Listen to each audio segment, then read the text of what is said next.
Hi, people. Hi, one person. Hi, one person that's watching.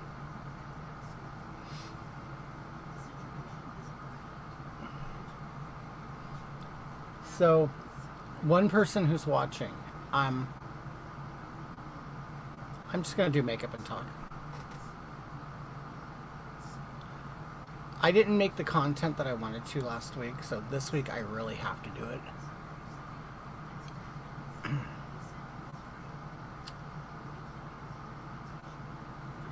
D minor.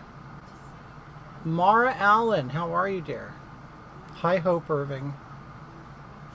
Hi, Hope. That was Mark yelling, "Hey, Hope."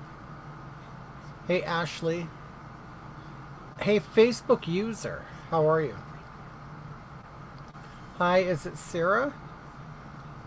It's been a while, missed you. We missed you too, what are you doing? Hi, Nora. Hi, Lisa Wingard. Hey, Lisa. How are you? Yep, Lisa said hello, Mark. Hi, Barb. Marianne, what's up? What's up?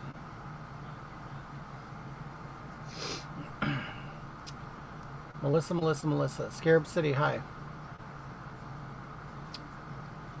Oh my god, it's hot, and my air conditioner's been on all day. I don't know why it's hot. What's for dinner? We had burritos. Hi, Sonia. Hi, Marianne. Facebook user says Daniel Wagner. I need to call you. And you're like, yeah, I know. Yeah. Just saying hello, migraine day. Oh, I'm sorry, love. You know what you need to do, Lisa, is you need to lay back and tell your man you know what to do. I have a migraine. Give to me over pleasure. And it's your job to make it better.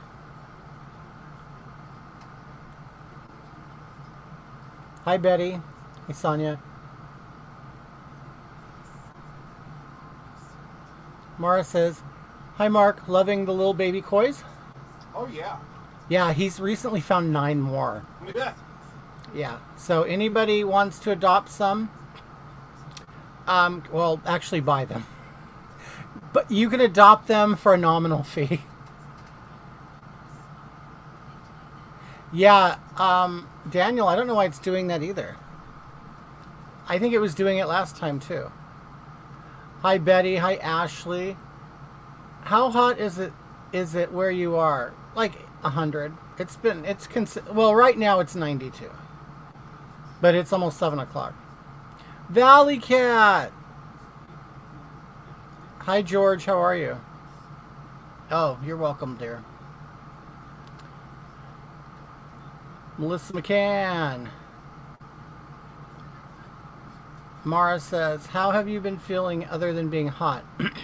I've been good. You know, I kind of, Chris Griffin is smoking a joint. I am, yes, a rehoming fee, Valley Cat. New Jersey's been so hot. How have I been feeling? Well, I kind of ate whatever I wanted last week, and because I don't take my newly found diabetes seriously, it I felt it, and I could smell that my pee was sweet. So I'm like, oh shit, I gotta get this back under control. So yesterday I had no sugars, no carbs. How many koi fish does Mark have? Well, you got the 9 new ones. What do you have in the baby tank? There's like 11 in the baby tank. 20. 9 in the 29. 9 in the juvenile tank. Oh. And then there's 7 big girls. 7 big girls and 2 big boys. So we're looking at what? 25 to 30? Yeah, 25 fish. Way too much. Hi, Tanisha. Thanks, Dory. You look great. Thank you, Melissa. What a beautiful complexion. Yes, and I only have one light on too. But I got burnt. Me and Mark went to the beach. Wait, I can start doing my makeup. Me and Mark, because my goal really is this time to get it done fast. And I know I say it all the time, but I really, really want to do it fast this time. St. Louis had Marquina. How are you? Hey, gorgeous. How are you, Marquina? Hey, The question was, how are you? I'm good. Yourself? Marquina answers the question, how are you, like people say, what's up? Yeah. Like, they don't really care what's up, they just say it. St. Louis had crazy weather. Are you able to be diabetes-free again? You know what, Valley Cat, from what I understand, what the doctors tell me, once you're diabetic, you're always diabetic, even if your blood sugar's under control, which I think is kind of weird. But right now, I'm doing it with just diet. I'm not on medicine. Wow, it got flooded in St. Louis. We're further north in Illinois, so we didn't get any. Are you by Ferguson? You wish you could do the cat eyeliner? I'm going to go see Rob Zombie on Saturday or Sunday. That's rad. Oh, how fun. Hey, you're sporting a good tan. Well, it was a burn. Me and Mark went to Manhattan Beach the other day. Hung out. And, you know, we brought 2 kinds of sunscreen, and I didn't apply any of it. I brought 2. Hi, Tiger. West Virginia is under flood watch. Wow. I took 2 hats. I did wear my baseball hat, but not in the water. I did go in the water for a little bit, but God, I did. You know, you think I'm 52. You think I would know my sun limit, but you know, it's like I want to be like everybody else, and I just want to go out there and have fun. But then again, everybody probably has sunscreen on. So I did get burnt. And right now it's peeling off. It's kind of flaky right here. So hopefully, you know, I'm going to see how bad the makeup turns out. That's fun. We're going to try to take our moms to the beach. Hi, Cartini, you're in New Zealand. You're going to go to the Hot Air Balloon Festival this Saturday. Are you in New Mexico? When I was a trucker, I was in Albuquerque and I woke up. I heard all these weird noises. I woke up and all of these balloons were flying over my head. It was so cool. Oh my God, I can't forget you white, right? And I'm pretty much am the whitest person on the beach in 2023 in Southern California. Yeah.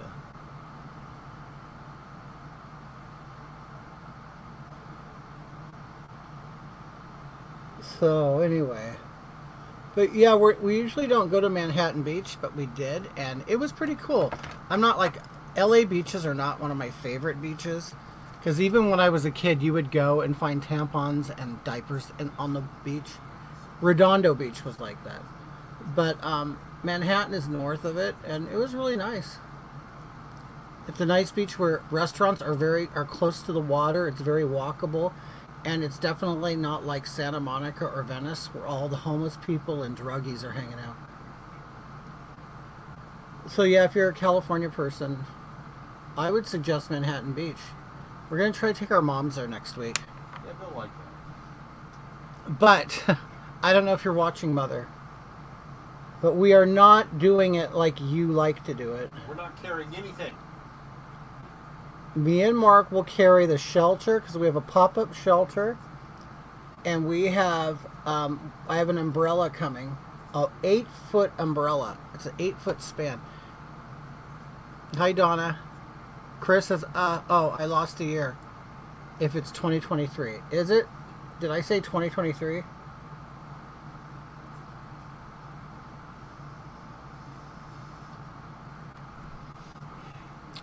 Ainsley says, what's up, Hoggy? Hope you're doing. I'm doing great, thank you, Ainsley. It's very nice of you, Ainsley, to inquire on how I'm doing. Wear a big floppy beach hat. I had one. You know what, Kimberly? That would make me look gay. Um, my arms and shoulders are nicely tanned. Thank you. They're really freckled. But anyway, yeah, I mean, it burnt the first day. Usually, I hate when I get so bad that I get like blisters, but it wasn't that bad. Hey Kitty, I'm a newer fan. Just want to say that I adore you. Having a cocktail. No, but Mark will. Well, I make it. I'm in a bad habit of calling him Marquina when we're not even doing Hagatha. Mark, he eventually will make one. It will be a whiskey type of drink. I took your advice, talking my husband wore a mask last time we made love. Thanks for the tip. Was it a Hagatha mask?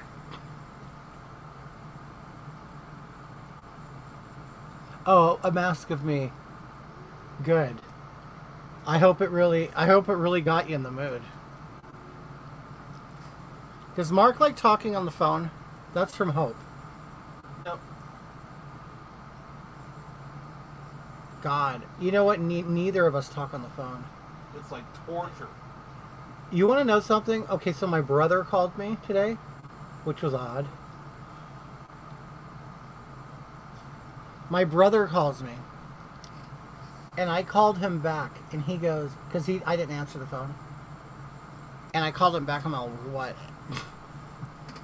And he goes, oh my God, you love me. I go, what are you talking about? And he goes, you answered the phone. And I'm like, yeah, because you called me. He goes, but you never call me. I go, well, you never call me either. And I think you probably had something important to say. And he said, well, you never answer your phone. I'm like, okay. He goes, so that means you love me. I go, you're being gay. And my brother's straight. And so, I mean, I'm the gay one. I'm calling him gay. Yeah, if I call my mom, she'll say, oh my God, what happened? Because I never call my mom. And there are people, the funny thing is I'm very close to my mom, and we communicate every single day, all day through text. And we don't care. That works for us. And have I ever worked with Lady Bunny? Yes. I picked up, not only did I work with Lady Bunny, I picked Lady Bunny up at her hotel. And I've had lengthy conversations with Bunny. But I don't know. You know what? It's weird, and I don't know maybe if it's our age group. And maybe, I don't know, just us, but I don't know people even in my age group talk on the phone anymore. It's almost like, yes, we got text, now we don't have to talk. Maybe it's a Generation X thing. I don't know. But yeah, we never talk on the phone. Is my brother single? You know what, Hope? Not only does Mark not answer his phone, he probably doesn't even have the sound on. Mine is set on do not disturb. Right, Rob? I hate the phone. And you know what I think it is? It's because when I was a teenager, I spent hours and hours and hours talking on the phone. Oh, we were like girls. We were like, like high school girls. We spent hours. You know what my mom used to do? Because I had a girlfriend in high school. I would come home from school, and I would get on the phone with her. Let's say 4 o'clock, and I wouldn't hang up till like midnight. And my mom would be at work calling me. And this was before caller ID, or before where you could click over and talk to somebody else. She would just get a busy signal. I would get in so much trouble. And then I'd come home from work. I worked at Taco Bell, and I'd get on the phone with her, and we'd just talk for hours and hours. And my mom would wake up and hear me laughing and talking, and she would say, what the hell do you have to talk about? You see her all day at school. And it's like, it's true now, as an adult. We would actually put the phone down and said, hey, hold on, I'm going to go take a shower. And sit on the phone and wait until you got out of the shower. It was just, And now, honestly, I sit on the phone and I'm dead quiet. It's like, I don't really have enough to say. I know it's terrible. I'm kind of cute. Is he single? Shabby? No, he's not. He has a girlfriend named Trina. See, Hope loves talking on the phone. Hi, long time and haven't seen you in a while. Hey, Famicom, how are you? Mike. Her parents would get so angry too. Oh, I eventually, Rob, my mom would tell me, you can't talk on the phone anymore. I'm like, I work and I go to school. She goes, no, you tie up the phone. There are other people who live in this house. I actually I called the phone company. It was Pacific Bell at the time. And I said, I want a line put in my room. So I had my own line put in my bedroom. Oh, God. Now I hate see, Ashley hates talking on the phone. Texting is fine. The reason why I like texting is because you're not really committed into a relationship at that moment. It's like you can, hi Cherish, it seems like it's okay to have a conversation, drop out for an hour, and then come back to it. And nobody gets mad. My kids stay on video chat all day, like having someone with them throughout the day, just doing their daily. I'll see people at the store doing that, Lord. I'm like, then again, I'm older now, so I forget what it. I would hate someone looking at me all day long. My mom knew he was gay, and we had suspicions, but took him until he was 30s to come out. Oh yeah, that happens a lot. Were you the best friends with girls in high school? My gay best friend was best friends with me and other girls. He was the only boy who could spend the night growing up. I was never able to spend the night at girls' house, no. No, I was not allowed. Chaz said, wait, you text me because we are not in a committed relationship? Hi, Ryan. Wait, Chaz, I noticed you texted. You said something above. I know you did. Chaz says, Hoggy, you and Mark need to make brown derbies. 2 ounces of bourbon, 1 ounce of grapefruit, honey simple syrup, equal parts water and honey, boiled then cooled. You gals will love it. That does sound like a great drink. Ooh, okay, what was that again? But Mark, you would. Oh well, I guess we do have simple syrup and honey. I've got simple syrup. It's okay. So it's 2 ounces of bourbon. Okay. Is that whiskey bourbon? Yeah. But we don't have grapefruit juice. No. 1 ounce of grapefruit. He'll probably use Sprite or something. 3/4 ounce of honey simple syrup, which is basically equal. Oh, it's equal parts of water and honey boiled. Oh, I cooled. see. Okay, like a toddy. Well, it's not a warm drink. You create the honey simple syrup by getting water and honey and boiling it together. Okay. And then cooling it. Mark will make his own version of this recipe.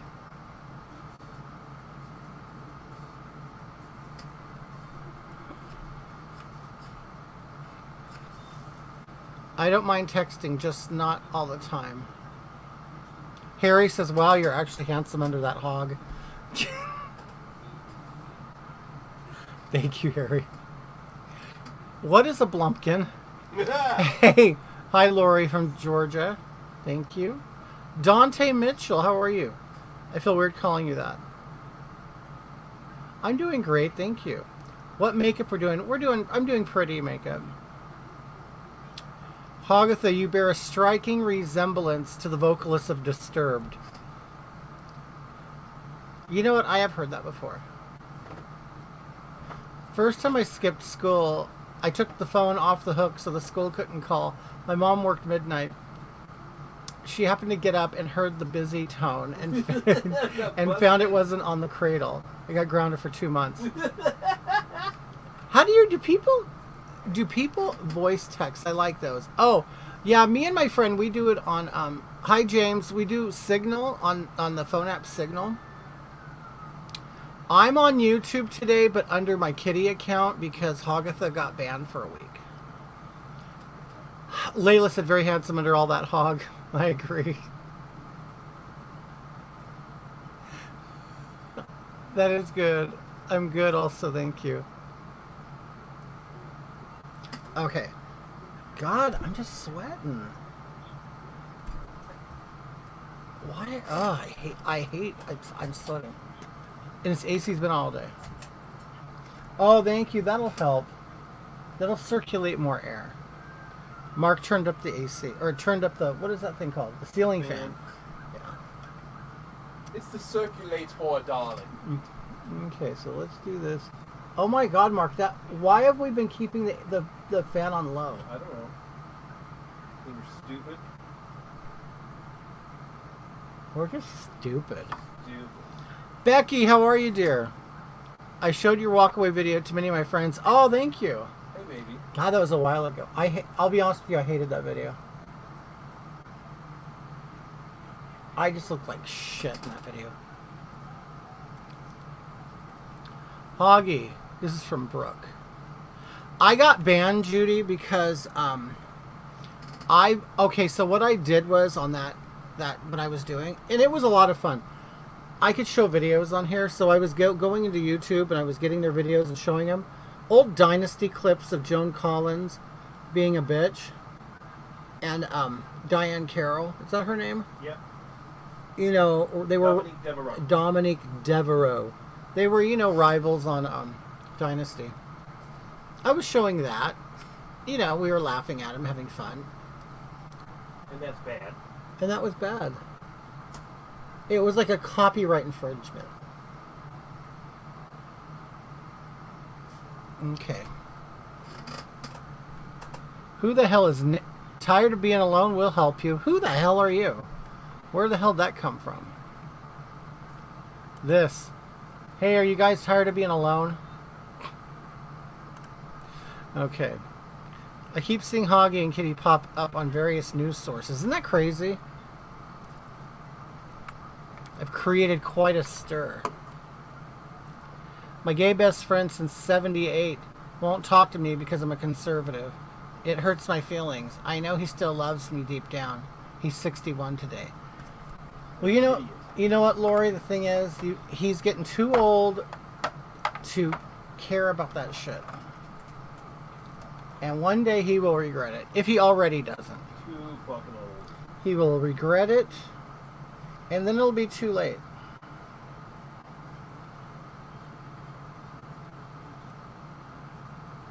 Because nobody on their deathbed says... I don't think anybody on their deathbed talks about politics. Or cares anymore. At all. I bet you can go to hospice care and find people who are laying in their deathbed and ask them about, oh, who are you going to vote for next year? Like, really? I don't give a shit. I'm trying to stay alive. I'm voting for Jesus, yeah, motherfucker. I'm thinking about Jesus right I'm now. voting for Jesus H. Christ. That's how I found you. On a black conservative YouTube channel. A black one, my God. Ah! Mara says it happened to me too, Laura. Didn't you, Judy? I love the cat fights. I'm just trying to push some powder into my eyebrows.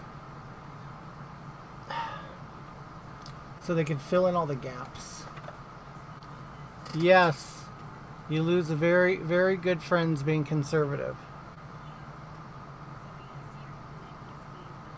Oh, you thought Ben complained about me? Ben, I don't remember Ben. Hey, Amelia, what's up? Moonhaze says, do you use Retin-A to keep you... No, I don't. Let me see, I'll get close. No, I just drink a lot of water. I do wear sunscreen. In my regular, like, moisturizer, I wear sunscreen.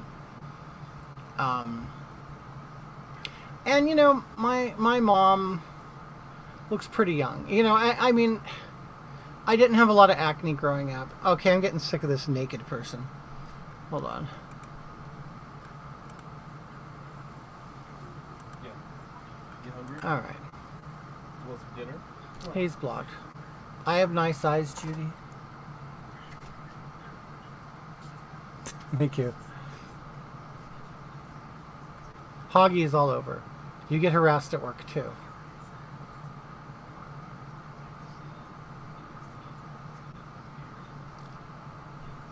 Alright, I got rid of that naked person. The person who said, you know, kept posting. You got my haircut, man. Scott, you're bald? You guys, I don't normally wear a woman's blouse. Just to let you know. I put it on because I can't do my makeup and then put this on and all that stuff. Remember the shoulder pads in Dynasty? It was crazy. On your Hog is Alive, he was from, Lancashire. Now I remember. And had dogs that didn't poop on the floor. Hoggy, how are the new characters coming along? Hi, Leola. Well, you know what? Okay, I'm getting sick of this person. Dude, you need to get a life. Okay. I'm so bald, I live in Baldwin Hills. Hey, Brandy. Yeah, the characters are coming along. We're trying to figure it out. Personalities and stuff. Ways where I'm right now. I'm actually trying to make an intro for it, so I could play it every time we go on. Hey, Hoggy, great to see you. Hi, Ange. How are you? I grew up on China Beach. Where's China Beach at? What the hell are they saying? Emilio, I don't know. What are you talking about? It's it's a bot from YouTube, and they keep posting on here. You guys can't see it because YouTube can't see Facebook and Facebook can't see YouTube, but I'm getting comments from all of it. So just to let you know, in case you see me talking to someone you can't see. Oh, it's an old show, China Beach. I remember that. Was it like a modern MASH? I do remember. Hi, Carol.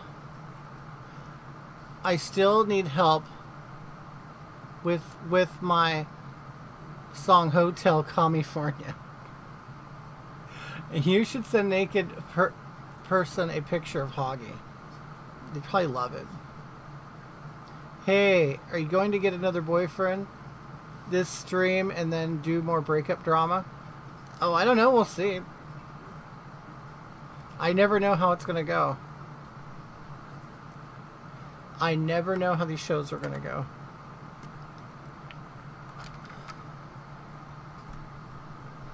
Yeah, I heard it was a good show.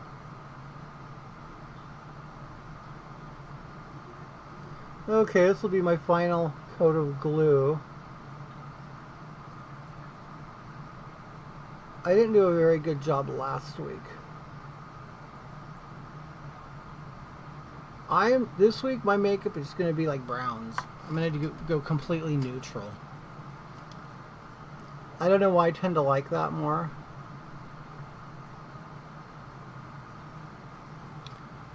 What's your favorite fragrance or perfume? You know what? Okay. We were just talking about this.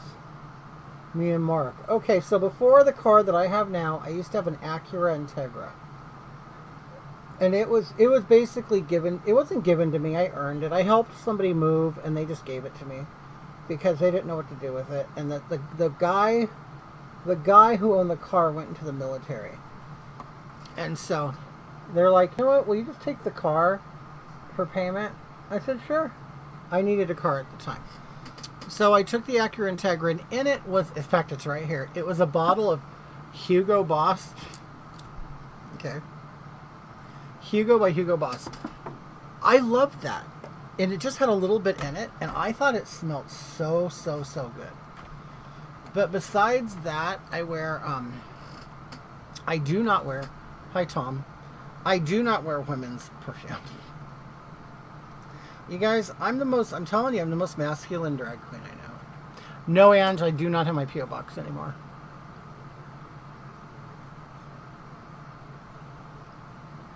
And people do ask me about that a lot. It was just getting expensive, and then, the novelty wore off. People stopped, they weren't sending me stuff anymore. I kept going there, nothing would be there, so I just eventually just let it. I never renewed it.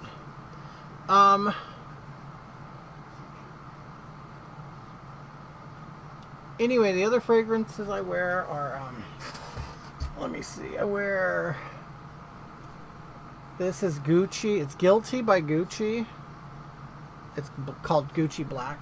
Guilty Black, and then I wear, Bleu de Chanel.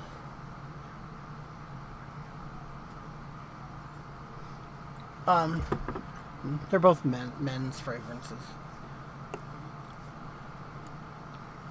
Alright, that YouTube asshole's back. Okay. I like Red Moscato. Thanks, Tom. Does anyone recommend a good sangria or wine? I like sweet drinks. Oh, that's why you mentioned Moscato. Okay. I'm glad you're feeling much better. I am. Thank you, Carol. I have my good days and bad days. You know, I am. I get tired sometimes. You know. Like today, I took a 2-hour nap. I was never a nap person. Thank you, Melissa. I was never a nap person at all. Bro, you look better without the wig and shit. You think so, Cassie? Or is it Casey? You think so? I don't do it to look good. Oh, thanks, Dory. Thanks, Melissa.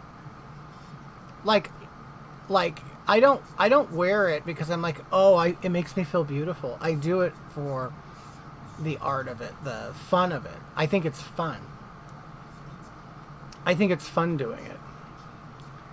I don't do it because, oh, I'm an ugly man and I want to turn myself into a beautiful woman. That has nothing to do with it. Yeah, I think you're pretty. How you are, by the way. Oh, to be honest, thank you so much. I bought you a t-shirt before you... Oh, you did? And... Wait, you think it's too big now? What size is it? I'll still wear a 3X sometimes. And do you have a Facebook? You know, I'll tell you how to get it to me. Have I seen Hedwig and the Angry Inch? I haven't. I have not. I'm a horrible gay person. I'm not a good gay. Not a good... You're handsome. Oh, thank you.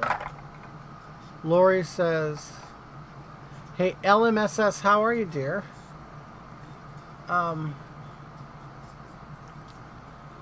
You're handsome. Oh, thank you, Kimberly. Mobster says... I'm tired of the woke mob thinking they can manipulate LGBT people like us, right? They call me homophobic. It's so stupid. There's nothing better than calling a gay person homophobic. It's like, okay. Gotta find a new word because that doesn't apply. Oh, thank you, Chris. That's sweet. Dory, I think I'm your friend on Facebook. Awesome, Dory. How are you? Susie Sue says, weird. I can't see any of the comments or questions. Like none of them? You right now what's scrolling in front of me is Facebook and YouTube. All right. Okay.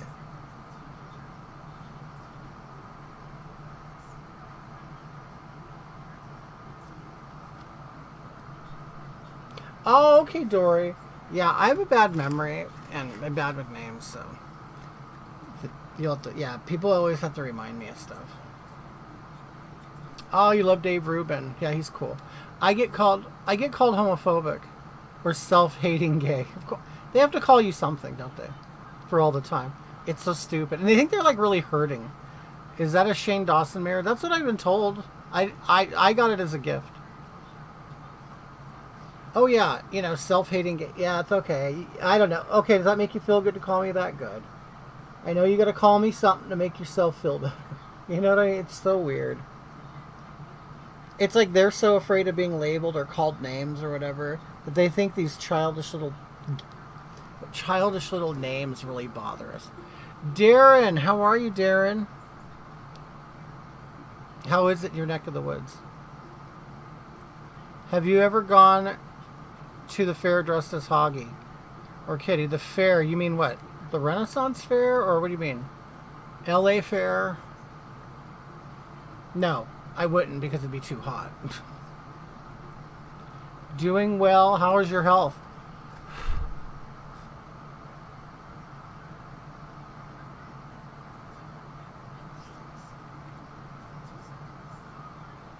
Oh, the OC. You know, I've been to the LA County Fair maybe once. It was too. It's like, why do they hold these fairs when it's so hot? You're effed up. We will have to discuss that further.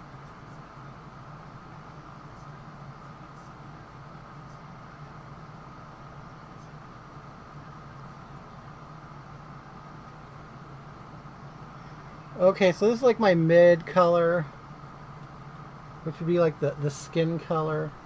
The color looks weird on camera, but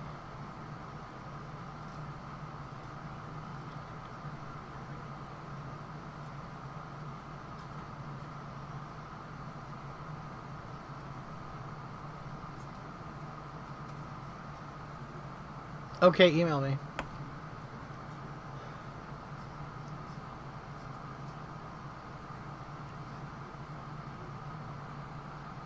Yeah, I'll email you. Not too bad. And not like what... Well, yeah, but everybody has their own shit they have to deal with.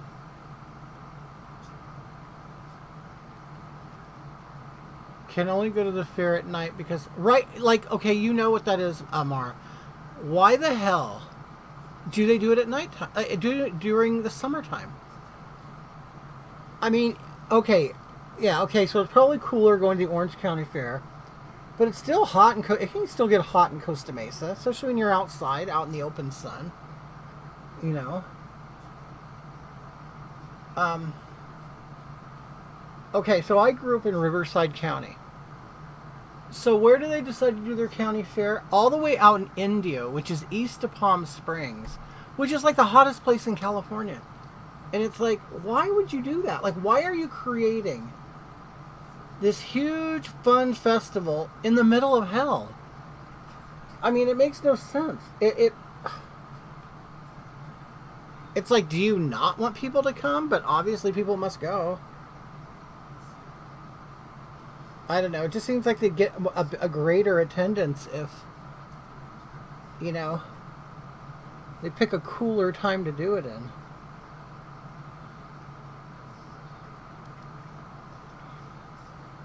Or why don't they hold it on the beach or something? I don't know. Hi, Jerry. Right, Darren, in Pomona. Like, yes, Mara, it's in Indio, which is probably the smallest city in all of Riverside County. Yeah, Darren, LA County Fair is in Pomona, which is the most east city, furthest away from the coast. It's like, why not just go out to the desert and do it? I mean, I don't know.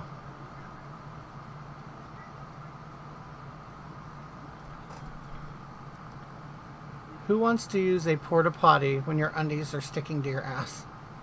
Hi, Brittany. So everyone can have that trash, complete trash there. Trash. Okay.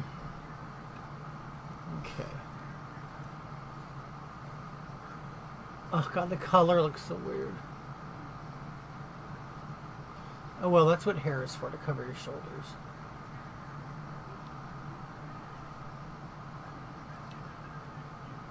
I always wondered that too. My family goes to LA County Fair every year, but I stopped going. It's so damn hot in Pomona. Right, in Pomona on pavement. On black asphalt. It's like who... But it's working. I mean, you know, we can talk about it all day long, but it's working, isn't it? You know what it is? We're just all elitists. We're all too precious. That's what it is. Those of us are too precious. These are good spots for selling lizard boots and belts. Yes, Darren, and churros too, right? I know what you're getting at. Have you ever tried Australian potato at the fair? No, what is it?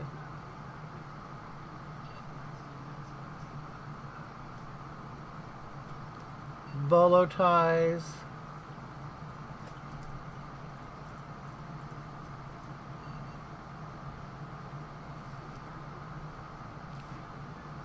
It's 93 in American Falls, Idaho. That's hot, isn't it? It's 91 here right now.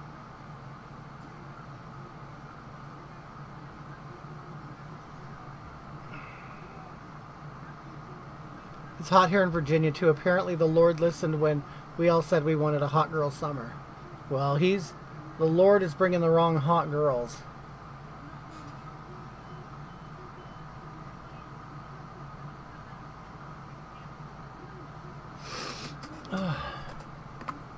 You say, oh Lord, I didn't mean that.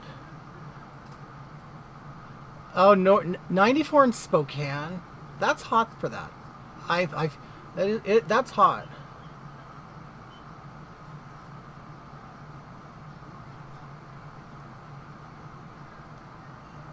Deep battered fried potato with ranch. Ooh, that sounds good. When are you gonna Melinda? I'll be on TikTok. Okay. So I don't right now have enough people to go live. You have to have 1,000 people to be able to go live on TikTok. So I think I have 100 right now. But what I'll do is, and I'm not too proud to admit it, not too proud. I will buy them. You could buy 1,200 people for $20, and then after I do that, I can go live. Ain't no bitch looking hot, sweating like Niagara Falls, right? Brittany says I lost 30 pounds this summer just from sweat. That's good. Sharon says I live in San Diego County. There, it's been mid. You know what, Sharon? You guys, if you're ever gonna come to California, Southern California, San Diego's the place to go. But you know what, Mobstar? I make money there. Like, people send me money. That's the only reason why I like TikTok. I think TikTok is annoying as hell. Especially the people who are on it. Not everybody, of course. I mean, especially the people who are watching me right now. But, yeah, TikTok is a whole different animal. I grew up in Point Loma and Ocean Beach. Isn't it great? I mean, I'm in Southern Oregon. It's stupid hot here. Tamara, yeah. Marion. I just saw Marion. Marion says, good evening. Around 80 right now in Smoky Mountains. That's not bad. That's not bad, Marion. How are you? How have you been?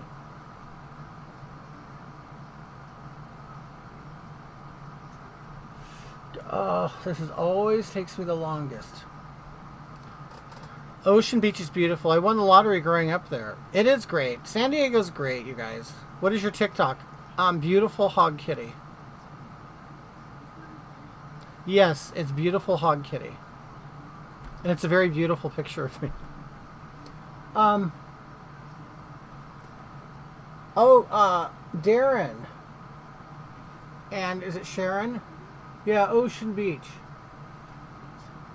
Last time we were down there, it was last year actually, Mark's birthday. We ate at Hoodad's. There was a little bit of a line, but I thought their hamburger was so good. Like, it was a really good hamburger. So many people can be rude AF. They think they're privileged just because they hide behind the screen. Oh yeah, it's like, it's called internet balls. Yeah, Darren, that place was awesome. I used to be able to buy tickets and chat on YouTube. Oh, buy stickers. Okay. That's on my Hogatha channel. The kitty one isn't there yet. I actually need a couple more 1,000 hours, which I think is really kind of strange. I think YouTube is kind of is cheating me. Because I could swear that I had all those hours on YouTube.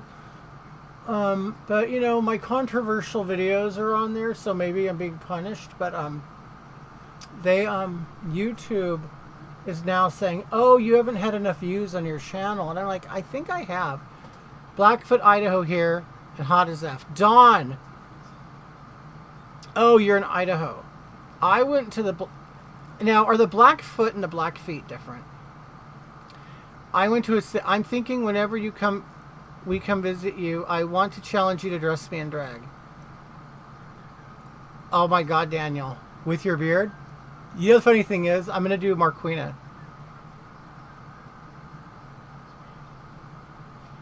I'm going to do a makeover on Marquina. That would be fun, Daniel.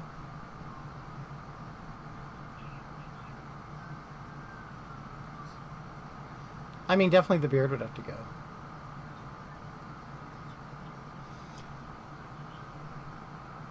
You worked in Idaho today?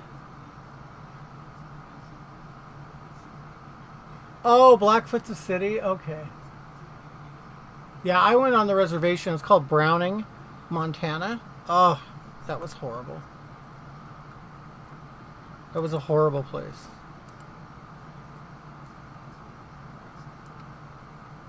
Yeah, you only have 109 followers on TikTok. Okay, yeah. And I need 1,000, so I'm gonna buy some so I can go live. I'm from Canada.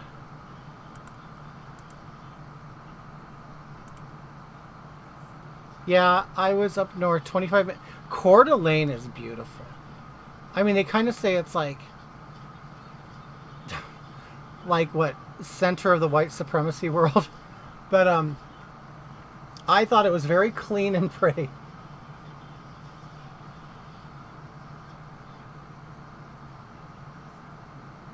See, I'm already spending too much time on this. Not unless you want to do like a glitter beard. A lot of these like bearded homos, they'll like leave the beard but put rainbow colors and stripes and put glitter all over it. I am live on my Hogatha Facebook profile, my Kitty Demure Facebook profile, and my Kitty Demure YouTube channel. Hoggy, will you do a fupa contouring video? For those of us who want to get in some bikini time. You know what, Chaz? You know what? You have a beautiful fupa. You guys, I've actually gone to Chaz Smith's home. It's Chaz Smith's home. And I'm going to tell you, his fupa is something really to behold. I mean, he put my fupa to shame. We're thinking Pulaski, Tennessee. Home. Oh, is it? Coeur d'Alene used to be amazing. Now it's too crowded. I can't believe that shit went down at Pride. What happened at Pride? Really? I didn't know Tennessee had one of those towns, Daniel. I mean, not that I care.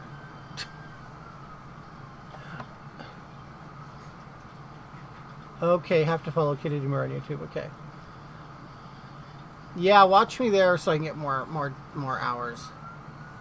What is a fupa? A fat upper pubic area.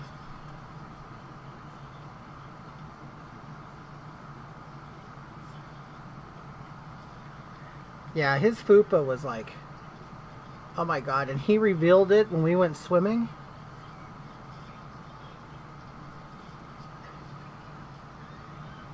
And I'm like, Chaz, that is a very impressive fupa.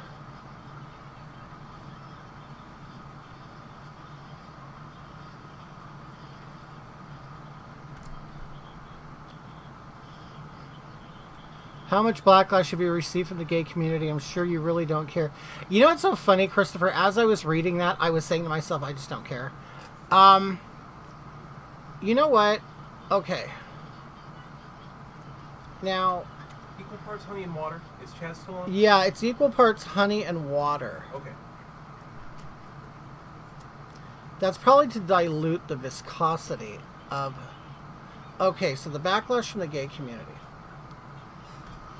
Okay. Yes, but none that I care about. Because most of my friends are not gay. I don't like... That wasn't my fupa, that was Arturo.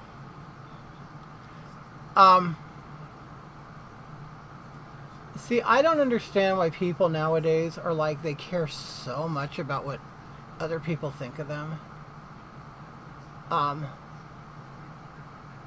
Yeah, I am... This is the thing, okay. Oh, this is pretty severe, isn't it? It'll lighten up.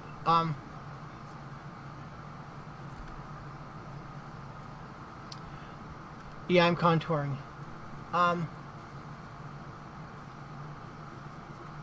Okay, so this is the thing.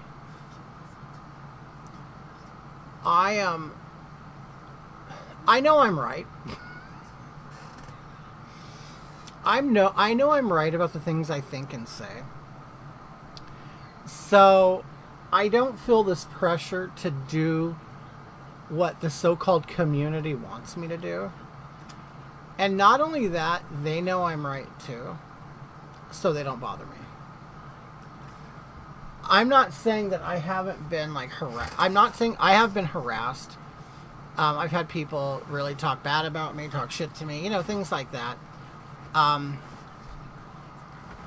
But they know that I also can handle myself, and I have the self-esteem to, how can I put it? To stick up for myself, and I have the self-esteem to not care what they think. And they don't want to admit I'm right. And the thing is, there's also an element that a lot of people don't know. There are people who actually agree with me, but they won't say anything because they don't want to. They're afraid of what the community will do to them.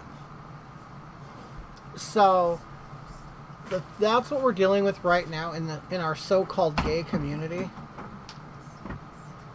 is people who do believe the right things but won't do what's right because they're afraid.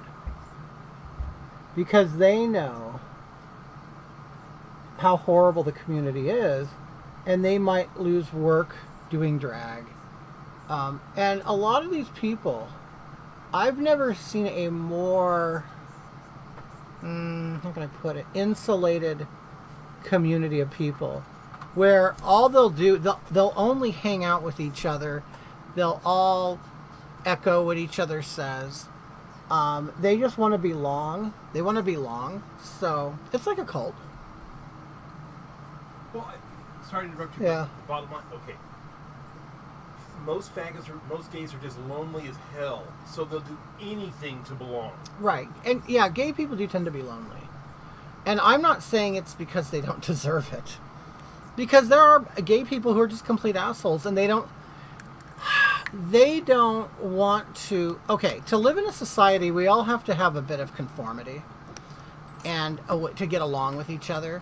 There is this element of the gays that just don't want to. They're like, nope, I'm a big homo, and I am going to, do whatever. And it's like, you know what?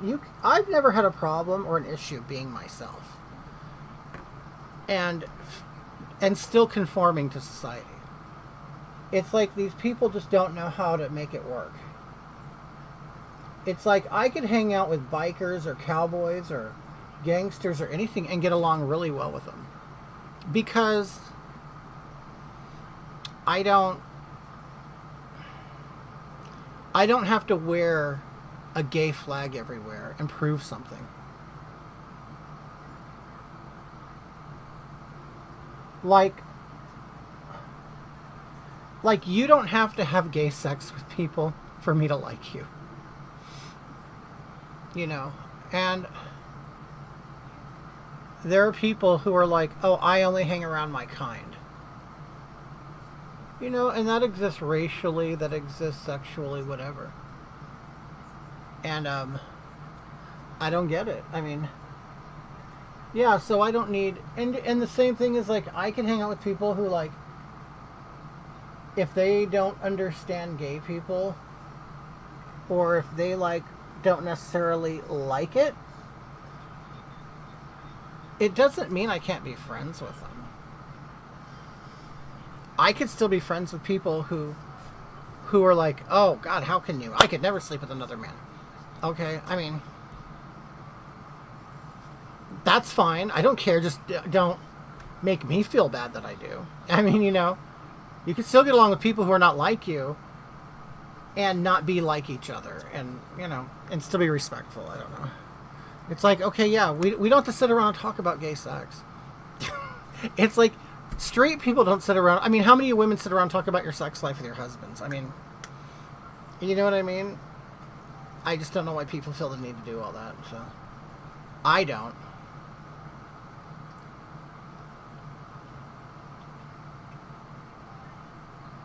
I mean, okay, so Chaz, who you see in here, is a flaming homosexual.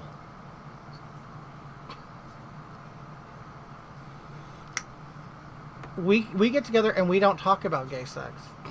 Isn't that weird? We don't talk about gay sex. Hi, Summer. Same thing politically. A mix could be diversity, right?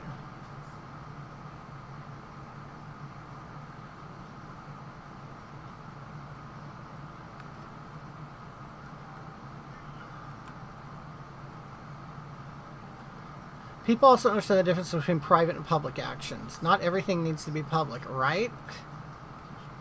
I mean, me and my straight friends talk about sex a lot. Right? I mean, and that's, you guys can do that. Wait, Joshua says, listen to my DM. I will.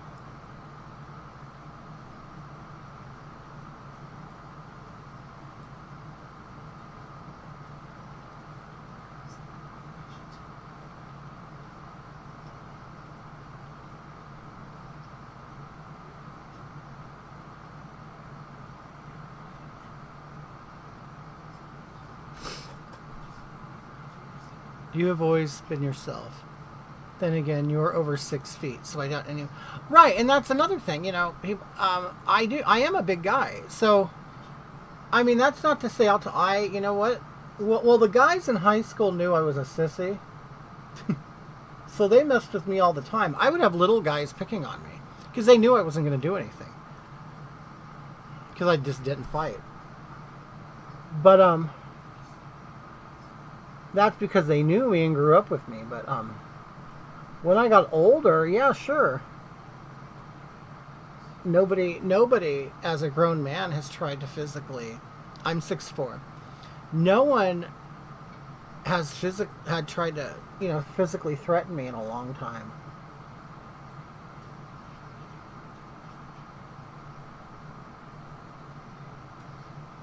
I guess it's different when you're kids because they know you.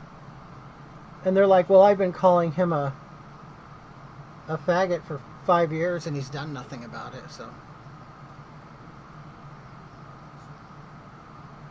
Darren says, they call me big guy. Darren, do you get called chief and boss? I did. But they never did that till I shaved my head and grew facial hair. It's funny how other men really respect size in other men. My son is on his way to 6'4". You are a prom queen for sure. I'm fascinated with this makeup. I'd never in a million years pull this off. Well, Dawn, I'm trying to make you think I have a thin face with cheekbones.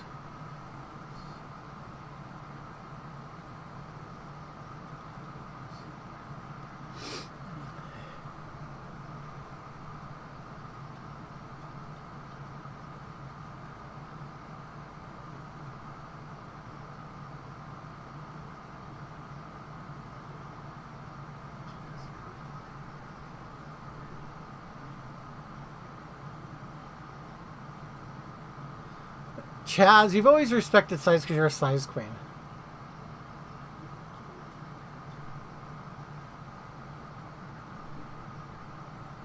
Oh, Shabby agrees with you, Chaz.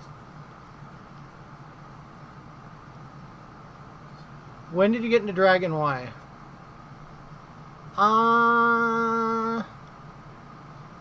Well, when I was a kid, I fell in love with. Back then, I didn't know what drag was. I knew what female impersonation was. And I thought it was fascinating the way they could turn themselves into a woman. Okay, Summer. But I liked the whole artistry of it. Plus, I liked makeup. So I go, oh, that would be cool. I could actually put on makeup and become someone different and, change the way my face looks. And that's where I kind of got into it. But the funny thing is, I grew up really liking the group Kiss. How long does it take to put on a full face of makeup? A couple hours. But I'm trying to do it quickly. What size woman's shoe do you wear? I wear a woman's 15.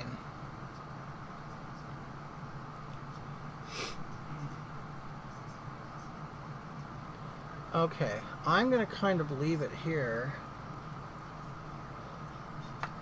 Hold on.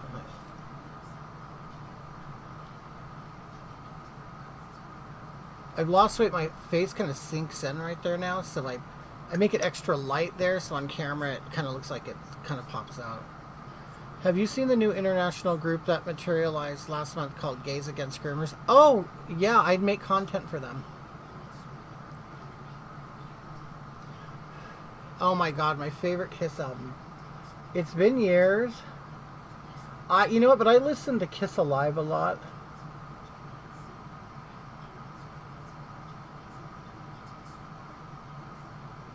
And apparently that's the album that really put them on the...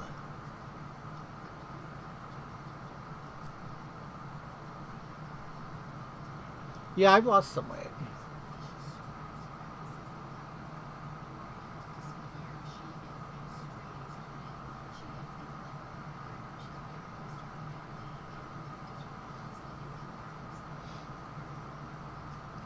It's because I'm close to death. I'm just kidding. You had a crush on Paul Stanley? My favorite was Ace Frehley. And it's just because he was a spaceman, that's all. I was really young when Kiss came out, so it was really about the image for me.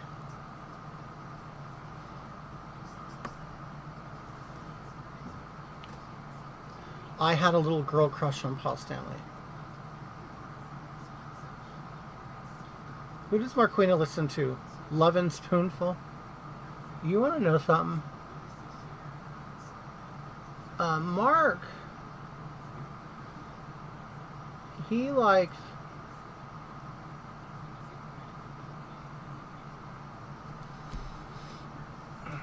He seems to like a lot of 90s R&B music or late 80s.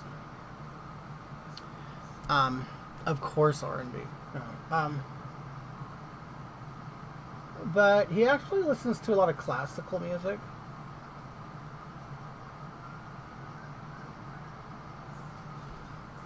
He listens to a lot of classical music.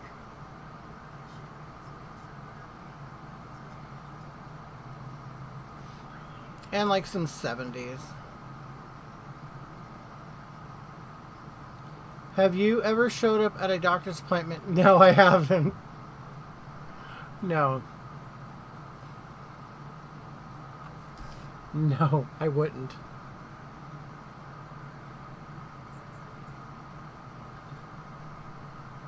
Oh, they'd probably love it.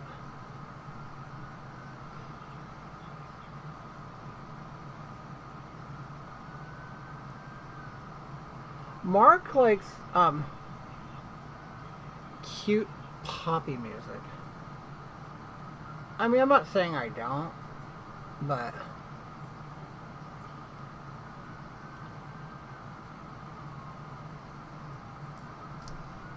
yeah, Mark definitely he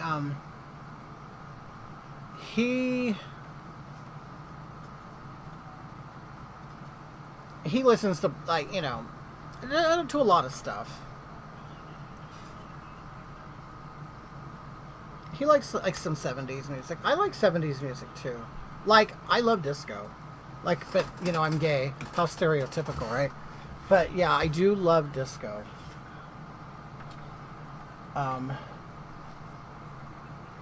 Even though I'm not a dancer. Ace of Base. Yeah, I bet you Mark likes Ace of Base. I saw the sign. Yeah. How's it been for being a conservative and into drag? I came out of years and swear it was easier. Yeah. It's definitely easier coming out as a homo than as a, hey, guess what? And you know, this is the thing. I've kind of been mulling over the word conservative. And it's like, I go back and forth with it because, I mean, am I, like, how can, and I do kind of battle myself. Because I'll tell you, I never really even considered myself anything other than a liberal Democrat until 2016. And then I sit here and think about it. The word conservative. And then I sit here and think, and you know, I sit here and think like the Christian conservatives. how conservative can a gay person really be? I mean, when that's not like a conservative value. Now, people will say, well, that's more of like a moderate conservative and not a hard far-right conservative. And I get that, but it's like, there has to be a home for gay people who are not liberals. Like, or I guess I think we're all shades of gray. None of us are black and white. I think we can kind of see eye to eye on some things. Because there are conservatives, there are Republicans who believe in abortion. There are some that are completely against it.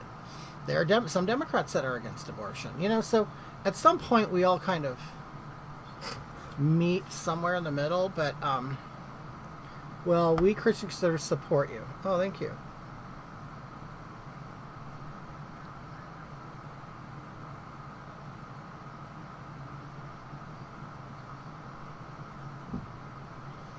But you know what I mean? It's kind of like, of course, I mean, I think gay people should be able to get married if they want to. I don't want to get married. I get a testosterone shot in my ass, so I put a temp tattoo on my ass cheek with green lips saying, "Kiss me." I heard the nurse about fell out when I dropped my pants. You want to know what we did? Mark had back surgery, okay? And we knew that they were going to cut into his tattoo. He has a Marine tattoo on his back. So on it, I put a piece, he asked me to do this. I put a piece of masking tape and I said, "Please be careful with my tattoo, and Jeffrey Epstein did not kill himself." So when they took him into the surgery room, they found that on his butt, or on his lower back. It was funny.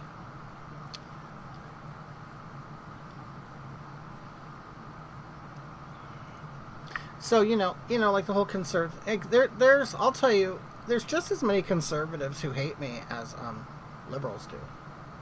But like I said, I don't care who hates me, because I still believe in what I believe in, regardless. So,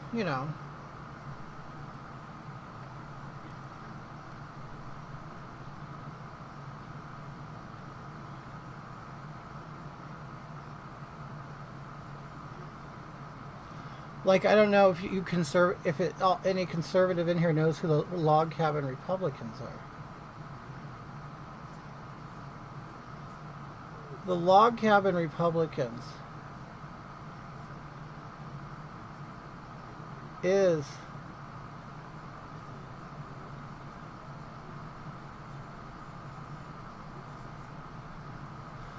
the Log Cabin Republicans are okay, Darren, we'll see you. The Log Cabin Republicans are a group of gay Republicans. Like, there is a gay area of the Republican Party that the Republican Party a lot of times will not recognize.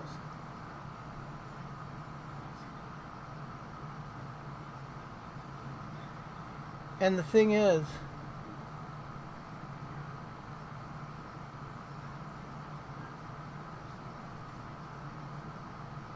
they're overlooked. Hi, Susan Love. Are you back home? The the Republicans will overlook them. And I don't think they really fully get it.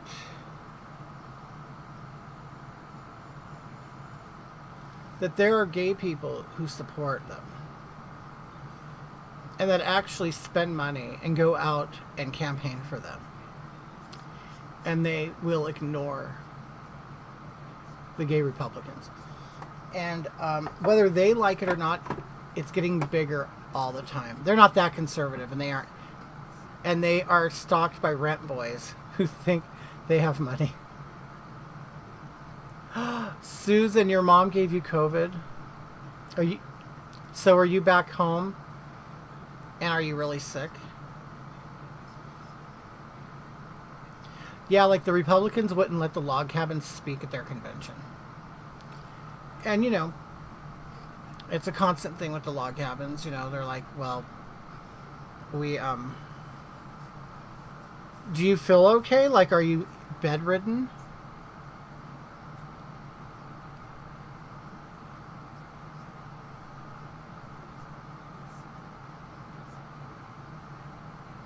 Did your mom get it from Biden breathing on her? Didn't he say brown derby?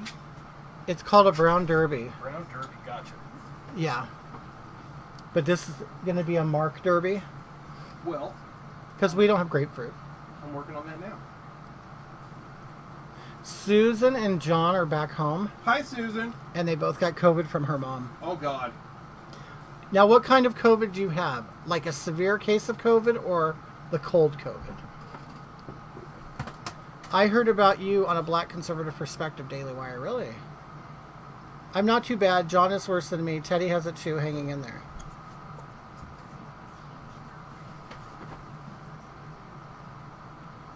No, you bitch. Well, Susan, if you need us to bring you guys up something, let us know. We're not far. Okay? Don't be afraid. Can't bring dick.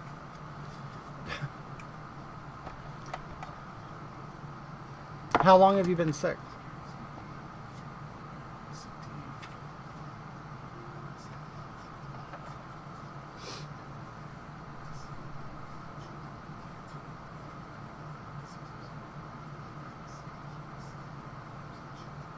Oh my God. To make it a diamond fizz, you would add powdered sugar and chilled champagne. Really? Oh my God. You've been sick about 3 days. Have you been home for 3 days? Did you know you were sick before you got home?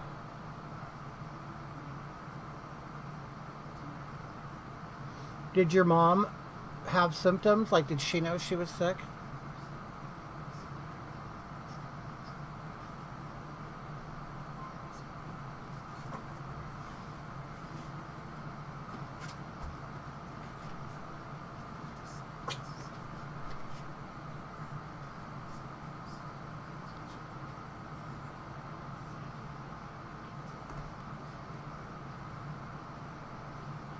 Is your sister named Kova? Dory had Kova, everybody.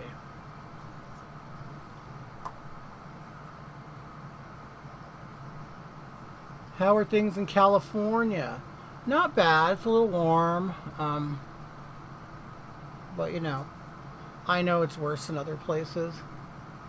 I try to be thankful for the weather, even though it could still be hot as hell.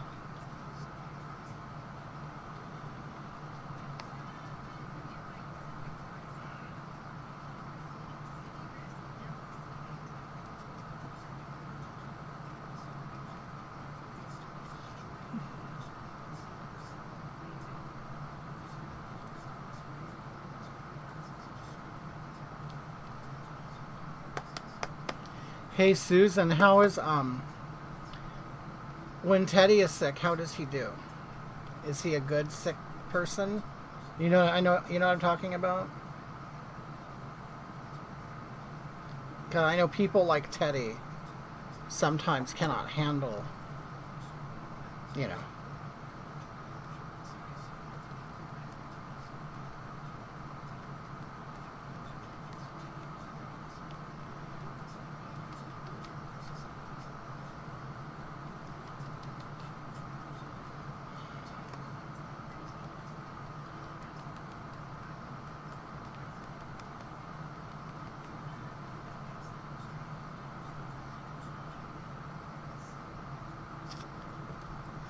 The worst is the long-lasting lingering cough. Yeah, I'll agree. I had that cough forever.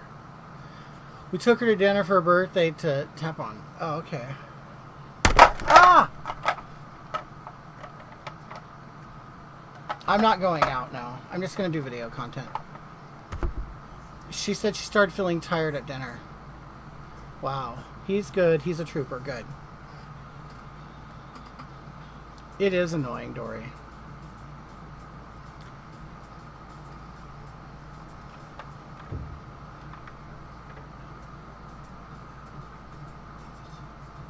Susan, you've had it before, haven't you?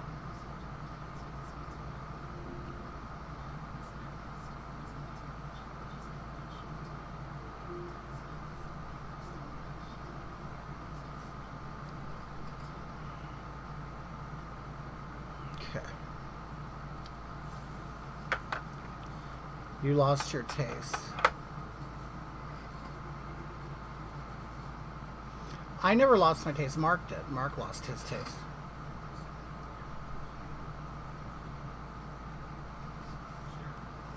Okay.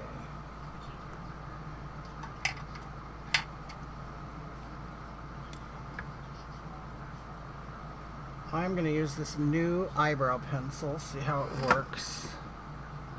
We are all in separate rooms. I'm doing the best, so I'm taking care of them best I can.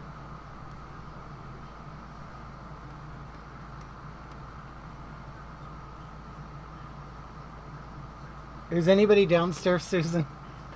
Are you in the front room?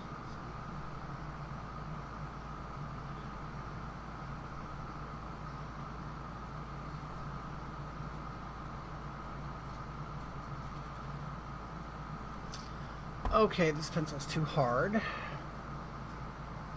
No, you never had it before.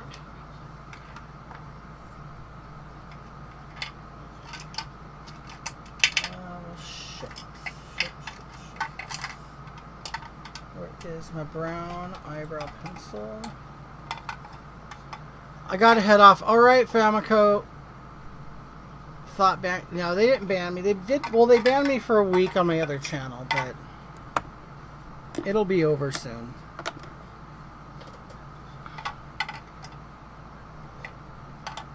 Alright, I'll let Mark know. Will you make more PSAs? My favorite is when you take off your Dragon Preach. I want to share it again, but I can't find it. I don't know. My taste shifted and everything tasted like roasted pigeon feathers. I subsided on rum and cough drops. Oh, that's odd for you, Chaz, is it? Rum? You poor thing. That must have been very difficult for you, Chaz. To live off of rum. Susan said no, John's on the first floor. Oh! No, John's on the first floor. Like downstairs?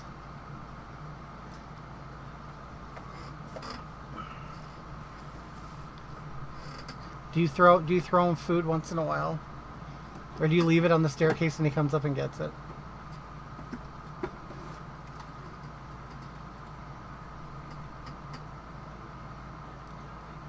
Do like we did in the 80s. Warm up the light. Ah, Kimberly, that's funny. I remember that. It was like they were red. It was a red pencil, wasn't it? Was it Revlon? I don't remember. But I do remember that. I remember watching the Cholas do it.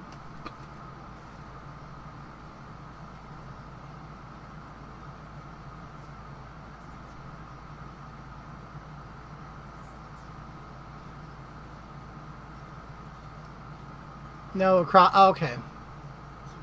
No one is downstairs.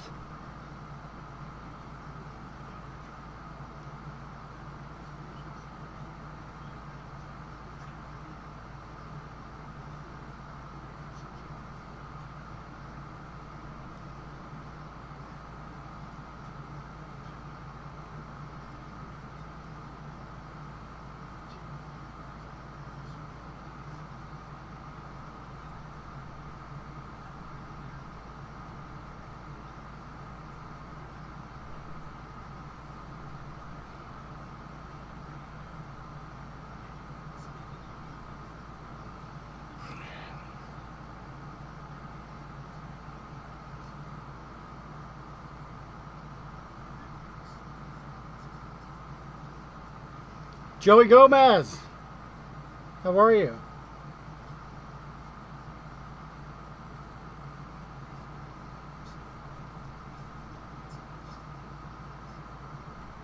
Oh shit. Like one's really arched and one's kind of rounded. Ha, how funny.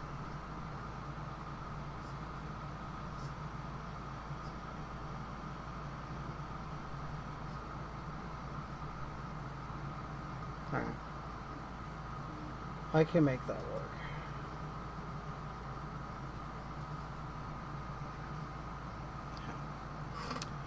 Liner gets hard, just whip out the lighter. I totally remember that.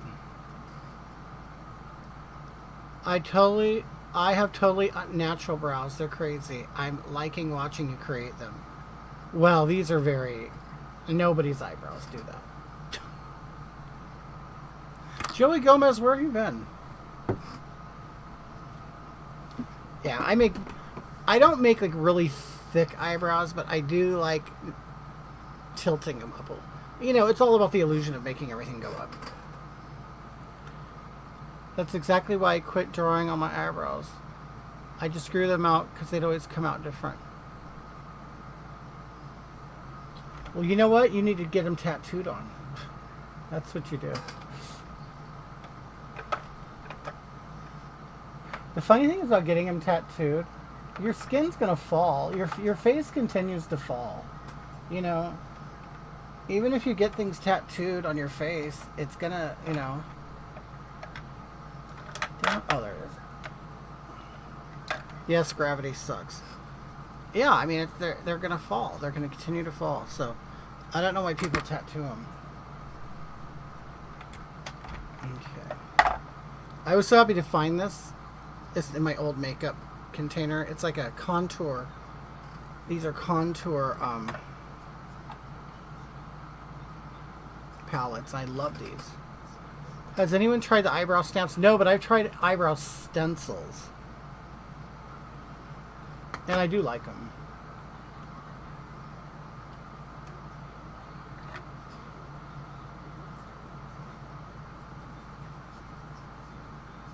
Biden's like the old man in Poltergeist saying, "Let me in."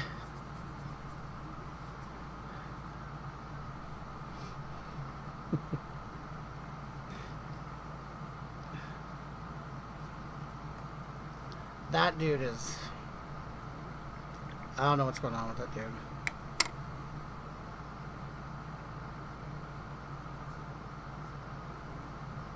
I don't know what's going on with the people who like him.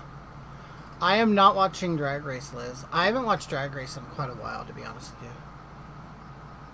My eyebrows are so light that they're hard to see. You can tint them.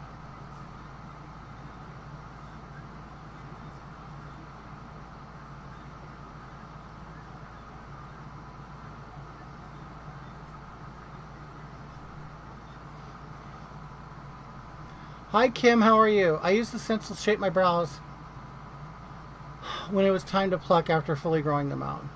Biden reminds me of Hubert the pervert. Oh, totally. Kim, how are you doing, Kim? You guys, Kim, Girl Mom MS Fighter, MDS is Wheelchair Girl, in case any of you know who Wheelchair Girl is.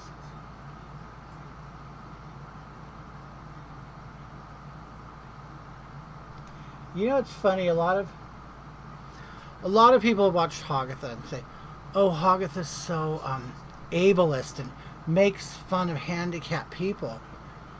And I'm like, you guys, do you have any idea how many handicapped people actually watch me and love it? It's kind of like if you've seen those PragerU videos where Will Witt goes around with like a sombrero and a poncho on, and he goes to a college and they go, "That's very offensive." But then he goes to Alvaro Street, which is like a Mexican section of LA, and they say how much they love it. It's unreal.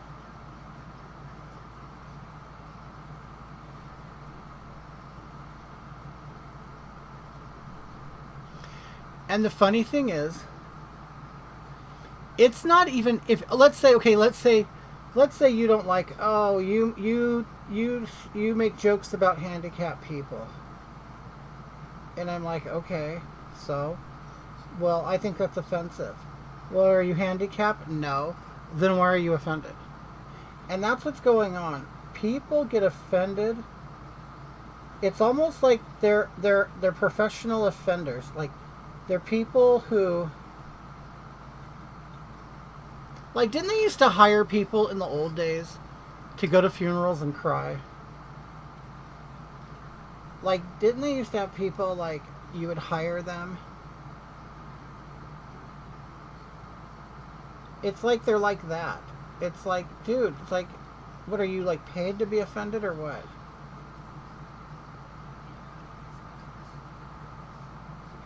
But you know what, Shabby? They're not even really offended. Like, I don't think they know what offended means. Like, they really don't. Like, if you could be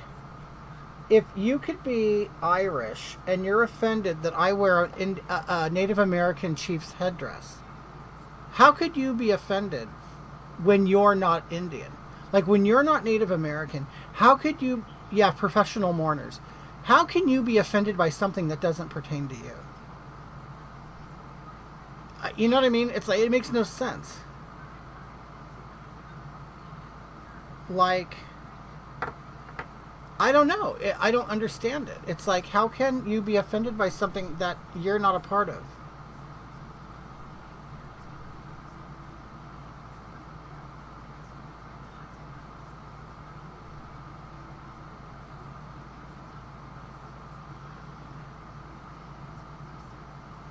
Like, I'll never understand that whole thing.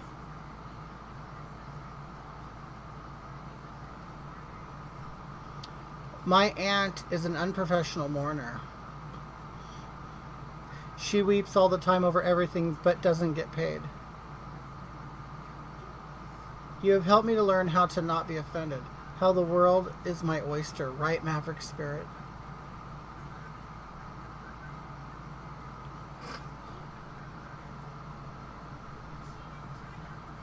Like, I don't know, I don't get it. It's like say if you're, how can I put it? Like, I know nothing about Polish people.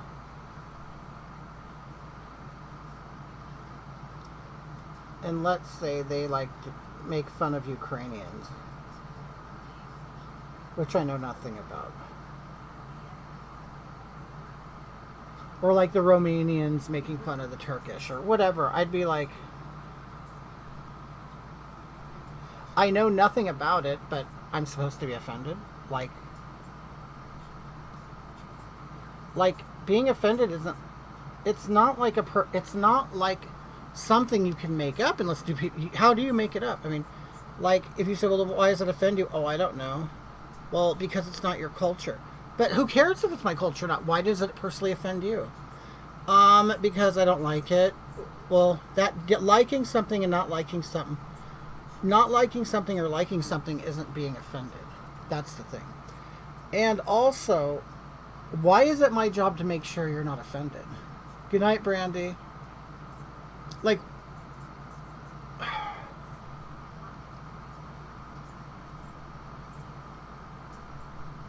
to me, that's like saying, well, I don't like liver,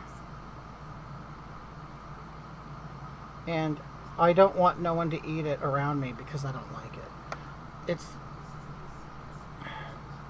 It bothers me that you like liver and I don't, so I'd appreciate it if you don't eat that around me. It's like, I don't get it. It's so weird.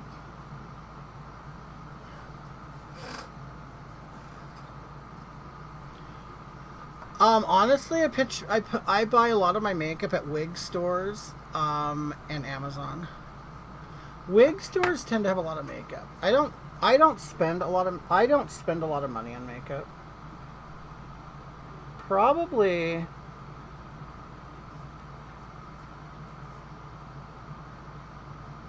the most expensive products I own are probably what I'm putting on right now.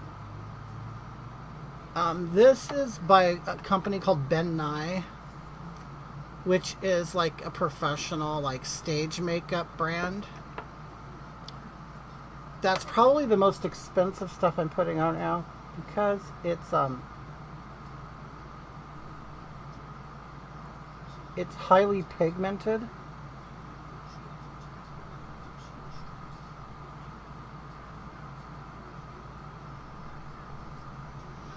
But this is probably the most expensive. Hi, DeWillis. How are you, guy?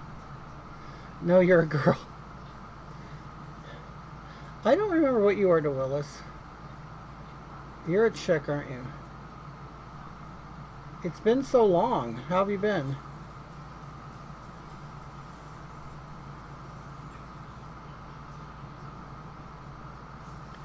I am.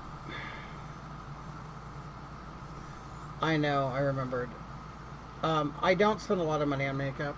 I just won't. There's no need to. I mean, maybe if I did this every night, I would probably care more about the brands, but I believe, now there's makeup. Okay, I do recognize there are good brands of makeup that you would buy for the way it behaves. Like, I would never buy something just because of the name brand. Just dealing with life. I'm so glad to see you doing. Thank you so much for joining me. You're dealing with life. How are you dealing with it? Well,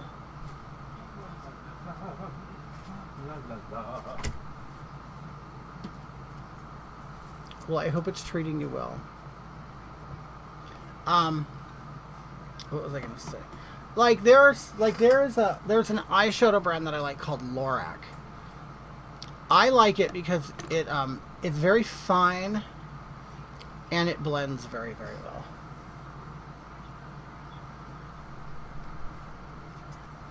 Cocktails and $20.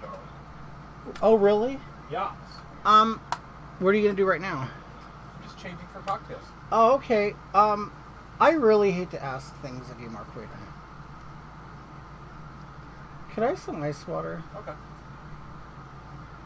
Now, if you don't want to, I don't want you to do it.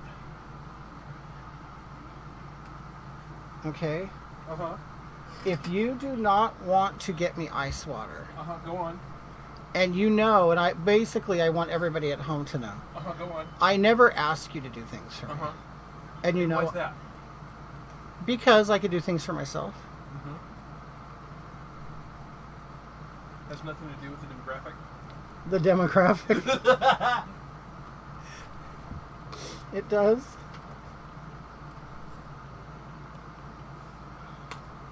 I really don't. I'm totally not that person where I know people, they'll be on the couch. Babe, do you think you can get up and get me a drink?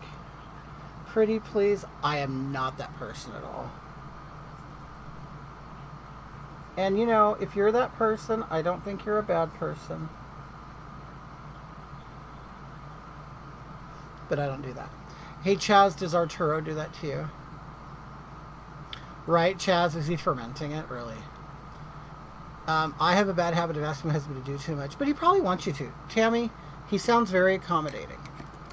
Now, I'll be honest with you. I was that guy in the relationship before that had somebody asked me constantly to do something for them. And I did not like it.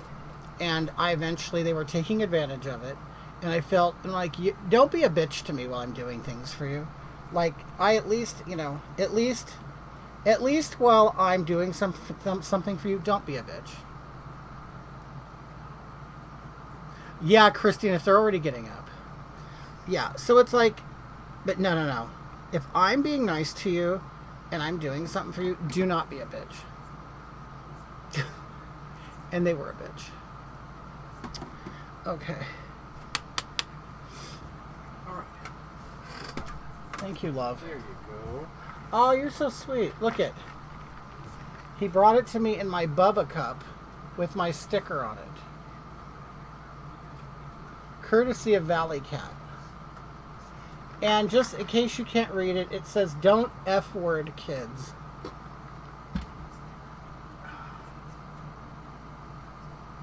I know, it's hard to tell because of my... There you go. Don't F kid.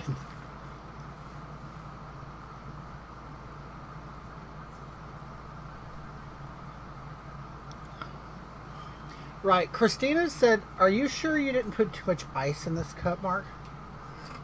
It's a distinct possibility.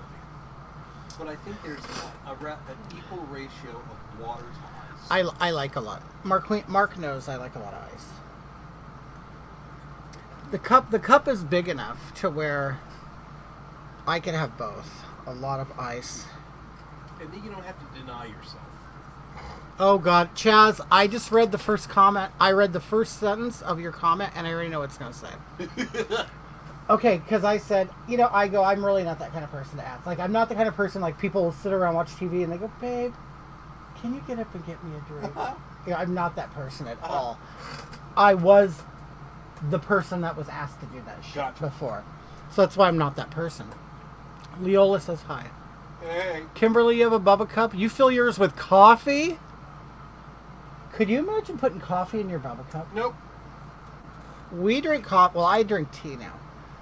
But, oh my God, dear, that's a lot of coffee. Is that all day? Do you drink it all day long? Anyway, so I asked Chaz, I go, because in my mind, Arturo is that person. I bet Arturo will ask Chaz to do things. So anyway, so Chaz's statement said, Can you give me something, baby? Arturo was raised by his mother and sisters. Oh, he So wants everything brought to him. I already know, because I know how Latinos are. They like worship their little boys. Okay, so Arturo was raised by his mother and sisters. So he thinks I'm his señorita who will serve him. No se puede. Is that no se puede? Beaner. Can you believe it? Arturo. Okay. Chaz calls his Mexican boyfriend a beaner. You believe that? I do. I believe it. Yes, I believe it. Yes. Why do you feel bad, Tammy? Tammy, don't feel bad. You should never feel bad. Lila says hola. Hola. Close the door, Roxy. Yes. Chaz cooling the honey. Oh, I'm like, oh my God, Mark left a message.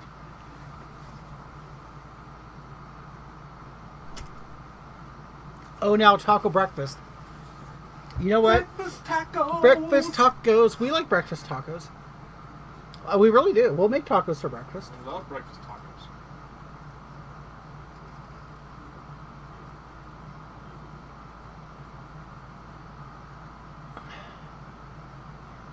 We okay, when we go out to eat, Mark, tell me this isn't true. What's that? It's Mexican. Yeah, we eat breakfast tacos. We'll get tortillas, and we'll get eggs, Bacon, sausage, bacon, steak, sausage, potatoes, steak, chorizo. I like chorizo. linguiça. Sometimes we use linguiça.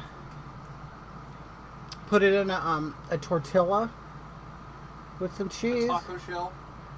Tacos. It does crack me up when people call them taco shells.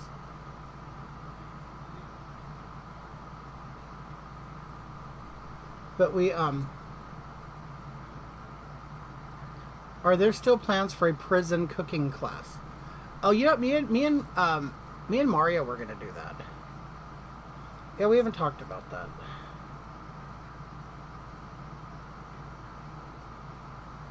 So I'm putting dark in right now to try to conceal my caveman forehead bone. And to give me a longer, narrow bridge. Is it a flour tortilla? Yeah, we'll use flour tortilla. Like soft tacos. We'll put onions and hot sauce in it. Sometimes I'll put guacamole. Like, no, we live in Southern California. We, are heavily influenced by Mexicans. And we do love Mexican food. I mean, honestly, when we go out to eat, it's either usually Mexican food or like a steakhouse.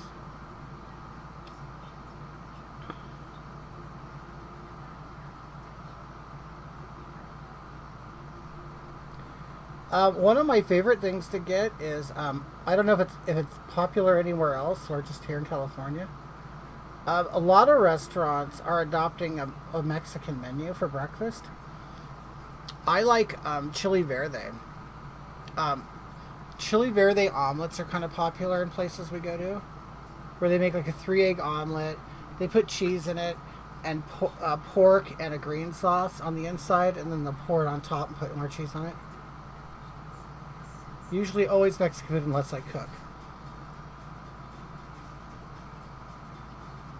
But we'll cook Mexican food here, but it's just become so easy because we have Mexican markets, so we'll go get like the prepared beans and rice. They just taste homemade. They prepare them for you, so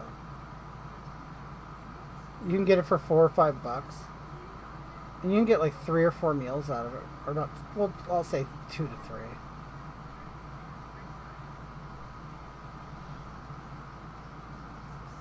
Usually, always Mexican food. Okay. I love Alberta's, especially after drinking all night. Oh my God, Alberta! They're building one right down the street from us. That must be in Phoenix. Is that Chaz? No, Chaz. No, that's Sharon. Sharon, where are you at?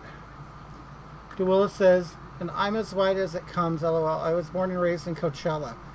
Oh well, it's a lot of Mexicans there. Chaz said I had trout with capers, cilantro, and habaneros the other night. Oh my God, it was so good. The other night, did you pay for it on the toilet, Chaz? Because I know the habaneros can be kind of hot.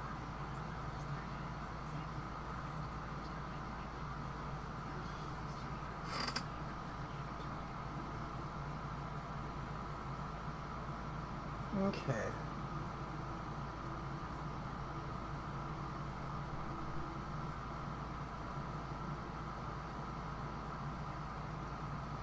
Sharon says, "Oh, Oceanside. Oh, okay. We like Oceanside." Oh, DeWillis, yeah, fresh tortillas are the best. Do you know that you could buy them in the store raw, and then you come home, and then you can heat them up yourself, cook them yourself? So you kind of feel like you're having fresh tortillas?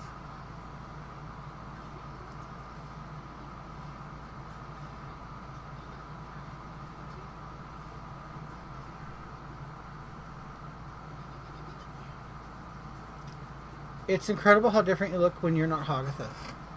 Hey James, how are you? Well, yeah, when I do Hagatha, I deliberately do shit makeup.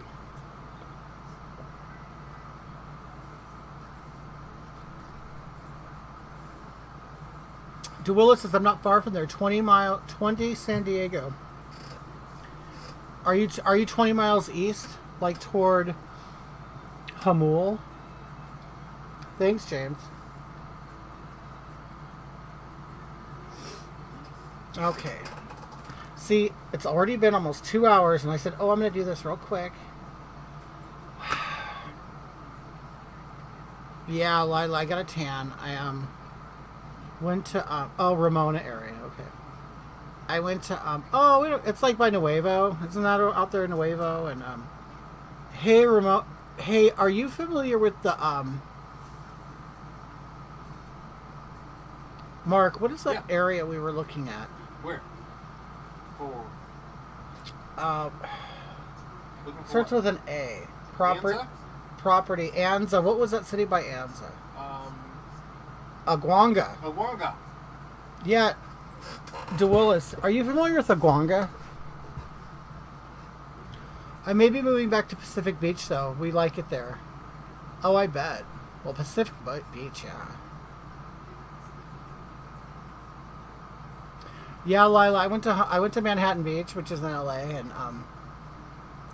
got there, got burnt, and it did turn into a bit of a tan. DeWillis is not far from us. Yeah, I know where that is. Yeah, we went there a while ago, and we were like really interested in the area. Like, we want to move to an area like that.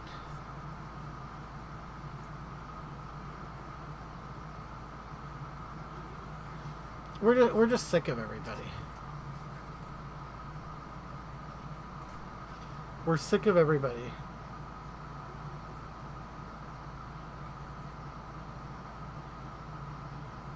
PB, I love used to work it there. When you say PB, are you talking about the group?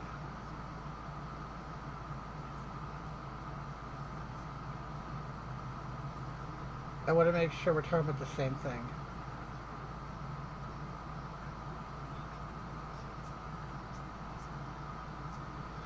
Yeah, we love that area.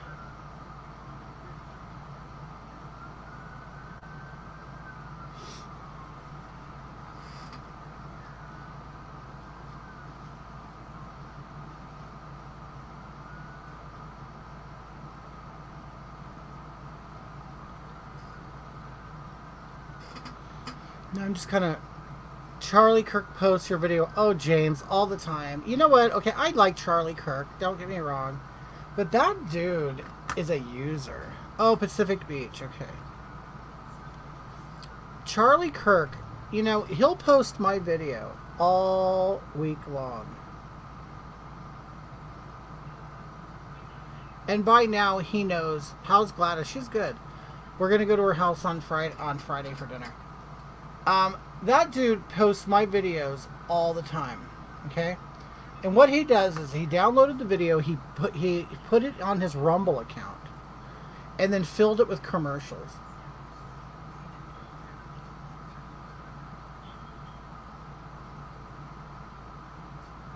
So he is constantly getting people watching it.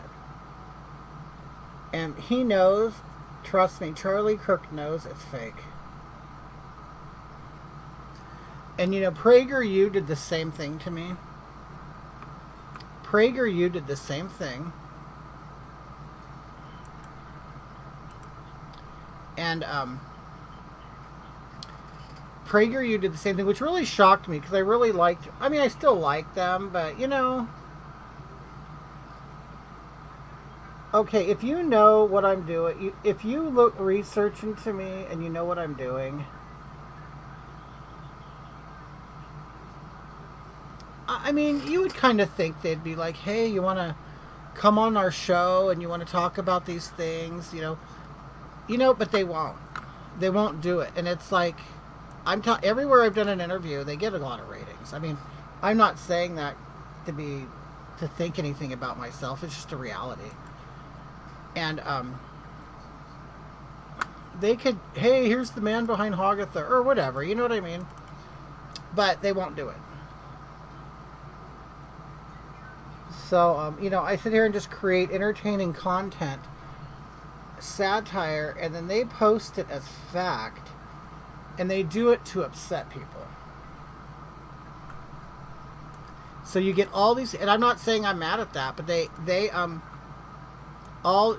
just do it to upset their audience and make them pissed off, and he's getting paid the whole time for it, and it's like, but that's my video, you know what I mean?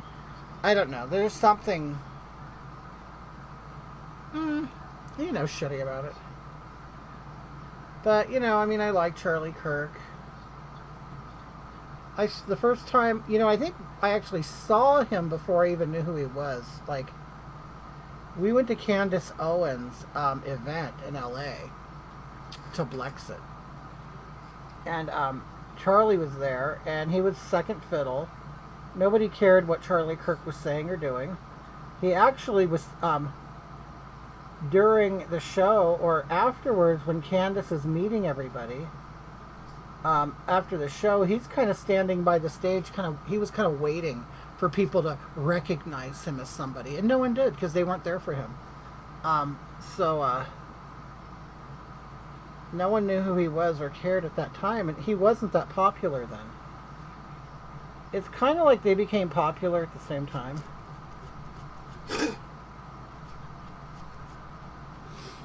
But, you know. I mean, I like and appreciate what he does, whatever. I think he can get a little... I don't want to say extreme. He reminds me of people who would share posts from Babylon Bee and The Onion thinking it's real. Instead of, I love the Babylon. Right. Usually the videos get thousands of comments and so many people believe it's real. I usually comment as much as possible that, no, and I appreciate that. The people who know me, they will say, oh no, this is Hogatha, blah, blah. And it's not like, I don't even need people to say, like, to defend me. Like, there's people who will defend me. You guys don't get it. This person is actually a good person. It's like, well, no, I do the character so people look at Hogatha and go, oh my God, how awful. Like, I don't even need them to know it's satire. But when, you know, he's using me over and over and over again and getting lots of views.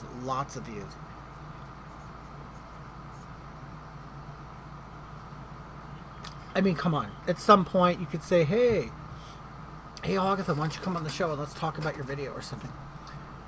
When I see Kirk or Prager post Hoggy,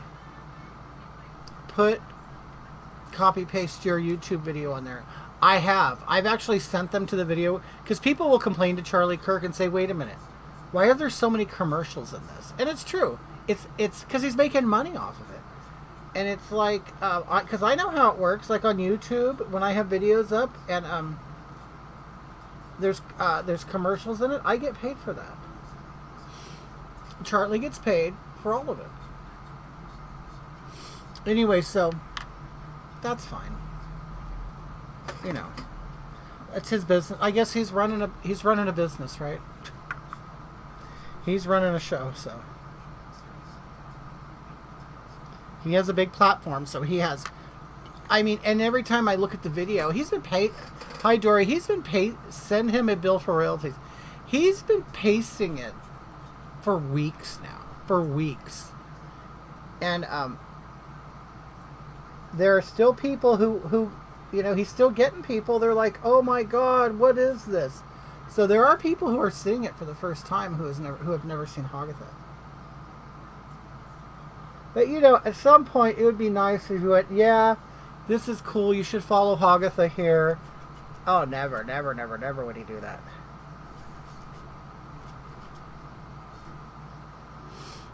Hey, stop it. Don't you hate when an animal wants to come in your room and then they get in here and then you let them in and then you shut the door so they stay in and then they want to scratch and leave again?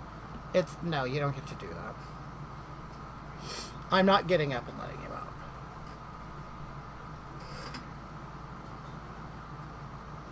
You know, the funny thing is I love animals, but I treat them like kids. Like, no, you're not going to run me. And like, there are people who will do anything for their animal. No. Now that's Mark. Like, Mark is a really good cat dad. I'm not. Like, I'm the strict one. Like, oh, you don't like the food I put in the bowl? Even though you've eaten it for 10 years now. And you'll eat it tomorrow. But you just don't feel like eating it tonight. Too bad, then go hungry. Or just eat your dry food. I'm not doing it. It's kind of like growing up. My mom would say, "This isn't a restaurant. You will eat what you're served, and you'll like it. And if you don't like it, then you can starve. You are completely welcome to starve. I am not going to force you to eat." That's how I grew up.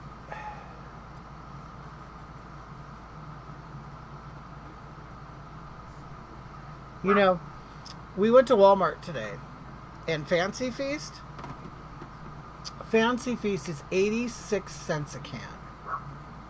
And our cats, you could put a can in their bowl, and they'll sniff it. Now, it could be, we know exactly what they want to eat. They possibly just, "Oh, I don't feel like salmon today. I want tuna and whitefish." Well, it doesn't matter what you want. It matters what you got.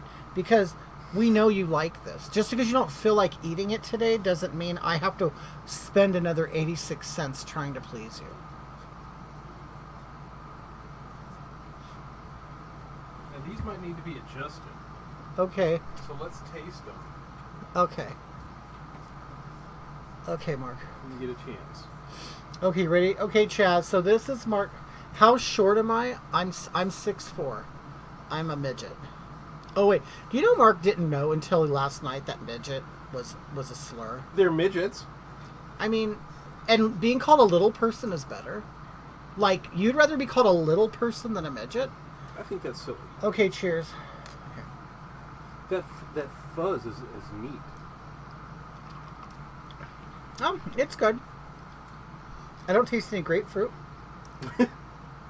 What did you use to replace the grapefruit? Fresh squeezed orange juice Oh, with a squirt of lemon juice. well, it's delicious. Thank you. You're welcome. Okay, my husband and I rescue and foster kitties. Oh gosh.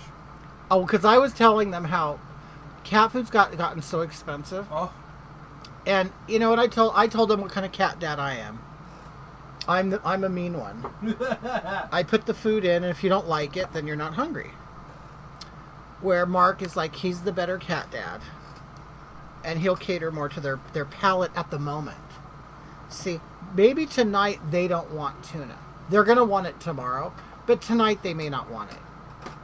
And then Mark's worried that they're going to not eat. Well, they can starve to death. See, he tries to act like he's all big and bad. But he won't tell them. Well, either eat it or starve. It's up to you. Nope. I do. Good night, James. Night, James. Oh, dwarf is also a slur, yeah. Nano is a midget in Spanish. Okay, okay, my husband and I rescue and foster cats. Kitties. We are having a hard time finding some foods, dry and wet food. It is, even at Walmart. You know, the shelves are kind of bare. Yeah. Very limited. Our little pup will ignore her food until after we have supper because our husband, Mark, shares his food with her. I don't. Oh, Kimberly's like, oh no, this is my food. I've gotten more generous with my food as I get older with the cats. I'll feed them. I'll give them but see, this is the thing. A cat knows no manners. Like Oreo, if he smells chicken, because I've given him chicken from my plate one time, he now thinks he could actually jump in my lap while I'm eating and that I'm going to give him food. And I'm like, no, you're not going to jump on me. You could sit next to me and just and look at me. But you're not going to like jump on my plate and try to paw at it.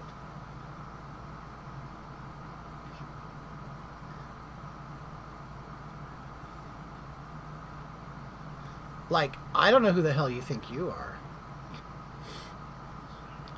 But, you know, we love them anyway. You know, we have them such a short period of time. You know one thing that me and Mark noticed on TV? Now, I don't know if you people... Yeah, we're going to talk about black people. Did you ever grow up with black people that thought it was dirty to have animals? Like I did. Like I actually grew up with like upper middle class black people. And they thought having an animal in the house was absolutely disgusting. And only white people did that. Well, one thing that we've noticed on TV is that they're making black people more animal friendly on TV. They're putting them in cat commercials and things like that. And me and Mark are sitting there, Mark, they would have never done that in our day. They would have never put black people on animal commercials. Do you make Mark whistle while he brings you your food, like they did on plantations to make sure the servers weren't eating off their plate? Our cat will not get on the counter or want anything other than cat food. It's the dog that does the begging. Oh, Kimberly, you know what's so funny? Our orange cat used to be like that. Okay, I'm done conquering. I can't. I have to stop. And he, but the older he gets, the worse he's getting. Like, all of a sudden, he wants chicken from our plate. It's like, what are you doing? I got your garnish. What garnish? Was it an orange wedge? Oh, thank you, dear. Mark, I was just telling them about how we noticed that they are now making black people cat-friendly. And dog-friendly. On TV. It's amazing. They never used to do that. It's amazing. Ever. Like, what the hell's going on here? Yeah. Especially the whole cat thing. I just don't get it. Yeah. The whole time I grew up, all my Blackford said, oh, that's such a white person thing to do. Or letting, a cat in the house? Oh, that's gross. Yeah, it was... I bet you let it on the table while you eat. Yeah, we do let it on the table while we eat. So fucking what? But we noticed that. We lived in Missouri for most of the 70s, and we didn't know any black people. Well, you didn't live near St. Louis. I have 2 cats. They're both brothers. They're 5 years old. Oh, sweet. My aunt, my children's aunt, who are half black, had a zoo. See, isn't that weird, Lila? How different people, you know, are different in different areas. Oh yeah, if you were no black people just did not do animals. You were dirty if you had an animal in the house here. In where I was raised anyway, in California.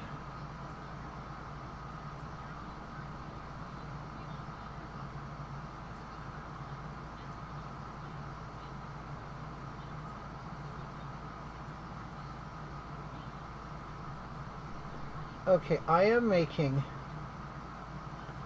big eyelids.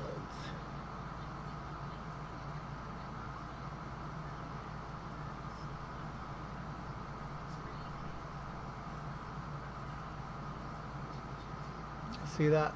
So I'm constructing a big eyelid. You know what? Naked HD XYZ on YouTube that Facebook people can't see. You're so annoying. Why don't you need to go find your own thing? Okay, go find something else. No, nobody can see that. Okay. Not in Cleveland. Oh, are you in Southern? Are you near Joplin, Kimberly? I've been through Joplin.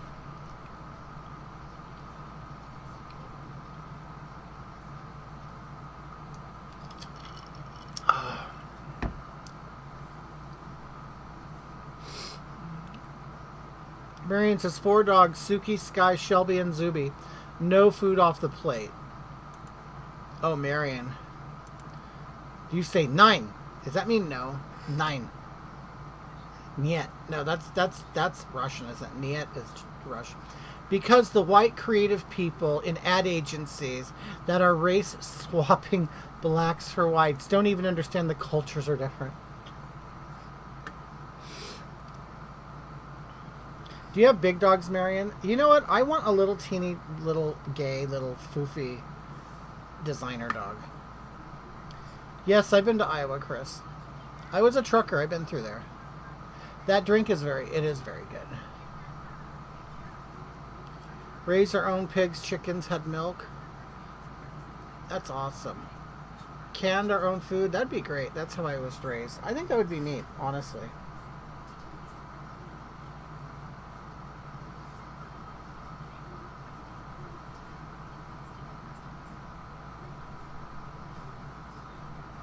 And I think it's a great way to raise kids.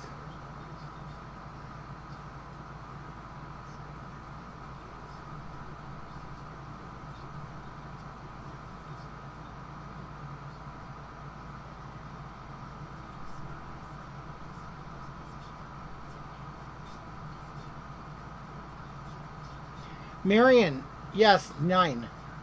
Or no begging. And they look away, right? Hey, Marion, do you talk to your dogs in German?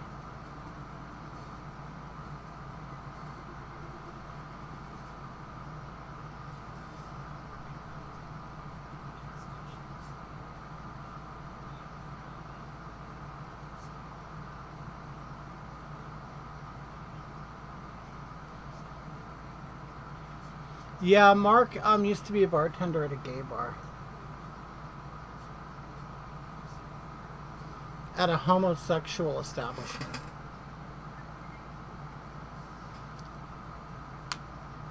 Yes, he was. Yes, he was. Okay.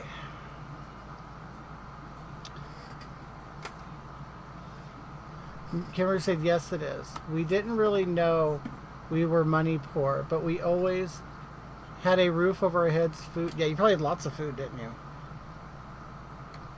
Rain says, Shibu Inu, Belgian Shepherd, German Shepherd, and the new one is a chocolate lab. Oh my god. Marion, do you pick up all the poop? Or is it far back enough in your property that it doesn't matter? Where I grew up, we had a lot of property, so our big dogs would go back there and shit, and it wouldn't, we wouldn't have to clean it up. You can have almost 6, you can have my 16, almost 17-year-old Chihuahua. Well, God, Melissa, he's not going to live that much longer. Yes, my dogs are trained bilingual. Yeah, it was so funny, 'cause, you know, of course I live in a Mexican area. It always shocked me that dogs knew how to speak Spanish. When I was a kid, I go, how does the dog speak Spanish? But then you're like, duh, they are taught in Spanish. Yeah, since I've alone now, and they are the only company I have. Yep, poop scoop, it's a mess. Okay.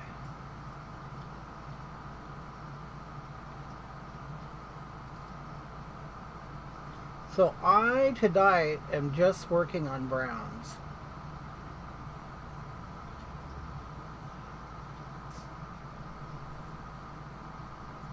Like when the cats, like, you know, they're gato in Spanish. They're like, but how do they know their name? And then it dawned on me, well, of course, there are animals all around the world.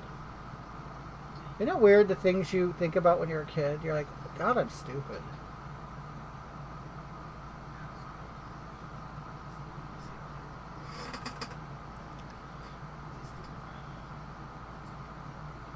Other than Shelby, German Shepherd, all others. He's running around the house right now, but little poops. What do you think about monkeypox and how the media is ignoring that only gay men? You know what's so funny? Yeah. They'll have the whole country wear a mask for 2 years. But, but I think, I came down on some, I went to a gay site and I went down on it. I'm all, you know what? Because they're like all offended. How can the gays, a lot of these gay liberal sites, they're sitting there saying that we have the monkeypox. It's homophobic. And I said, and why are they lying? I go, this is the thing. The vaccines are only available to gay and bisexual men who are sexually active. So yeah, Suki used to be sassy. I changed it. I bet you did, Marion. I bet you got the sass right out of her. And it's like, you know what? If the gay community had any class, they would keep their dick in their pants for a month and say, for 1 month, I could not be a whore. You think they could.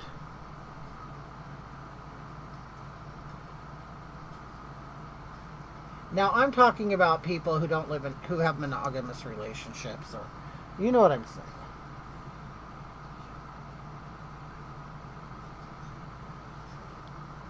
So you think for 1 month you can't keep your dick in your pants?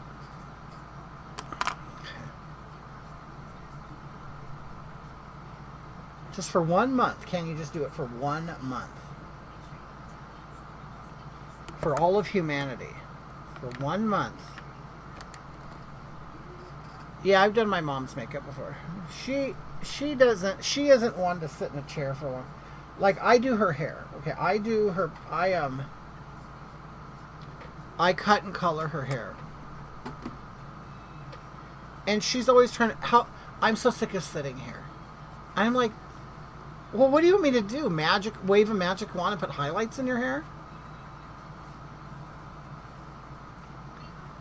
And so I'm constantly trying to figure out how to...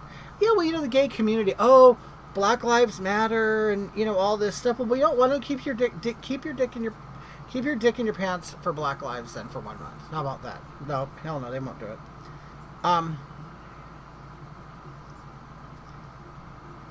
But my mom, I'm like, she's like, I hate sitting in the chair for that long. I'm like, well, do you want your highlights done or not? Because, first I cut it and then I bleach out her hair and then I put in a toner to, make it a little darker. Oh, I hate the whole process. And I'm like... well, what do you want me to do about it? So I've cut it down to where I just do half of the highlights. I've cut it down to where I don't put as much in. I use like 6 foils at the most. And then I remove the foils and then I spray the sections and I wipe it down. And then I put the toner in. I go, I can't make it easier for you. Yeah, forcing us not to F for a month is the best thing for us. It would force us to develop personalities, right, Bitter Queen?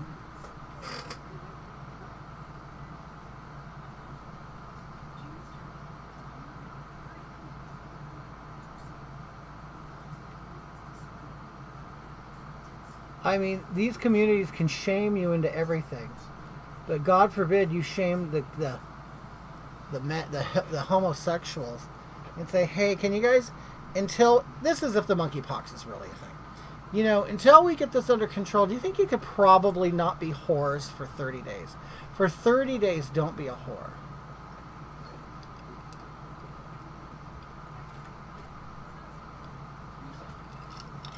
You're like, what? Oh my God, no.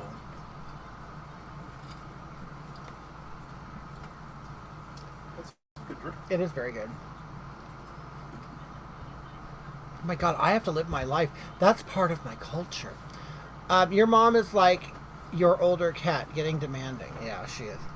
Yeah, she has me come over and do my hair, but do it quickly. It's like, what?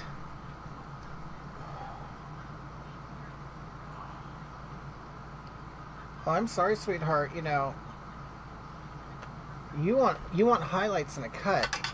I'm sorry, it's gonna take more than 30 minutes. Just pull her through a frosting cap and call it a day, right? Wally Cleaver died yesterday. Then, oh, Wally Cleaver. Gee, Wally. I honestly didn't even know he was alive.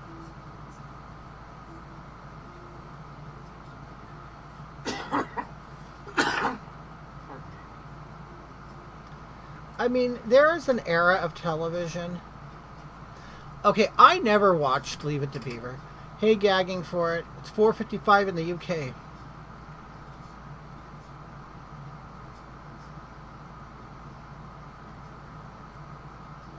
Oh, alive doing my mom's hair? She'll never allow it. I would have to hide. I would have to hide the camera.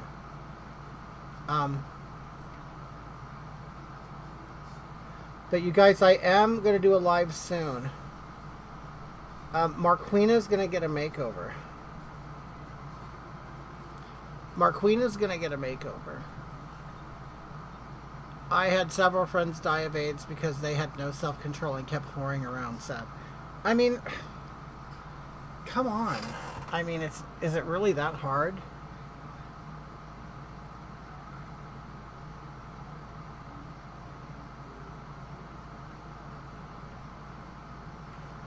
It's like you have to go to your friends and go, please, for the love of God, don't be a whore. I want you to live.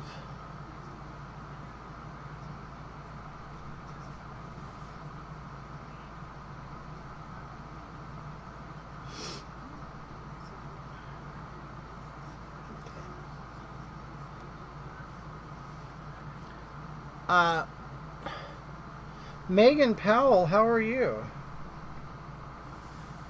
Management. It's management. Weird how all these people get COVID vaccines, which published no side effects. Then monkeypox shows up.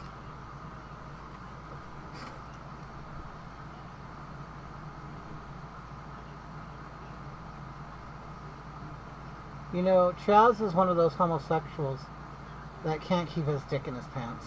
Homosexuale. Are you, Chaz?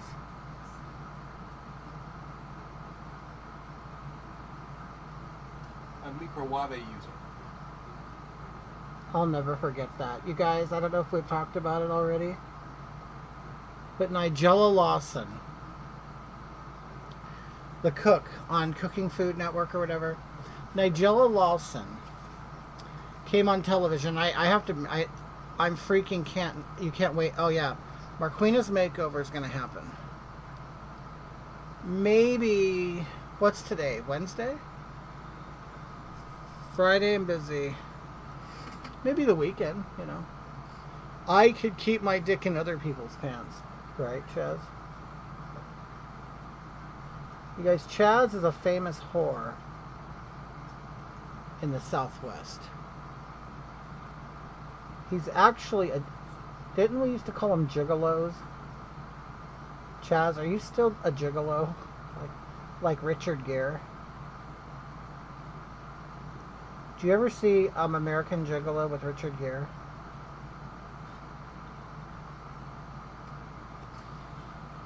He goes around and sleeps with wealthy men and women.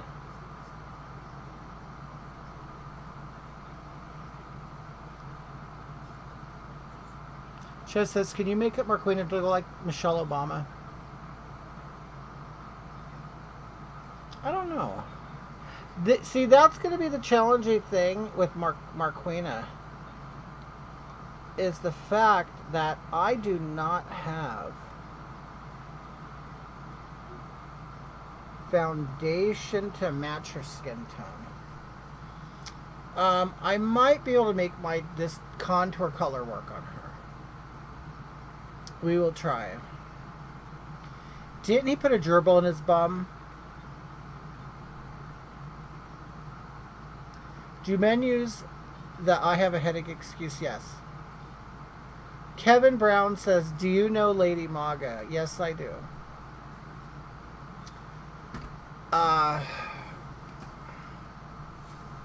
Yes, I do.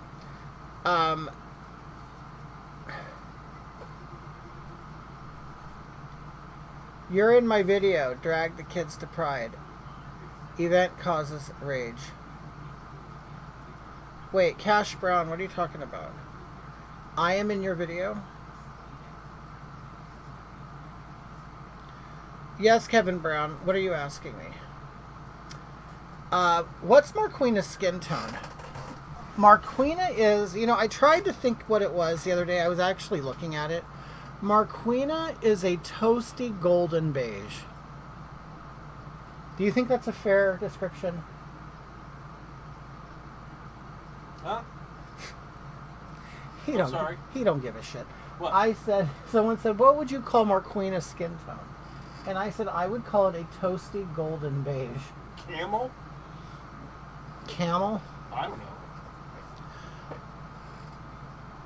Can't you use coffee grounds as foundation? No. Turning in... Toasted golden beige. Yes. Oh, It sounds like toasted coconut. Michelle says, tuning into my first live. Thank you, Michelle. Cash Brown says, I featured one of your videos. Oh, cool. And one of your recent ones. Thank you, Cash Brown. I appreciate. Hopefully it wasn't negative.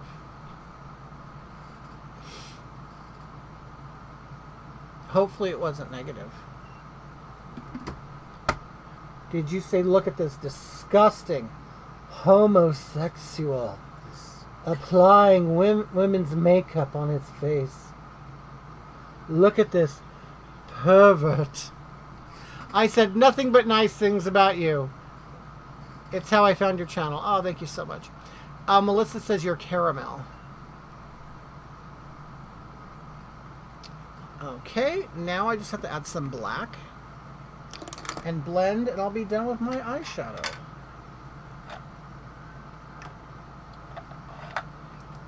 It's all positive, I promise. Well, I would love if you sent me a link to it so I may watch it. And I will pass it around. Moonhaze says, testosterone does not create the compulsive need to have hundreds of sex partners. Don't blame it on the testosterone.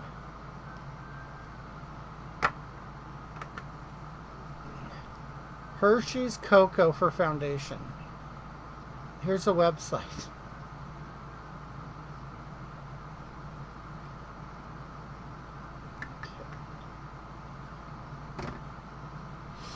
Okay.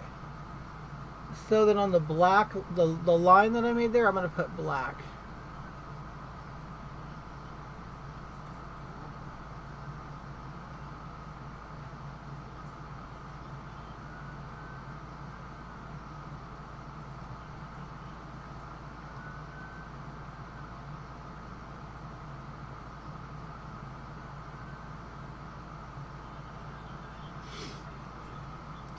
Oh, I never got to tell you about what Nigella said. Yes, gagging for it. That's so funny. We said it at the same time. Nigella Lawson, if you're familiar with her, and I love her. I think she's beautiful. I think she's so elegant in the way she speaks. But in this video, and I'm not kidding you, you could look it up.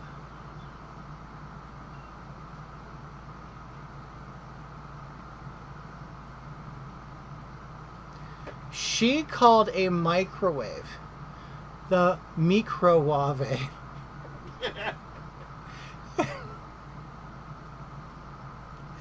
And I immediately texted my friends from Wales. And I said, do the Brits call it a microwave? And he said no. And she got a lot of shit for that. In fact, I'm going to see if I can find it, and I'm going to play it for you guys. Hi, Janie. Ainsley, good night. Thank you. Okay, so let me see if I can get it up here for you guys.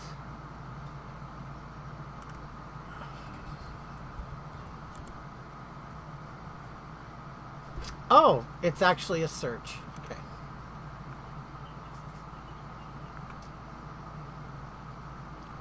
Okay. Hold on. Drying them out a bit in the hot pan, and I'm ready to set to with my mechanical masher. Okay, hold on. I mean, I love this woman. Okay, wait. It's almost like if a burlesque dancer became a cooking star. Okay, wait. I have to share this. Hold on. No, wrong. Okay, wait, hold on.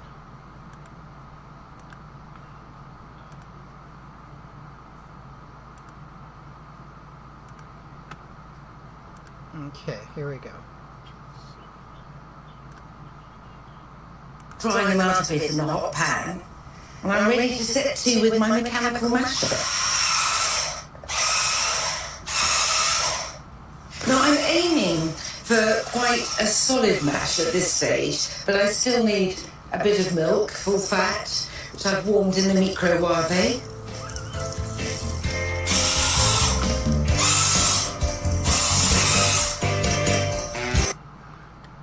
Here.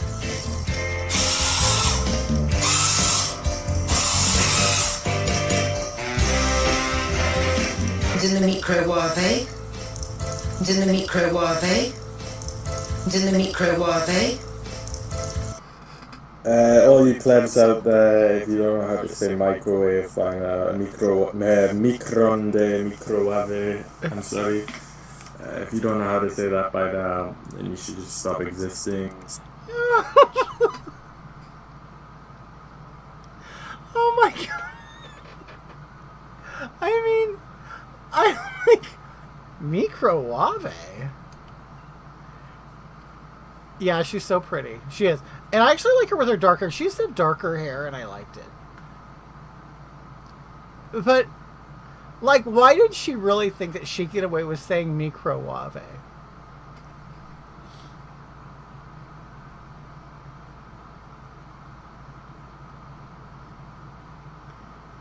I mean, didn't the producers of the show laugh? I mean, you would think the cameraman would laugh. And they would say, what did you say? No, please repeat what you said. A microwave? It's as if she's somebody who has never used one or even know how to say it. Is that a palette or a mirror? This is a mirror.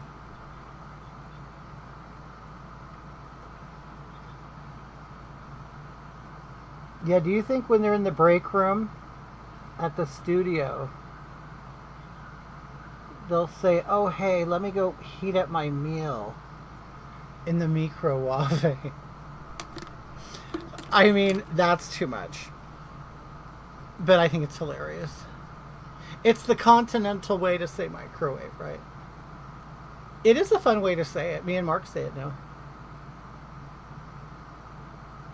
If we remember to say it. Oh, would you zap my burrito in the microwave, please? I mean, it is hilarious. I know, next time you're at a truck stop, say it that way. Excuse me, madam, but where is your microwave?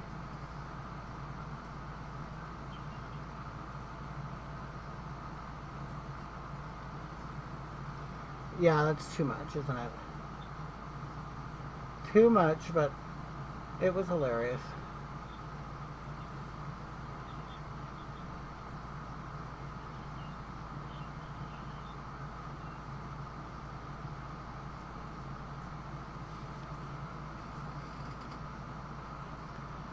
I think the Welsh word for microwave is poppity.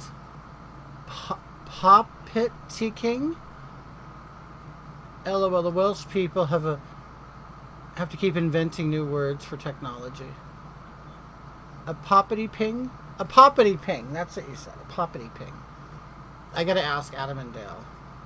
Bye, Cash Brown. Thank you for joining us.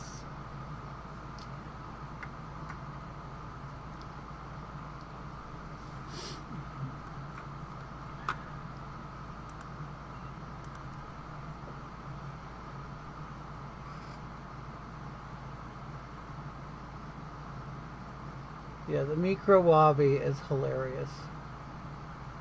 Absolutely hilarious.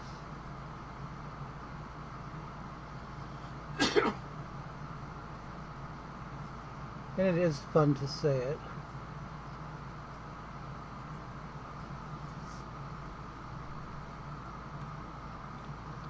What's up with the new Atlantic fake accent?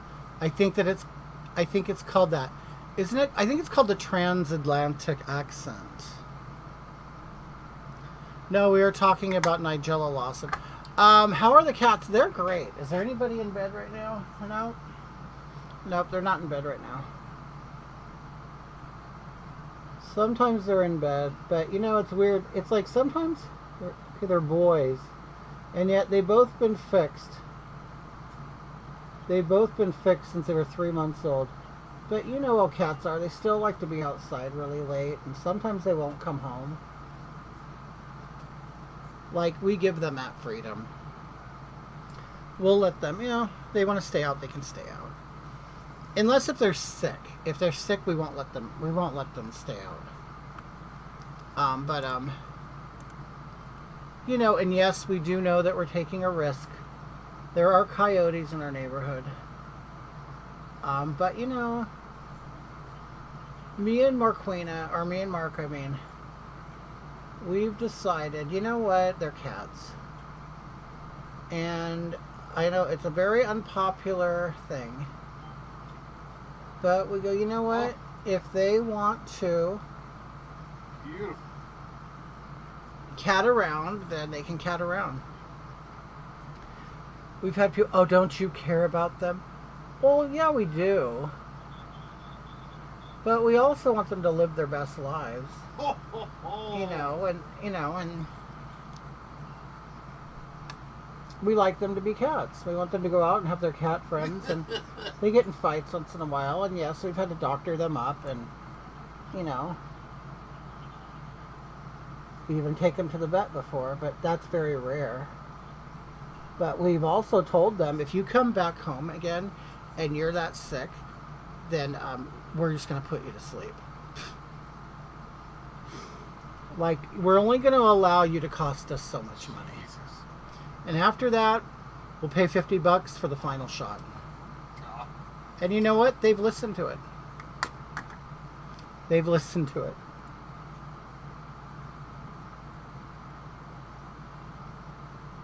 But Mark is really good about fixing them up. Like, he has, like, pulled things out. He's glued things shut. He's popped things. The transatlantic accent is an old school cross between American and British English, used to be taught in posh schools for the affluent, easy to learn too. It's really an American who can't speak an English accent. Then when they try, it comes out transatlantic.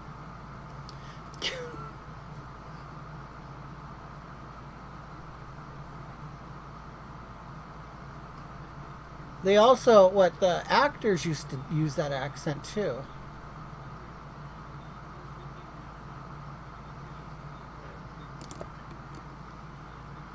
Do they sleep with you in bed? Yes. When they decide to.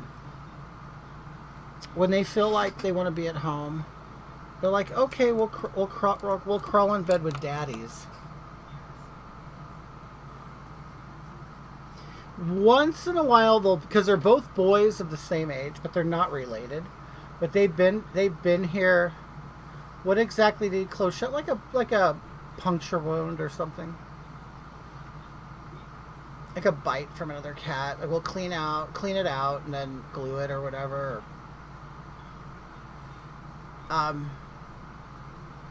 They what's I gonna say? They once in a while they'll sleep together in our bed. Once in a while we'll walk in and they're actually like laying next to each other, like in like a yin and yang position, or actually touching each other. And we'll go, you guys are so gay. We'll call our cats gay. And then sometimes they just don't like to be together at all. And then they'll take shifts. Like it'll be one week one of them can sleep in the room with us, and the other one won't bother them. And then the next week the other one will take its place. It's weird. They have a schedule. Like, okay, you're allowed to sleep in the room. Like it's almost like they communicate.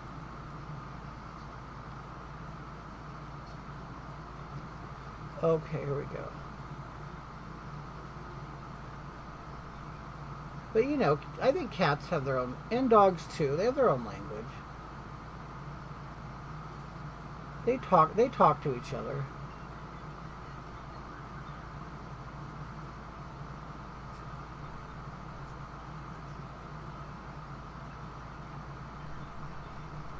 Do you guys, okay, on our cable provider, we have a channel called Reels.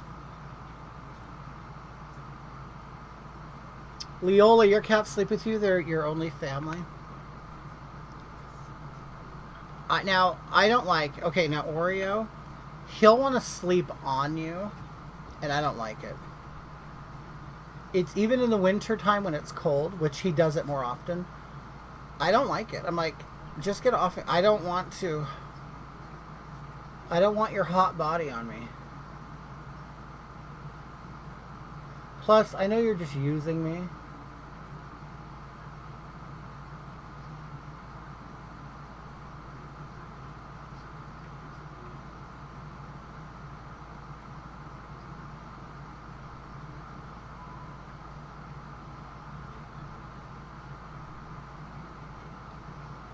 See, I always say I'm going to do this really quick.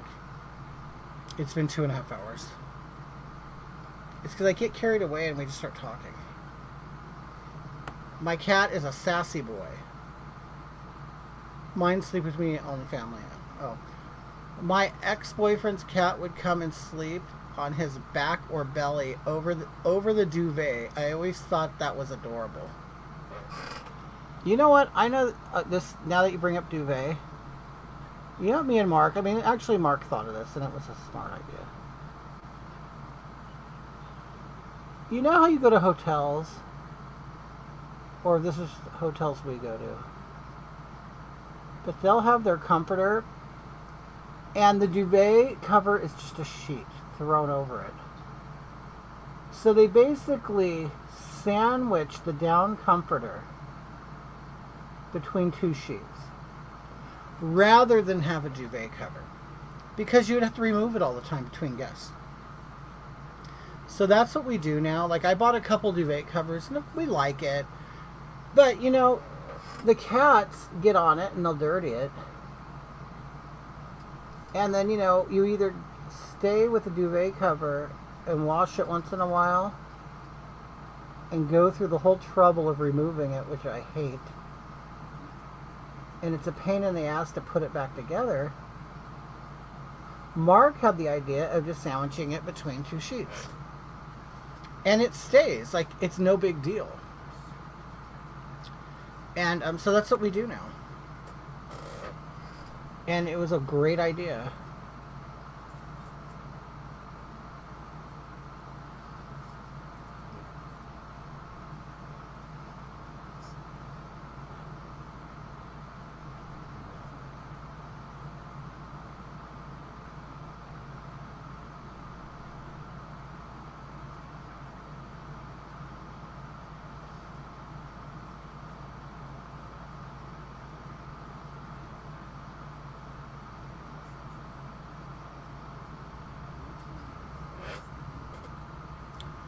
Hog, I'm having such a relaxing night listening to you. Oh, thank you, Maverick Spirit. Do you know what somebody said? Somebody said, well, as Hoggith anyway, I should do ASMR videos. You know, because they like when Hoggith talks like this. And they say Hoggith is so relaxing.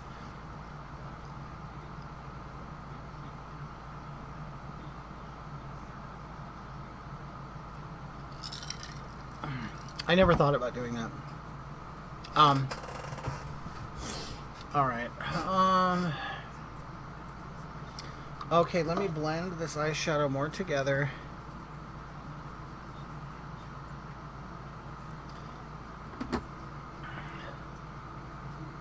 And then I'm done with that eyeshadow.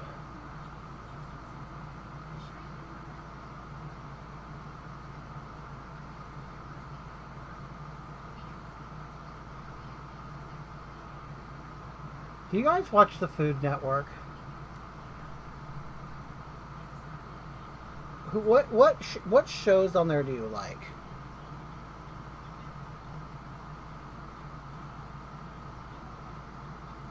And if you watch the Food Network, have you noticed that the Food Network is slowly turning into the Guy and Bobby Flay channel? You know what? I'll be honest with you. I have thought about doing a podcast. I have. I mean, I do have a lot to talk about, I guess, but I don't think I have a wide range of topics. You like Drivers, Dine-Ins, and Dives. I do too. You watch Iron Chef. I do watch. I like Beating Bobby Flay. I'll watch. But you know what I get sick of? I get sick of the whole, like, the chefs go on there and they hope someone wants to beat Bobby Flay, and chances are they're not going to. I get sick of the repetition of it. Like, I get sick of the repetition of the game show aspect of the Cooking Network. It's always the same thing. The stupid contests on the foodie shows are my favorite. Like, I do like Guy's Grocery Games. I don't like Alex's, a show about the parking lot. I don't know why I don't care for that. But I do get sick of. I get sick of the whole same old thing, like they're always in a big hurry to make something happen. And oh my God, are they going to get everything on the plate? And it's like they get you all the time with that same gimmick. And it's very rare. It's very rare that they don't get everything on the plate. But yet, we're always told, oh my God, they're not going to do it. They're not going to get everything on the plate. And they always do. Okay. So I kind of get sick of that. It's like, yeah, okay, I get it. We all have to pretend. We all have to pretend that, you're not going to get everything on the plate. All right, we'll play right along with you.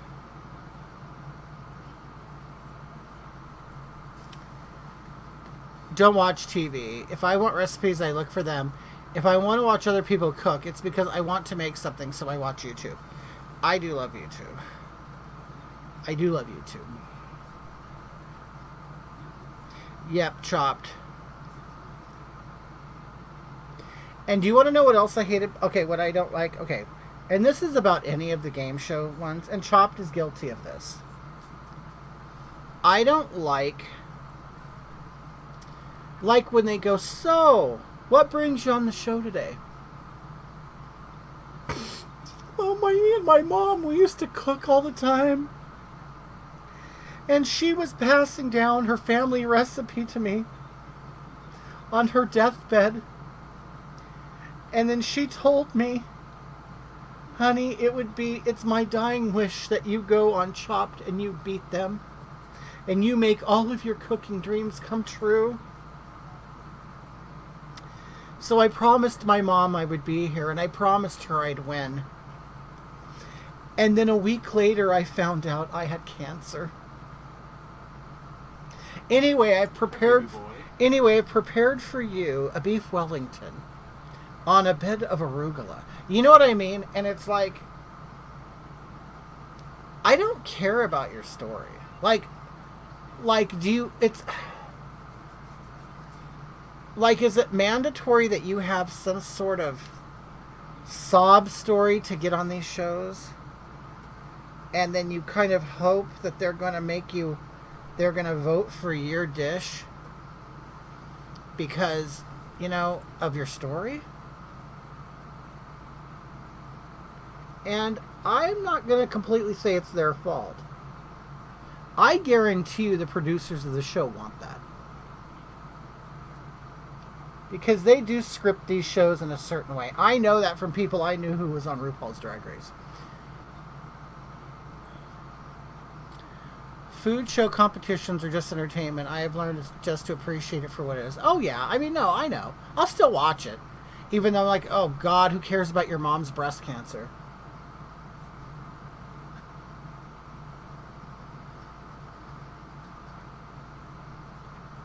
It's like, I came here to watch someone cook something good, not to hear about your mom's breast cancer.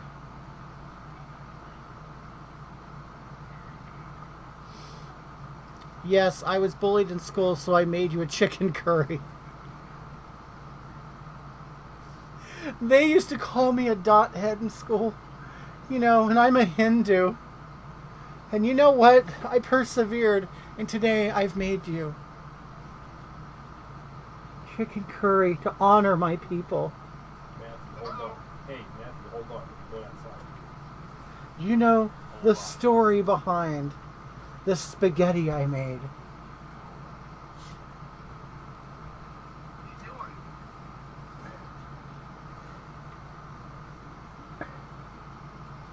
My grandfather had this recipe I told you hold on. rolled up, and he rolled up of our best Jewish dish. He rolled it up and he kept it in his... My great-grandfather rolled it up and kept it in his anus while he was in the concentration camps. And this is so precious to me. My mom died of breast cancer, so I made you chicken breast. My...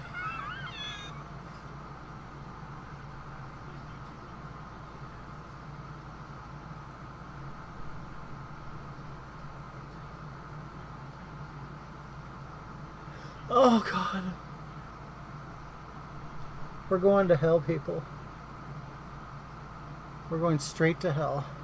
I'm putting gold on.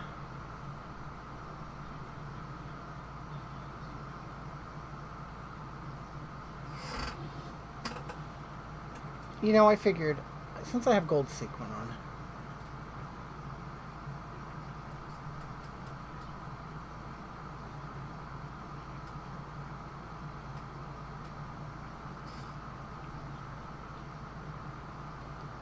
okay. Usually colors I really wouldn't wear. All right.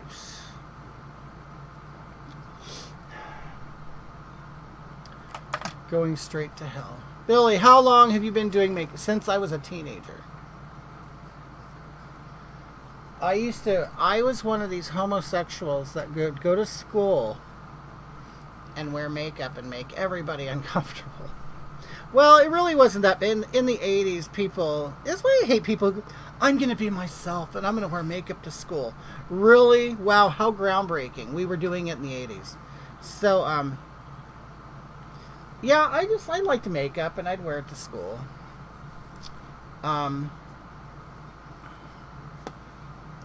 liked... Like I said, my first people that I liked were Kiss. Of course, they were men wearing makeup. And, I just liked it.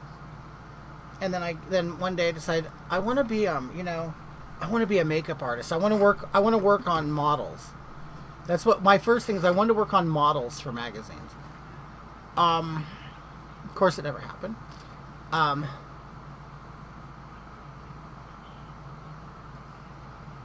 And then I don't know. And then it was like the 80s, and I was all into all the groups where all the men wore makeup. And then I'm like, I can do that. You know, but men were like wearing skirts to school. It was the 80s. It was new wave. So, you know, I did that.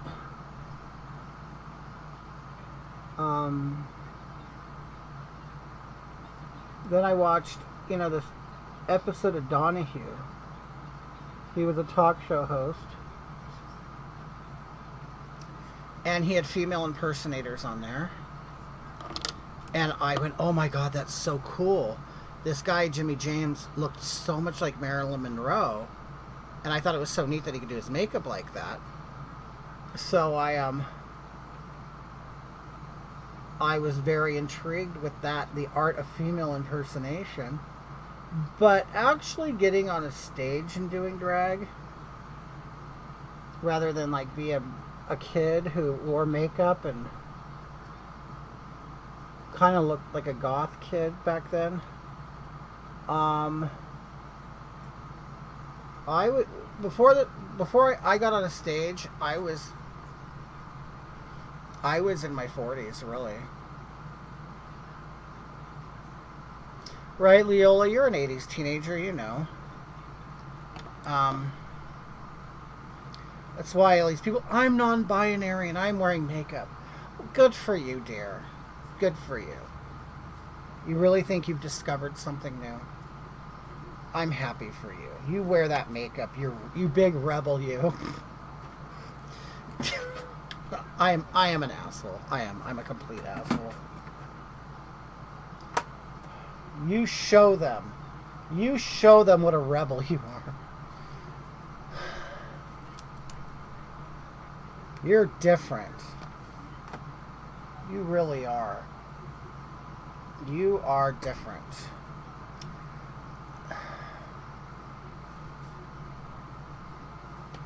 Reminds me of like people who have a mohawk now, and they sit there and they think they're really tough, and they look around like, are people noticing my mohawk?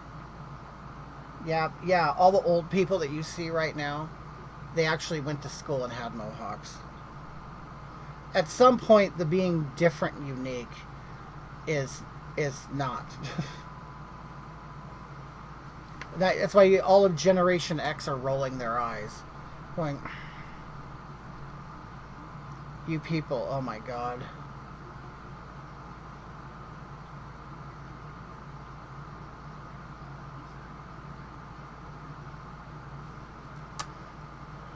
I'm a 60s baby, and I see a lot of that. These young ones bring back the cool shit. Right, but they bring back the cool shit acting like they're rebels and like, oh, I'm really breaking a mold here. I'm really showing everybody. I'm real different. You want to know how you'll be different? Wear a poodle skirt. Wear a poodle skirt and saddle shoes. Then you'll be different. Why don't you bring back a style that really no one does? I mean, for God's sake, there's 60-year-olds with pink hair. I mean, there's 60-year-olds with facial piercings. I mean, they've had them since the 70s.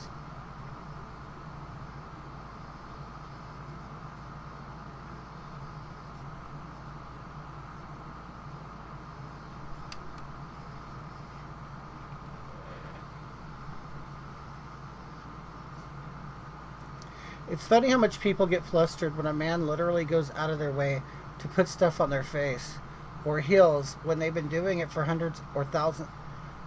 Men have been, okay, and I've told people this. Men were performing as females on the stage until the 1600s because women were not allowed to perform live on a stage. Men played female parts. So they were wearing all the makeup and the wigs and stuff. Not to mention, men in general, at some point in fashion, they were wearing heels and powdered wigs and stuff. Now I get it. We dress for whatever's modern at the time. And, I understand that too. But to just pretend it never happened is really stupid. And I'm not saying, yeah, men should go around with wigs and makeup and heels. No, I'm not saying that at all. But to act like it's like something completely brand new and unique is really odd.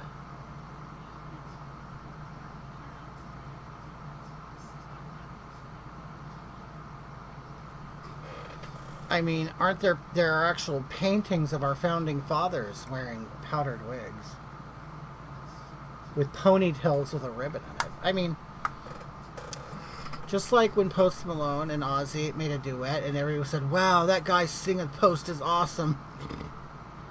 Yeah, they think he's awesome now. They should have seen him, 30 years ago, 40 years ago.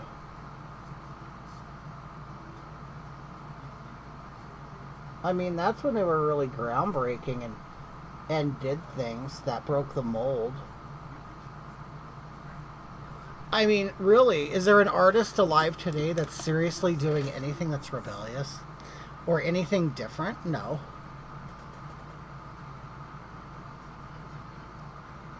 Sharon, you think she's trans? She was a big woman. At Versailles, the men wore 2 to 3 inch heels. Oh, yeah. Hey, Jean, do you know I almost said at Versailles?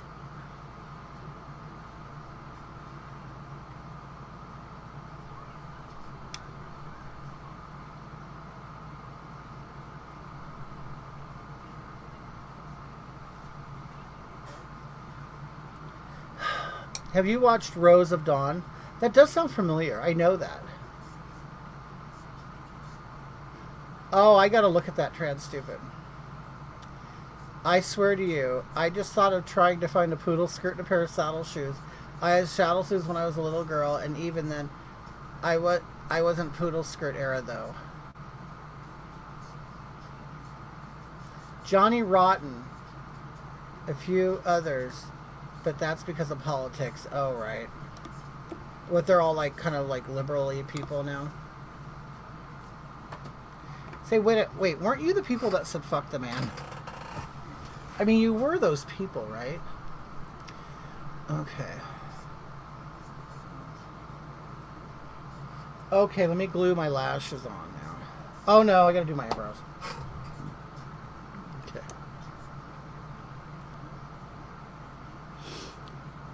You know what I heard? That people are really pissed off at Bruce Springsteen because he has concert tickets going for $5,000.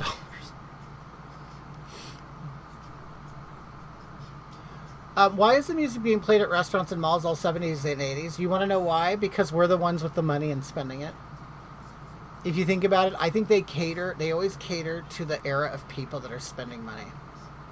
So 70s people, that's like my age and up. So people who are 52 and over, I mean, aren't there, you know what I mean?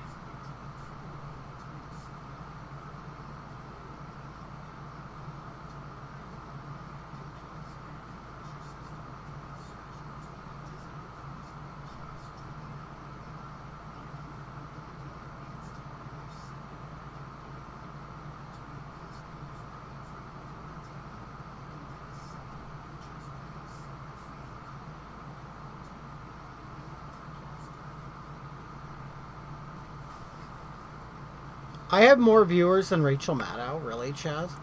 You know what? I'm not kidding you. The night that Hillary Clinton had Lady Gaga on the stage with her at her like one of her things, her convention or whatever, as I went live and I had a ton of viewers. Once Lady Gaga off the stage on Facebook, when Hillary Clinton came on, all the viewers completely dropped. And I, at that moment, had more viewers than Hillary Clinton. And I'm not kidding.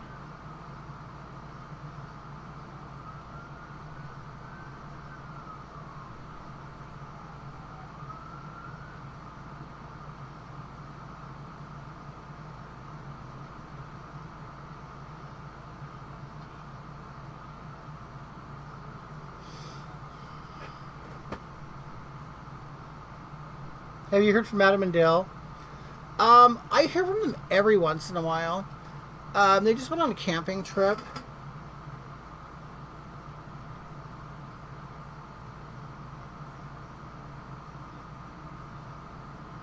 They both have different jobs now, so it's very demanding. Hog does have perfect skin, thank you.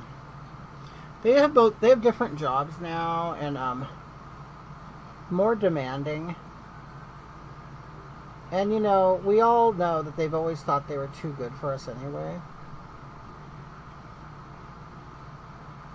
Oh, I'm kidding. I love Adam and Dale.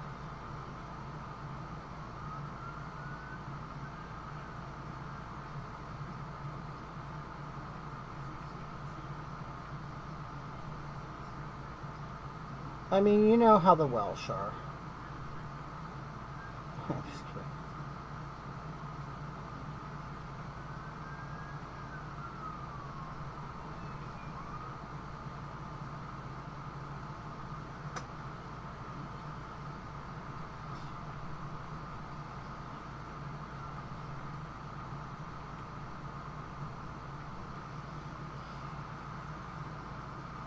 I wonder where your ancestors were from. I don't know. I do know that my father, that whole line of family came here from a kidnapping. My, you know, what great whatever grandfather got here when he was 13 years old. He was kidnapped and put on a ship and was an indentured servant. And he came from a rich family. Him and his girlfriend were kidnapped. Isn't that weird? What a weird story. Okay.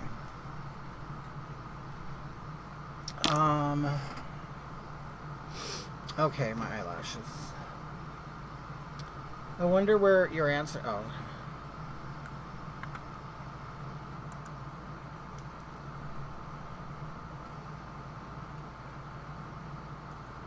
Where are my eyelashes? Shit. I can't wear these. Make a video about it, that'll be fun. My relatives were slaves.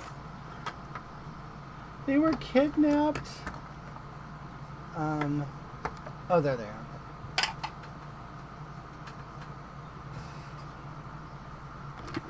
I bet it was Marquina's family who kidnapped them. Funny that Naked HD doesn't realize that we are the very last audience in the world that would click on his spam. I know, they're so stupid. They are dumb. Oh, good, there's my tweezers. I didn't have them last time. It's storming. Really? Where's it? In Kentucky? Hey, Ashley, I have a lesbian trans sister that lives in Ashland. There are loads of stories like that out of Ireland. The entire coastal town of Baltimore, Ireland, was kidnapped in 1635 and sent to the Barbary as slaves. Oh yeah. No, we're not supposed to talk about that. The only people who suffered from slavery or any injustice were the West Africans. That's the story, and we have to stick to it. You know, even my relatives at my grandma's family, they came from the Azore Islands, which are off of Portugal. They were like kidnapped and raped and stuff by the Moors. Is it storming? And oh, you know what? My niece lives in Arizona, and she sent me. Wait, Chaz, you're in Arizona. Are you still watching? Yeah, I saw she was in Globe, Arizona, and it was really storming. It was so cool. I'm so jealous of that.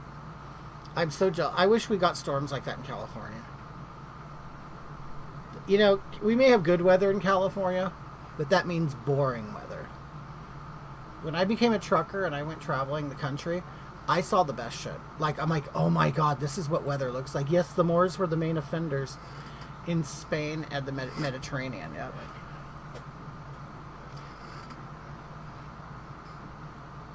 No, but you can't talk about that. The only slavery that matters is if it came from West Africa.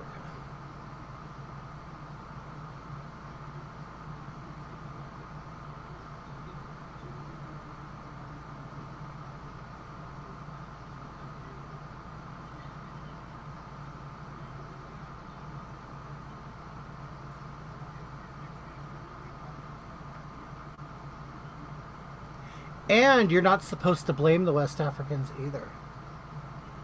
Even though it was their trade, it was their industry. I mean, that was the Walmart of slaves. I mean, come on. Why can't we just be honest? The West Africans was Sam Walton, and their product was slaves.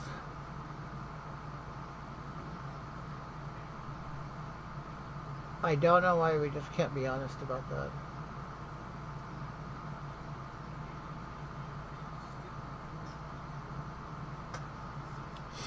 Yeah, in Guam has a typhoon every August. It was funny and scary at the same time. Jeans, I'm in Kingman, and yes, we do see the best shit.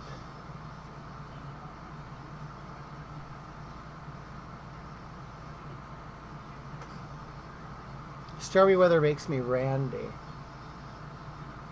Yeah, I loved it. When I got out of California and I saw what real weather was, I go, this is badass. This is badass. Okay.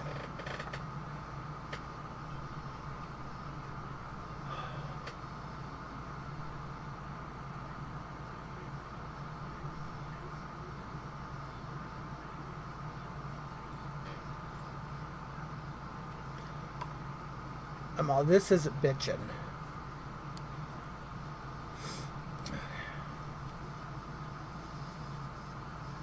Yes, even though the West African oh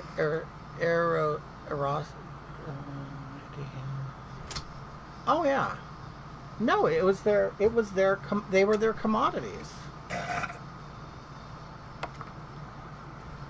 So what did Matt want? We need to find Matthew a mate. Matthew is a friend of Mark's. So what did he say? What is he doing? He wants to go. Of course, he wants to go camping somewhere. Okay. But He wants us to go camping with him? Yeah, so at some point. Okay. You know, whenever, and of course he wants to go to Rock Creek, and I'm fine with that too. Right. So he wants to go 5 hours away to camp. I understand that. It's nice there. If we can get cabin 8.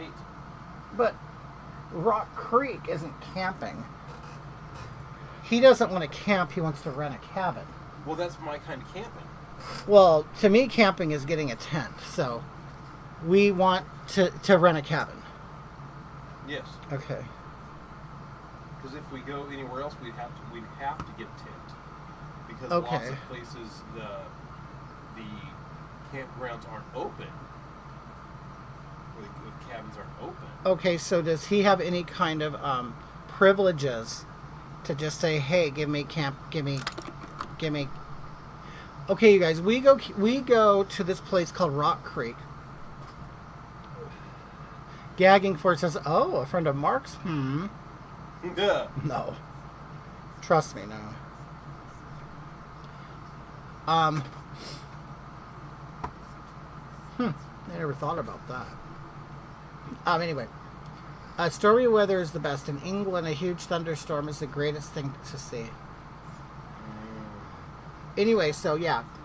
Okay, so there's this place we like to go called Rock Creek. It's in Mammoth Lakes, California.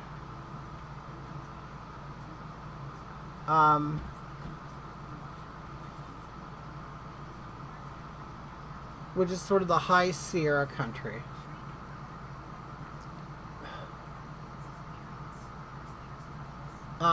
Which is really cool. It's a high elevation. Is Rock Creek where we upset the Karen? No. What was that? Oh, the bear. The bear. Oh my God, Melissa. How do you remember that? Yeah, she was so... I totally forgot about that. This bitch. Okay. So Rock Creek is a bear area, right? There's bears there, and they will come up to your cabin and things like that. So we decided, oh, let's leave some food out for it, right? And so we did, which is very common there. Is it the best thing to do? I don't give a shit. Like, I don't care. It's my only time to get this close to seeing a bear. It was awesome. And do you really think that I'm not poisoning it? I'm giving it food. Oh my God, I can't believe I forgot about this. I'm giving it food, but it's going to get the food anyway because there's nothing but campgrounds and cabins everywhere. And there were ribeyes. And we gave the bear ribeye steak. Now, here we are enjoying nature. Here we live in the city. You know, for some people, yes, maybe it's normal to see a bear outside your window, but not here. Okay? So we saw the bear. And we're like, oh my God, that's so cool. A bear, right? So me and Mark are like, yeah, that's cool. Let's get one of our steaks. There was a river with a big, like a little island in it with a tree and a rock. So we put the steak on the boulder. We put fruit out there. We did different things. And the bear would go over there and eat it. Okay, so this lady, a lady comes over, because they came to our cabin in our backyard to see the bear, because the bear was in our backyard because we were feeding it. And so the bear's sitting there having a good time and kicking it on the island in the river. And this woman, she drives a Subaru, so we already know. I mean, I don't judge people who drive Subarus, but she's one of those. Okay.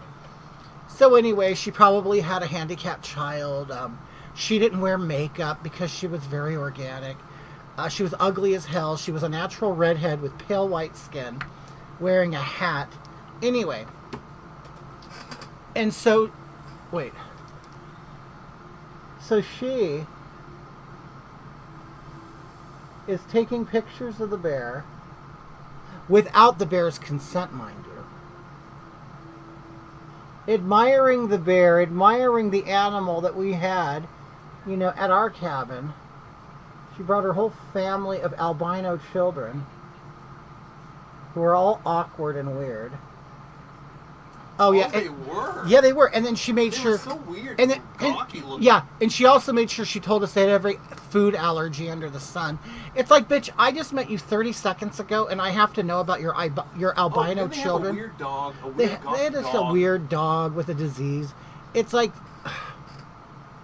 they probably disinfect everything in their home, so they're all like have no immune system. Anyway. So I met you, honestly, 30 seconds ago. And I have to hear about your children's food allergy? I honestly don't care. I don't give a shit. It's like I'm meeting you for 30 seconds at a campground. Anyway. So I am...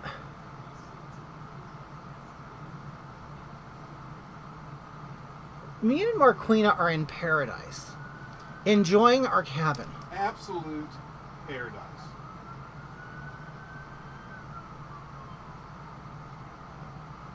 And then we find out, Mark, she was from Davis. Oh, So Davis, so she sees bears all the time. no, Davis is by Sacramento. It's thought sort that of, was kinda out. no, it's like the Berkeley. Okay, Davis is like the Berkeley is to San Francisco what Davis is to Sacramento. Okay? And you're like, oh God, you're from Davis. Is it like Muscoy? It's a college town. Oh. And of course, they're better than everybody and so smart. And they're so woke and they care about the environment. I bet her neighbors were so glad she was away from them. Oh, I bet. So then, okay. So after hearing about her stupid kids' allergies, that her albino kids, I then said, "Oh, isn't this They were all great? covered up too. All covered up. It's like in the 60s up there. It was very nice." Anyway, so then she's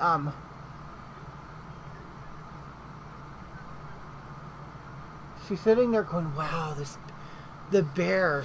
Oh God, this is beautiful. Oh, look at the bear, just over there eating and enjoying, and what a rare treat."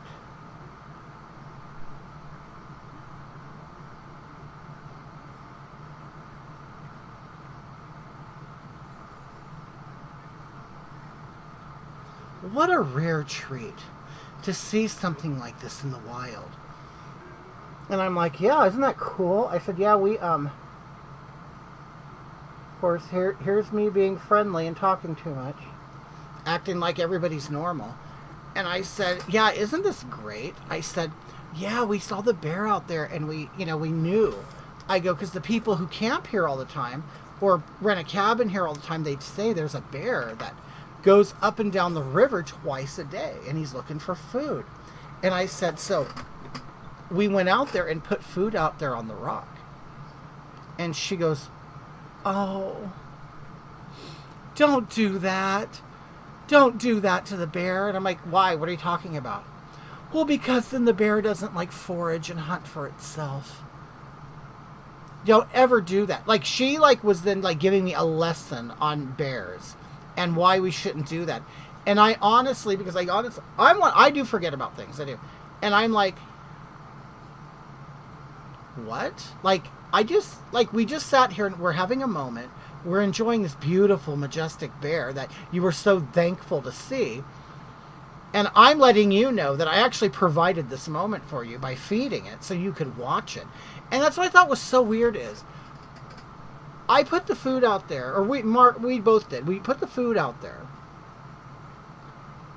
We've created this moment where the bear is sitting there eating a ribeye steak, and you and your weird-ass family are here watching it, enjoying this life-changing, once-in-a-lifetime moment. Our work.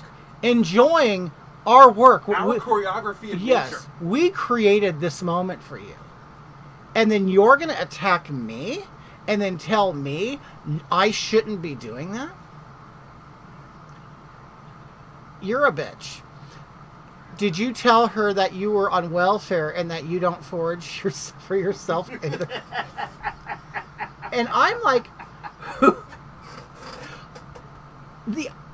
does this bitch think she is? Who does she think she is? I just couldn't believe it. And I'm looking at her going, I'm confused here. I thought this was a wonderful moment that you were enjoying with your children. And now you're actually going to admonish and put down the person that actually created this moment, this once-in-a-lifetime moment for you and your family. And I'm telling you this, and the funny thing is, she wasn't a young woman. I would say she was my age, if not, maybe within 10 years of my age. You don't talk to strangers like that.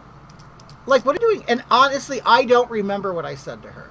Now, it seems to me, knowing me, that I would say something to her, but I would not be completely, go off. Because they were staying in the cabin next to us. So I would know, wait a minute, we're spending the weekend together. I'm going to see these weirdos. So I'm not going to completely go off on her.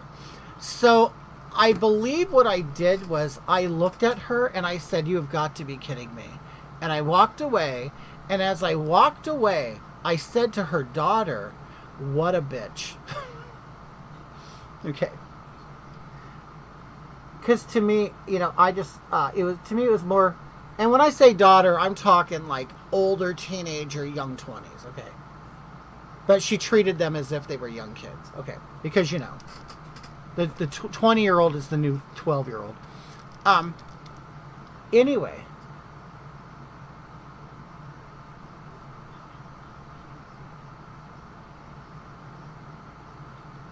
So the rest of our time there, I didn't pay attention to her. There were times she would look at me, and I just would look the other way. Because I'm not there to... I want to have a good time.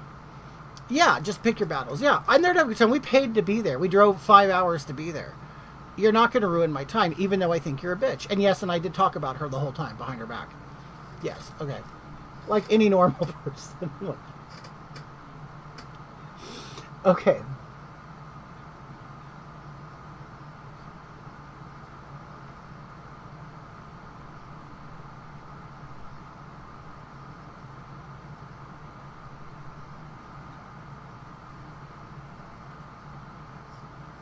So, of course, we'd see her come out of her cabin.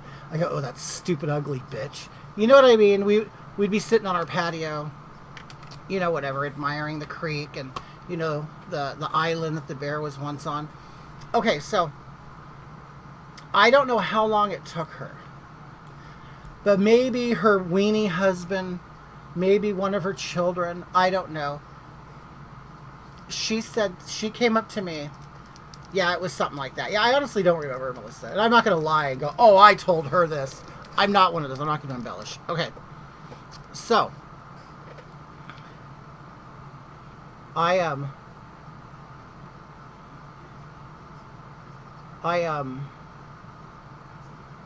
We're sitting there on the patio or something. I don't remember. And I see her walking over to us. And I'm like, oh, God, not her. Like, she's the last person I want to see. And she comes up. And I love it. You know what? I'm going to tell you what I hate about people who apologize. Because that's what she did. She apologized. As she should have. So she comes up. And she's like... All of a sudden, she's the victim. Okay? All of us, I mean, I'm not saying I was a victim or anything, but I was. I was a victim of her rudeness. I was a victim of her elitism. But anyway, she comes up to me, and I'm like, oh, God, Mark, oh, this bitch is coming over. And so she comes over, and she's like, I just want to tell you, like, why is your voice trembling? Why are you, like, all of a sudden hurt? You know what I mean? You wanted to say more, but restrained yourself. Right. So she comes up to our cabin. She's a victim with them albino babies. So she walks up, and she's like, I just want to tell you, I am really, really sorry how I behaved with you.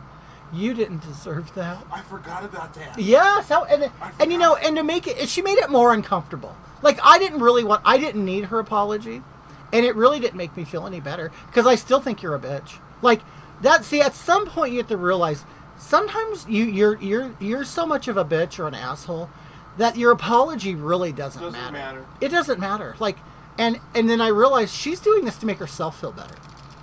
Well, no, I'm not making you feel better. Okay, anyway.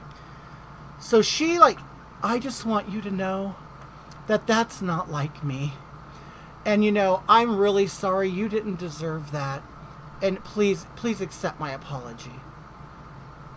And I go, I don't, what did I say? I'm like, yeah, you know, I don't really care. Like, I let her know that her apology was completely unnecessary. But I wasn't, like, a dick about it.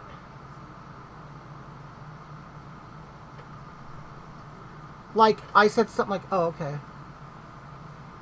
Like, I wanted her to know that her apology was not necessary.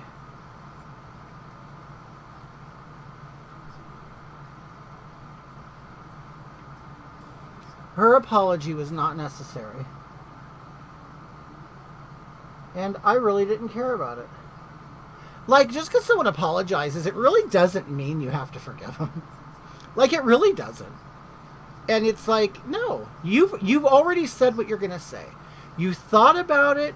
You stuck to your guns about it. The time to apologize would have been while I was walking away. And then, or you know, a couple minutes after that saying, you know what, I am so sorry. I drank too much. Like, I would have actually thought that was more genuine. I'm sorry, I was really drunk. You know, my allergy medication had Yeah, just kicked in. something, but there was nothing friendly about what she said. It was all to alleviate herself of the guilt. Like, her family probably said, Mom, you shouldn't have done that. And she probably went, oh, yeah, I probably shouldn't have. Okay, I'll go apologize. Well, You no. were wrong. No, you're a fucking bitch. And I don't care how much you apologize. You're not invited over for the barbecue. How about that? Yes, it was her white guilt.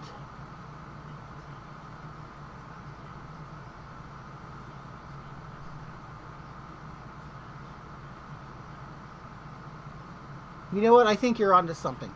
It was her white guilt. She looked at me and knew, wait a minute. Wait a minute. There's something dark in there. There's something kind of Mediterranean about him. I'm white, therefore I'm better than him. So then I better apologize. And you know what a lot of that, I think that's what a lot of that is. And that's what I hear people say that. Well, I'm privileged. And it's like, ugh, shut up. You know how ugly that sounds? Like, I think that sounds so ugly. To me, it's like someone saying, well, I'm rich. And you feel bad about that? Like, really? I'm rich. And I'm just used to certain things. Oh, Melissa, you enjoy my camping trips and stuff?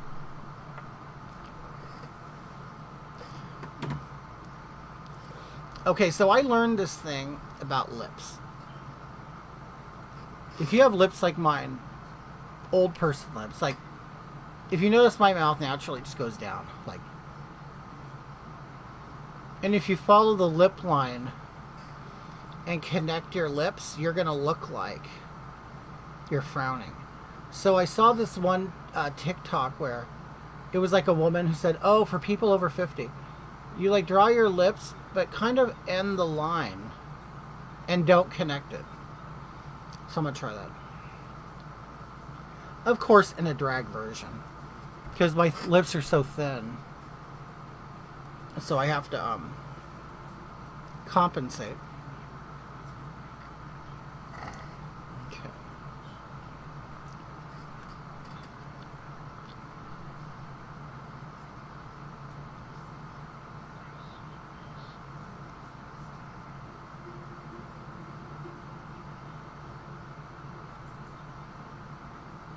And yes, I draw way down.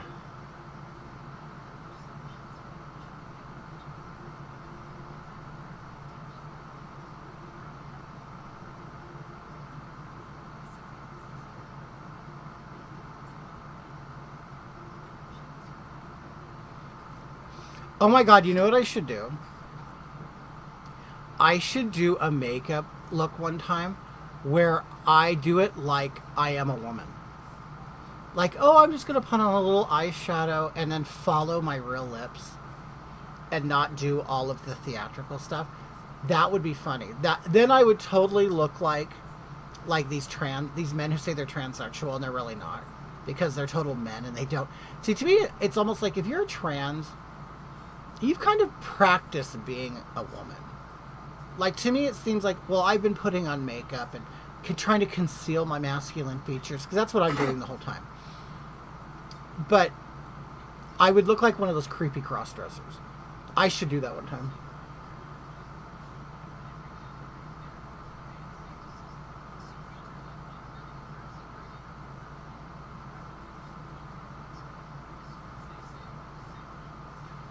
That would be great. Okay. It's like, this is what I don't understand. And I actually have friends that are trans. And I love them. Like, what I'm saying has nothing to do with them. Okay. I don't understand the man who is 60 years old, who has all of a sudden said, you know what? I've been a woman my whole life. But yet they have done nothing their whole life to be a woman. Like, so then what do? Is they go to Walmart and buy makeup that does not match their skin tone. To me, it seems like you would have been interested in makeup and technique, or because why? Okay, this is what I don't get. Every trans person I know, every trans woman that I know, they love being a woman. And I mean, when I mean woman, like a modern woman who wears makeup and hair and jewelry. Like, they don't look like lesbians. Like, they really go for full-on glam. And it's like, so they've practiced their whole life before they've even come out by doing makeup, and they know how everything works. And this is why I don't understand, all of a sudden you get all of a sudden some bodybuilder completely looks like a caveman who goes, yeah, I'm a woman now. And he puts on a wig and red lipstick and he thinks he's a woman. And it's like, but you're not really selling it. You're really not. Okay.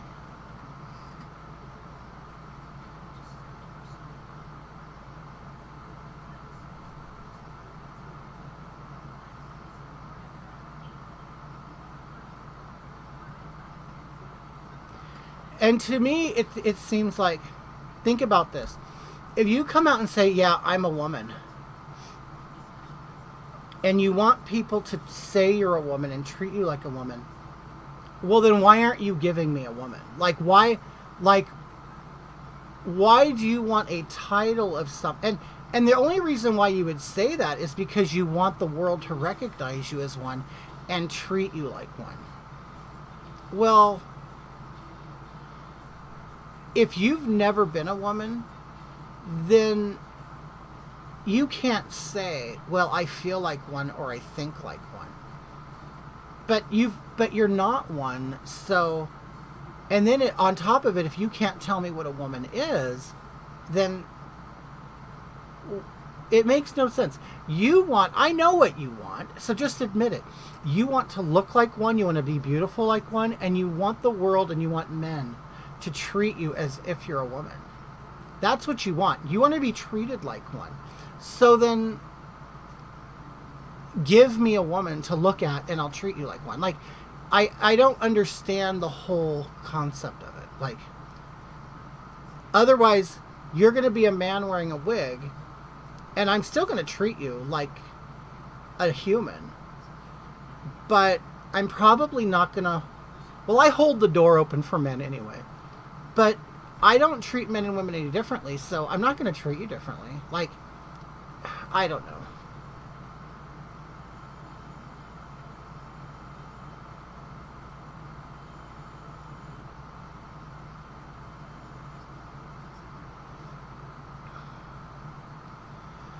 They are making all trans people look bad. Right, I know, because there are some out there, and I don't even have to understand it. Like, heterosexuals don't understand homosexuality, and I don't need them to. I don't need them to understand it. I don't care if they understand it.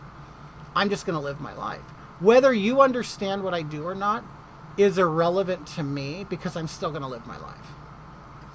So I don't need to understand why people are trans. I don't even know why people are gay, and I'm gay, and I don't care.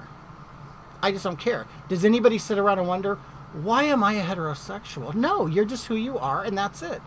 Chaz says, I don't understand old men that become women, but choose a modern girl's name. I'm looking at you, Caitlyn Jenner.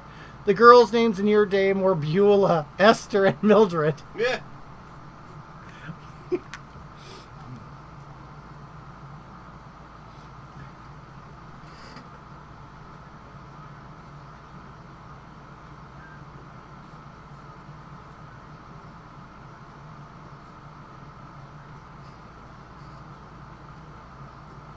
Damn it. I fucked up. Okay.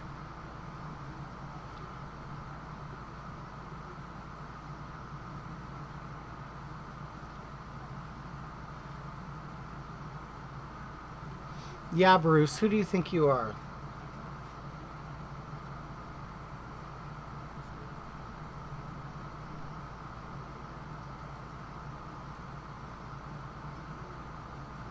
You know what? Okay. I think people, okay.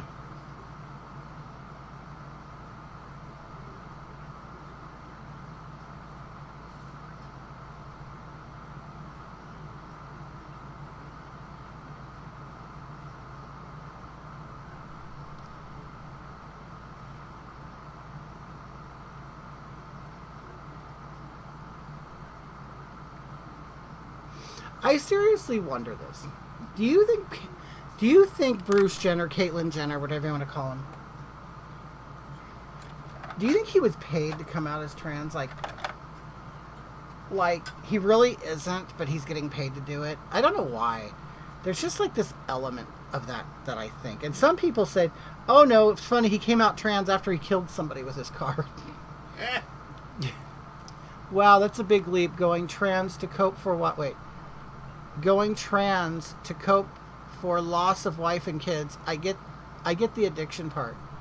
Used to be one. Never thought of going trans though.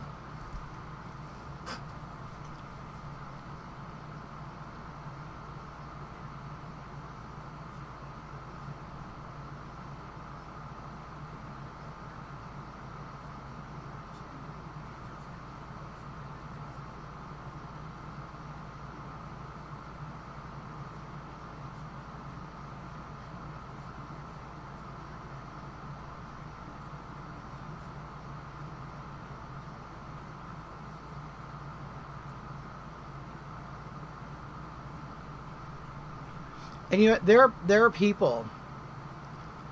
Okay, and even in the gay world, it's being trans is controversial, even to like say older homosexuals. Okay.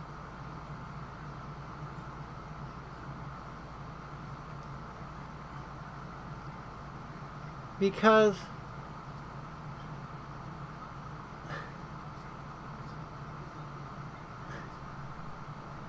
just because you're gay doesn't mean you care about the whole trans thing. Like, society has just lumped us in the same barrel,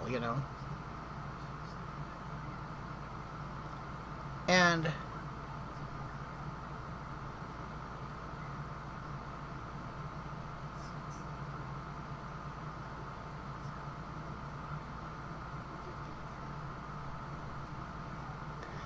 but I've worked with 2 trans guys. They were really great. They were really good. One of them I could tell was born a female. The other one I couldn't. That was really shocking. But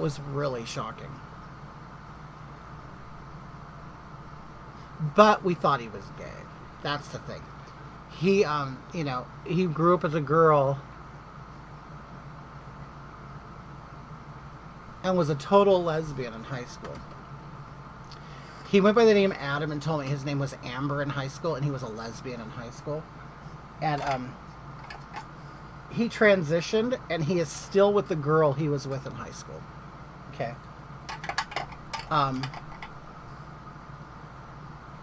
Like I said, I don't get the whole trans thing. I don't have to get it. I mean, you leave me and Mark alone, I'll leave you and your whatever alone. But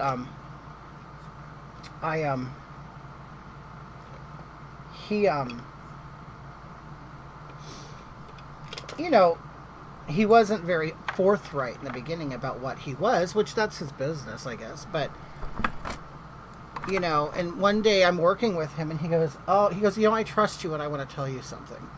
And he goes, I'm actually trans. I go, you are? And I started laughing. I said, the funny thing is, I thought you were gay. And he goes, no, a lot of people think I am. Because there's a feminine quality to him. Not that gay men are all feminine, but a lot are. But I just knew that there was something going on with him. And Mom, he's a liar. He's a homo. Well, that's a homo. Well, and then of course even as a gay person, you're confused, going, wait a minute, how are you? But you're a lesbian. But you're born a girl and you're with a woman. Anyway, I didn't have to get it, right? So anyway, I'll try this color. On Data Lounge, there's a whole drop the T thing happening because they feel that trans doesn't belong in the same I mean, I agree that they're not the same. I mean, I do.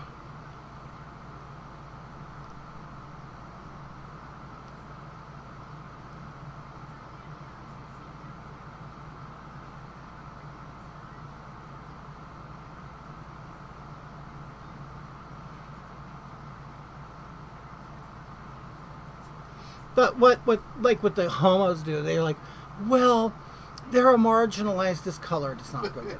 They're a marginalized people like we are, and it's like, well, black people are marginalized too, right? How come, But then again, they put them on the rainbow flag, which I'm sure pisses some black people off.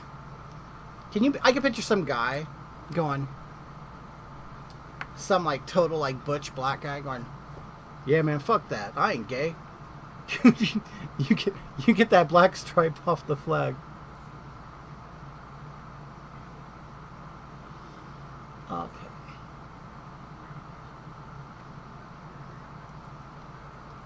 Okay, I'm just using this as a base color. And then I'll put another one over it. I don't like this color.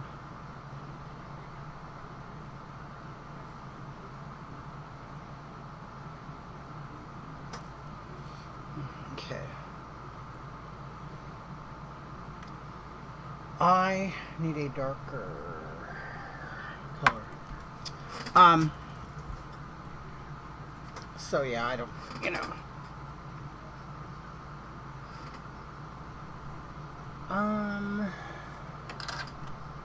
I'll tell you, lipstick is not one of my favorite things.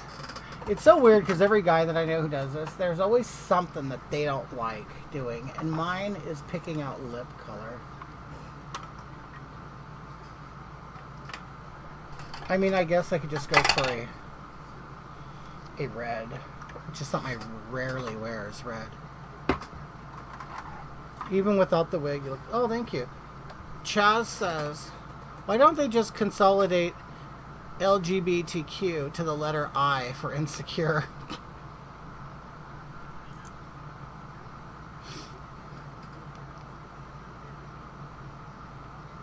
You guys, Chaz is really the worst homosexual man out there.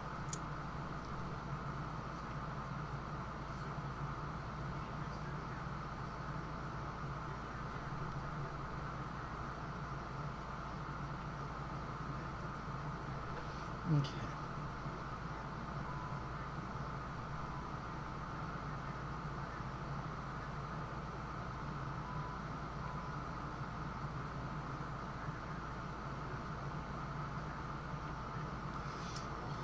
But don't you think at some point whoever is in control of this pride community, they're eventually going to say, okay, every letter's in here, this is stupid. Like, at some point, isn't somebody going to get to say that? Like, this is dumb. Like, how many letters are we going to add to this shit? And why?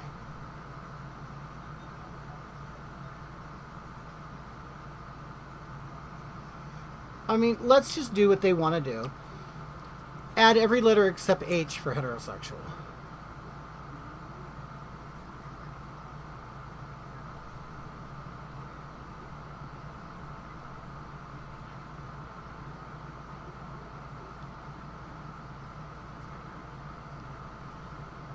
There will be no W for white.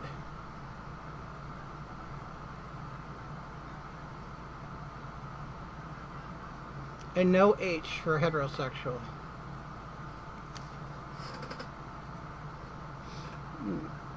I thought that a few years ago, yet it's still going.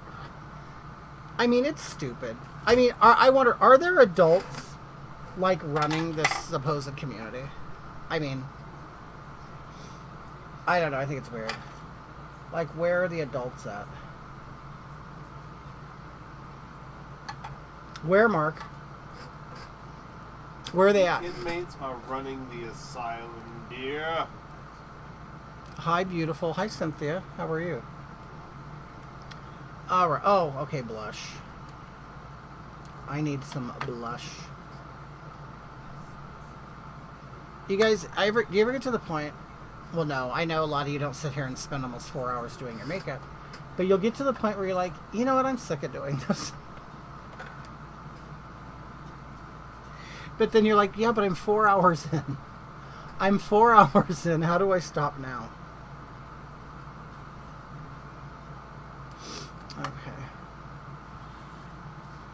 LNG.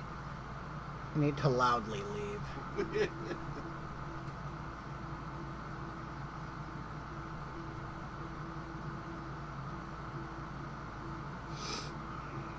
Oh God, this loser again.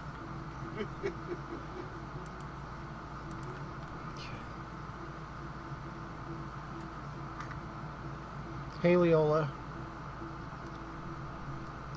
It's meant to represent the woke West future society they want. Oh my God, this is so off topic.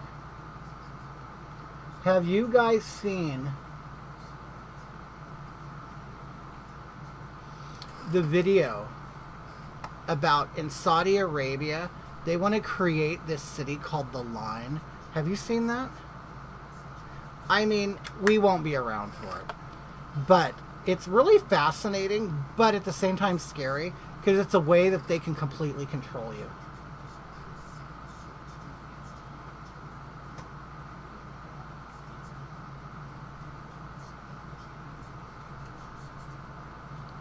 Yes, a long mirror going into the sea. Right here, I'm going to find it.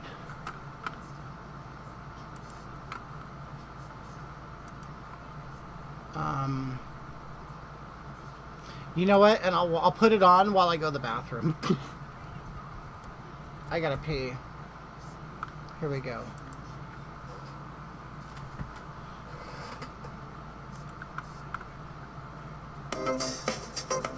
Okay, hold on. Oh, God, I gotta pee so bad. Okay, hold on.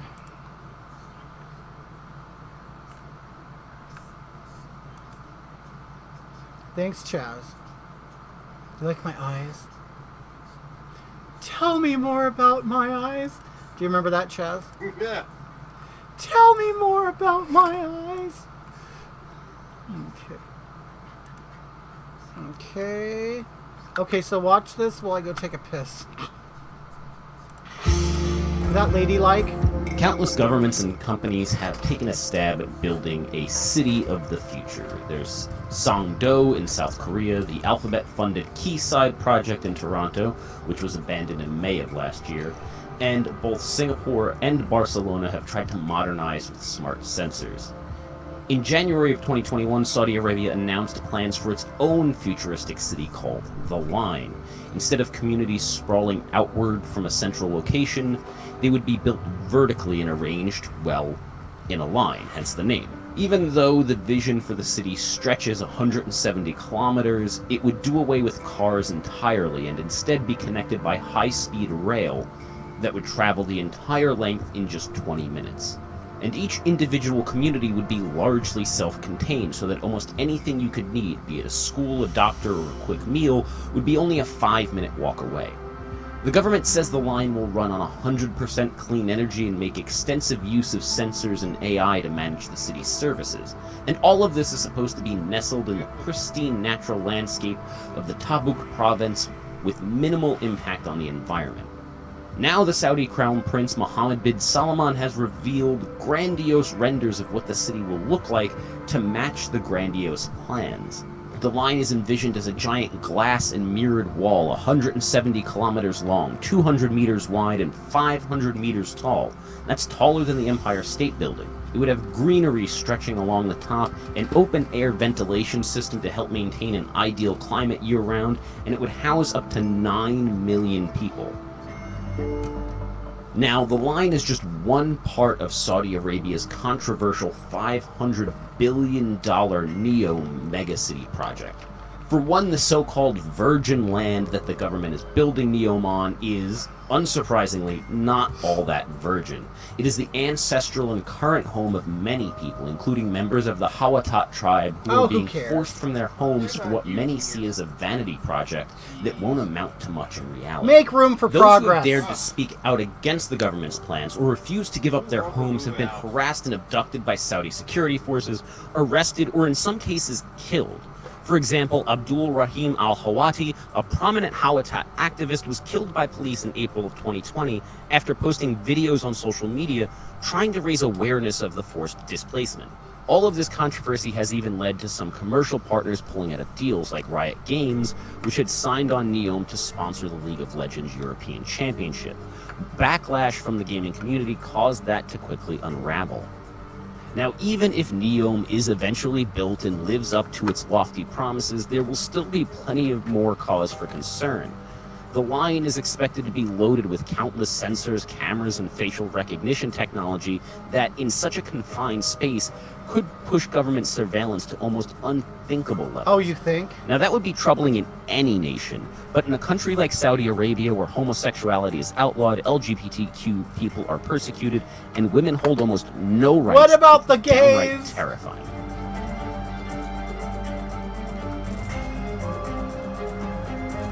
Can you imagine that? I mean, it would be a great movie.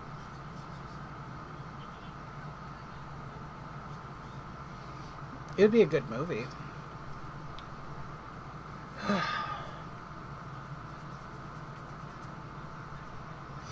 That'd be crazy, though. Run simulations on supercomputers first. See if it works there, right? It does.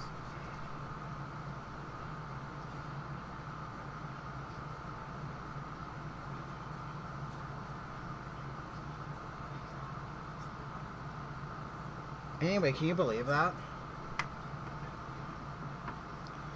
In order for facial recognition technology, we all need to learn to use makeup properly, right? I mean, besides, okay, let's be honest. These people are wearing towels on their head and veils over their faces. How are you going to recognize them? They all look alike.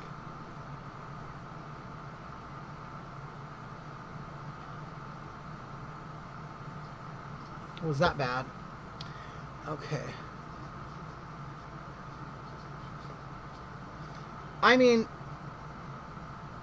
I'm not lying. I mean, I'm just stating the obvious.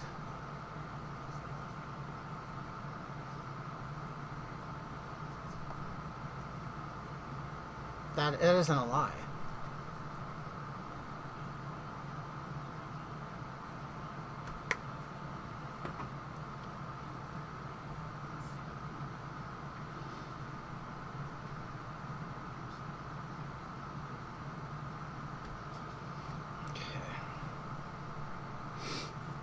Anyway, that adds like highlighter to shine. You know what irritates me is I'm going to put this on and then go take a shower and take it off.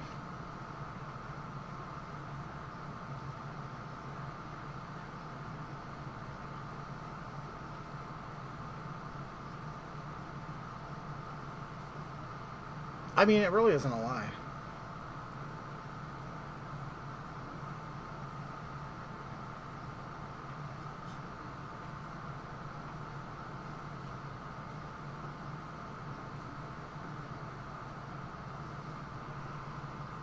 Go out. Where am I supposed to go? Have you ever done your makeup like Tammy Faye Baker? No. That would be fun, though. No, I don't really go out. You know what, Jean? I'm recovering from open heart surgery. Do you even know that? Be a furry to get off the grid. Simply. It's right simple. Strut the streets. Oh, in San Bernardino, go get some tacos. Gotta wear it somewhere. Oh, did you tell about Tacolandia? Oh my god, we have this place called Tacolandia. Yeah, Jean, look. Oh, my boobies. Look at that. Not my titties. Yep. Just 90 days ago. 90 days ago, I was released from the hospital.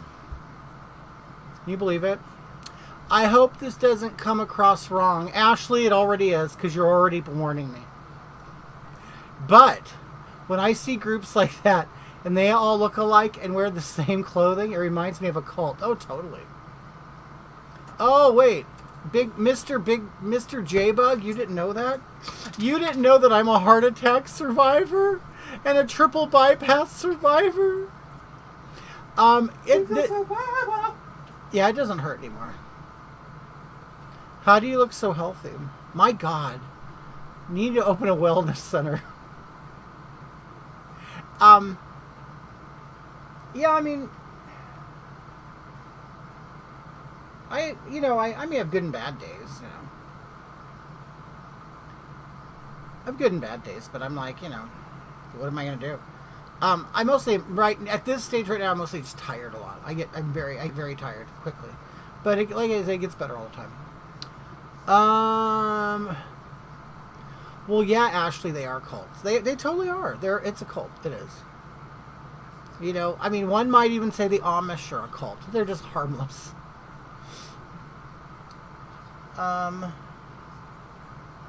What else am I going to do here?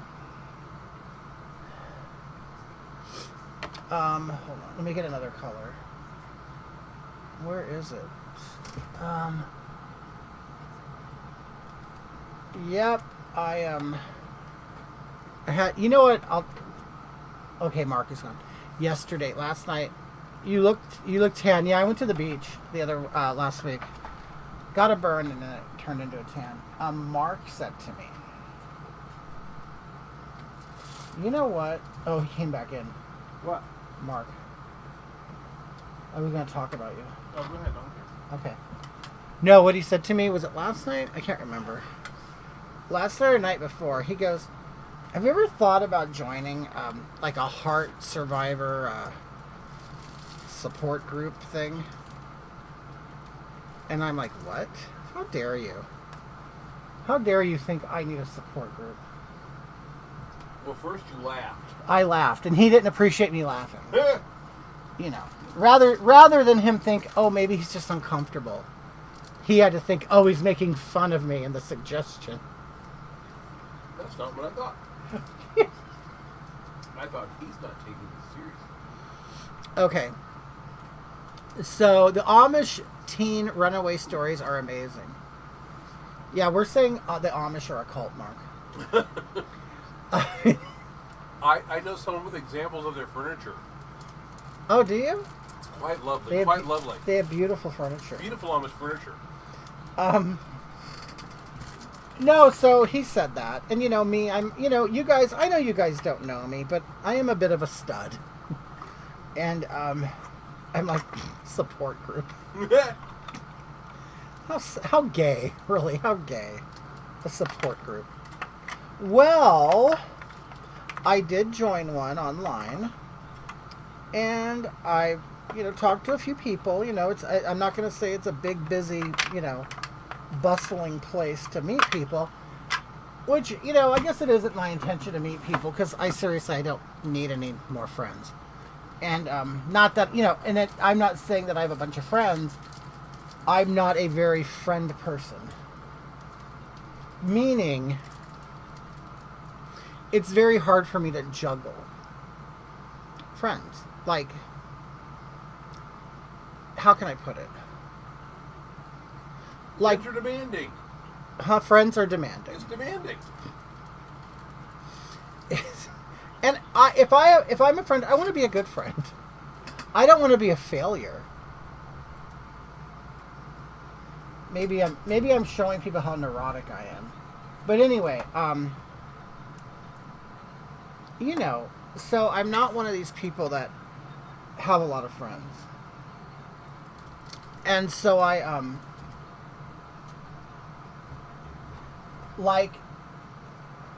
not the kind of friend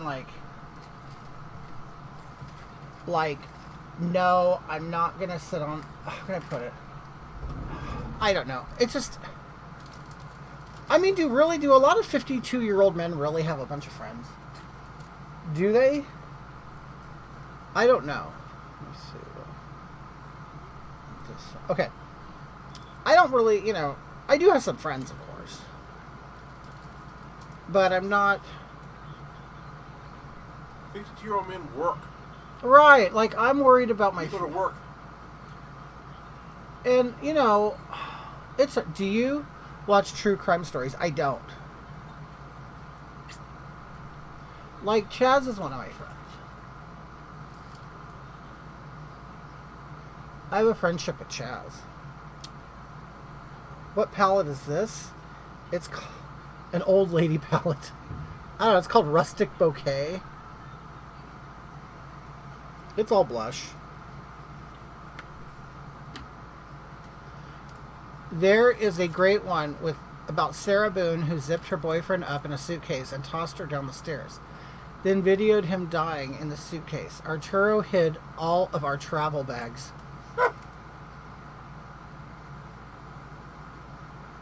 You guys, Chaz, if you guys don't know, recently came back from a Mexican vacation. They must have some big luggage. In which he got dysentery. Poor thing. He really did.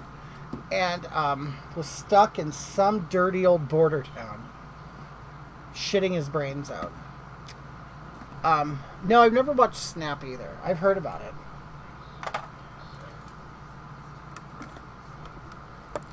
I can't even do makeup as good as you, and you're a man. I'll have you know that some of the most famous makeup artists are men.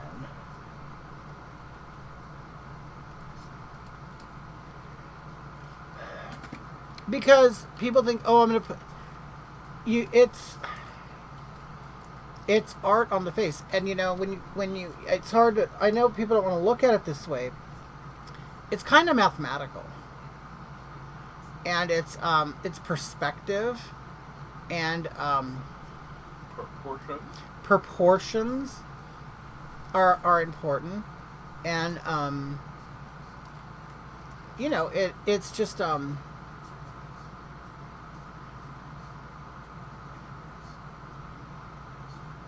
most women just want to slap it on their face and get out of the house. Like they're I look, they wake up and they go, oh, I'm homely, I need to put something on my face. Where like men like me who don't do it every day, you're looking at it as an art piece. Like, what can I do to actually make it better? Just not add color to it, you know? And I think a lot of women, they don't have fun with makeup. Like, they don't enjoy it. Like, I think men, a lot of men, gay men or whatever, makeup artists or drag performers, they enjoy the makeup more. They enjoy the makeup more than women do. Like, they enjoy doing it. But it's because we don't have to put it on our face all the time. We, you know, women feel like they have to put it on their face so they don't look dead. That's my mom. Like she'll literally say, oh, I need to go to the store, but I don't want to put my makeup on. And it's like, well, why do you put your makeup on? Just go to the store. But, you know, they're afraid a man's going to see them look ugly. That's what it is. And like, and I know, like, I think a lot of women, me and Mark have talked about this, about, like, women in the workplace. Like, they'll wear their best shoes and they want to look good for other women. Like, it's a competition who can be the prettiest. But, like, my mom isn't like that. Like, she literally, it's all about men, making men, like, oh, I want to look good for a man. She's just from a different era. But,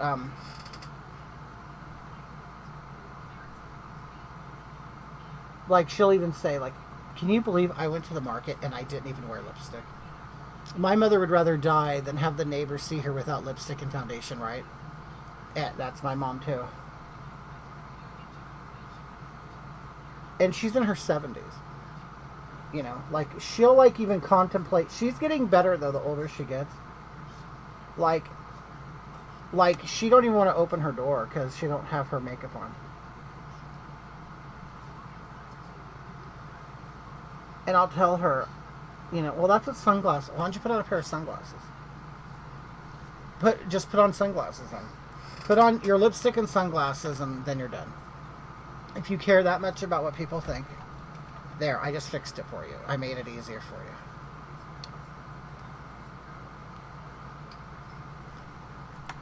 I'd rather work beside a man than a woman any day. Oh my God. Janie, I'm a flatbed truck driver. I don't even look good. I don't even look good for me at times. Dear, that was my first job as a trucker, was flatbedding. I don't know how you do it. Oh my God. That was my first, when I got out of truck driving school, my first job was at a flatbed company. It's a lot of work. You people, if you see these flatbed trucks, hey, do you guys call them, do you still call them skateboards? We used to call them skateboards. A skateboard driver. But,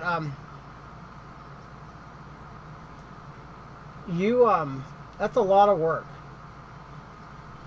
And you know what?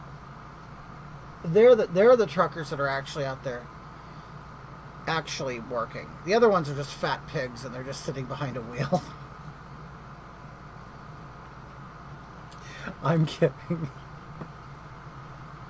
Wow, she's 61 and she drives a flatbed. That's crazy. Good for you. I bet you're strong.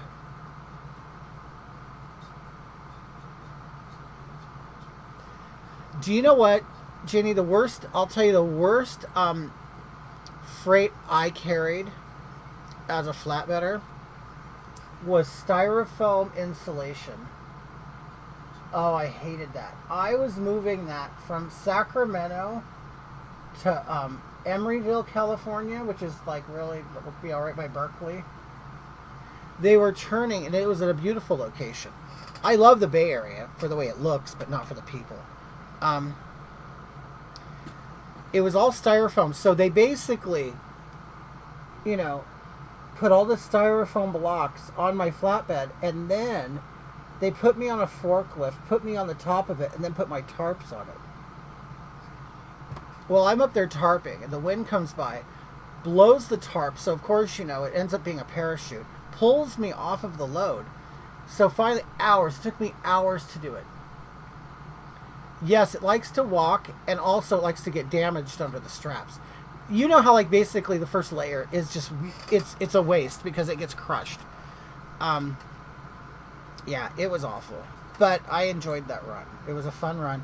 I did that for a while because they were turning these apartments into condos. And even back then, they were selling them for like $700,000 for one bedroom little piece of shit studio apartments. That stuff is like, okay. I'm listening to Merle Haggard, Moving On. Big wheels are rolling in honor of woman truckers. You know what, Chaz? I believe you too. Like I really believe that you are.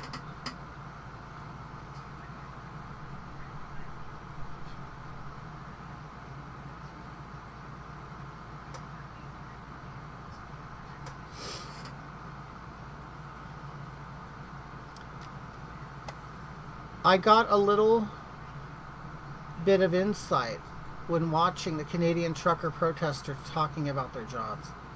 Yeah, it's a job. It is. It's tough out there. And you know what? I'm going to tell you, that's what gave me my heart attack. I know it is. It was all the buffets. The buffets. It was all the evil buffets that are out there. You go to a truck stop, there's a greasy buffet, and they're waiting in there for all the fatties.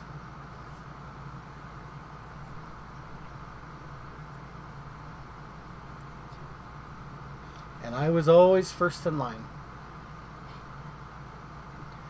Do you know I got out of trucking? I don't know if I've told this story. I got out of trucking because one day, okay, first of all, I'm a fat fuck. I was getting really fat, and it's weird. It's like once the weight started coming on, it was hard as hell for me to stop, because that's all I did anyway. That's all I did was was a fatty truck driver. And so you're sitting at home. Oh, I'm sorry. You're sitting in your truck, and you're like, oh, God damn, I'm bored. You're somewhere boring, and you're like, I have no friends here. I don't know anybody, and I'm certainly not getting on my CB because that really annoyed me. Talking to all the hillbilly truckers, and they're all liars. They're all liars. They just tell you bullshit stories all day long. So I never sat in the truck stop. And a lot of guys would do that to not be lonely. And so I'm like, oh, the Iron Skillet. Oh, Country Pride. Oh, okay, their buffet's open. So, of course, my fat ass would go in there and eat. And you can eat all you want. And then they turn the menu into an all-you-can-eat menu. So you could basically order a steak and then order it 10 times. Like, whatever meal you ordered, you could say, yeah, I'll take another. Well, I was eating. Anyway. So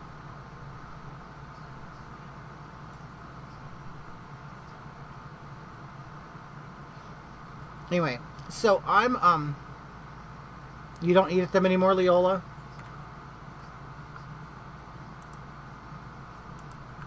So I'm like, shit. One day, for a while I knew that I was getting a little out of shape.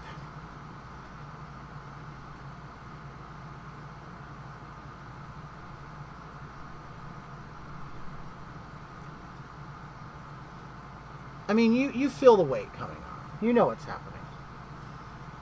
Of course, I was wearing a 5X.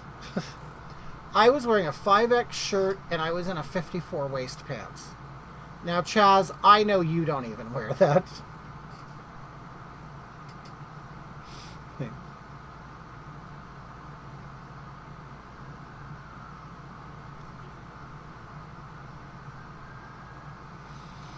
So,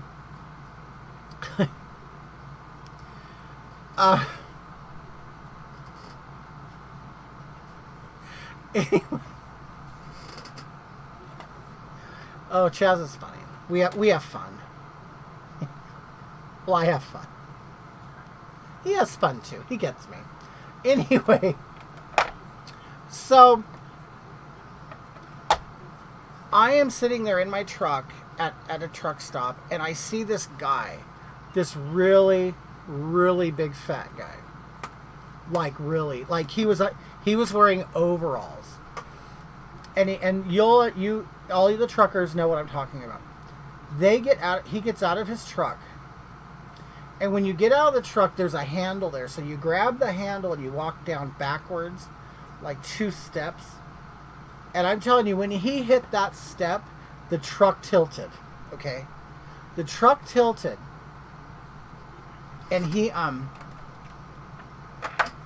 finally gets out of his truck, okay, and then he stops at his hood and leans against it to rest.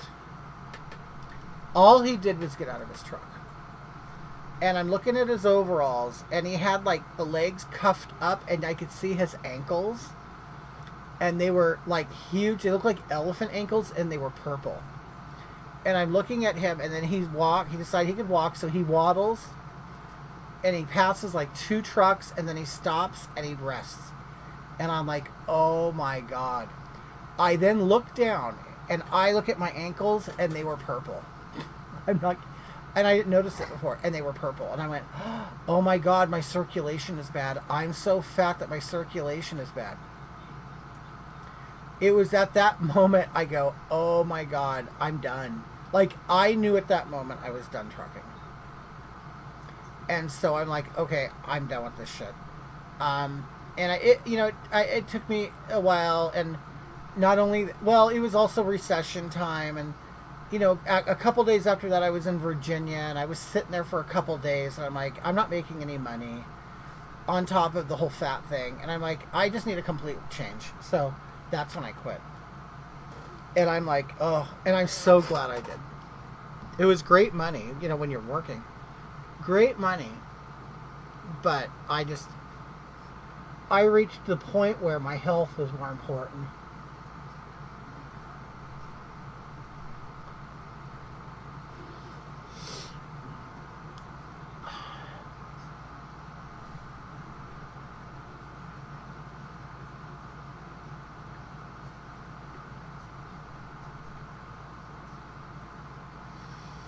So, nothing wrong with the trucking part, just the buffet part. Oh, yeah. I was, big fatty. Big fatty. Okay, let me put my wigs on. Ugh. Big fat ass. And I'll admit it too. I was huge. I was 440 pounds. 440 pounds. Now, I'm aware that there might be some fat people watching that weigh that much. I mean, I'm not putting you down. But you know, once you've reached 440 pounds, you're unhealthy. You know it, okay? And I know it's hard to do it, you know, but something clicked in me. It's like weird. Anything that I've done, like whether it was doing meth or food or even marijuana, something finally clicks in me that says, okay, that's enough. That's enough. So, how'd I lose it? Well, once I decided it was before I stopped trucking. It was like, I can't say it was that exact moment where I saw that man, but that's where like the spark came from. And I said at that moment, I have to change. And all I had was fast food because you're on the road. So I decided at that moment, if I'm eating at Subway, it's just going to be salads. If I'm going to eat at Wendy's, it's going to be salads or the chili, or, you know, it wasn't going to be fried foods. It wasn't going to be anything like that anymore. So I started that. Then I started going to Walmart because I had a refrigerator in the truck, and I started buying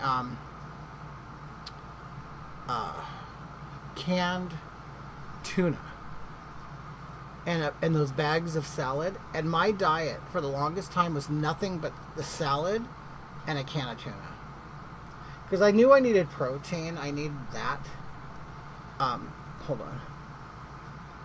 on. And it basically total carbohydrate deprivation and sugar. That's what it was. I completely got off of carbohydrates and sugars.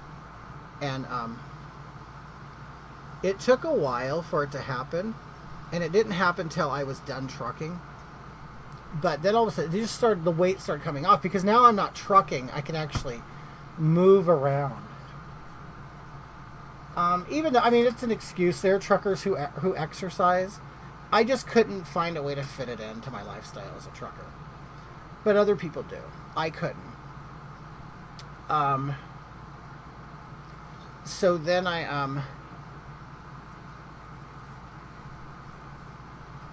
hold on. So then I quit trucking, and then continued on my new way of eating.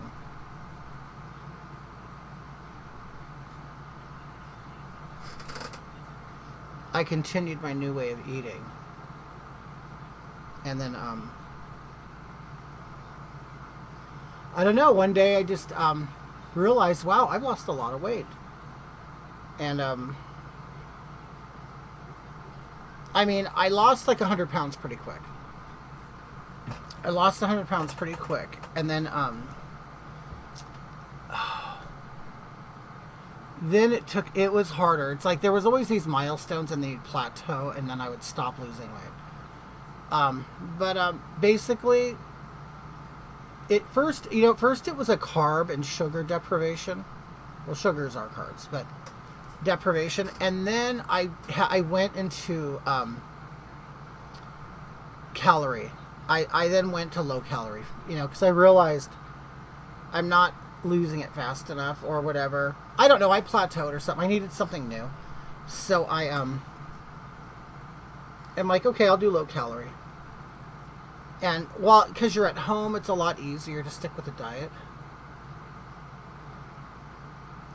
And the bigger you are, the more weight you have to lose. And I'm sure you people who've watched my 600-pound life, it's easy to lose large amounts of weight. But how do I put it?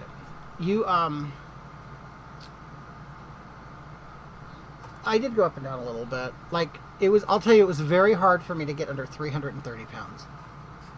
That was really hard. Like, the 100. Once I hit that 110 mark, it was really hard to get below that.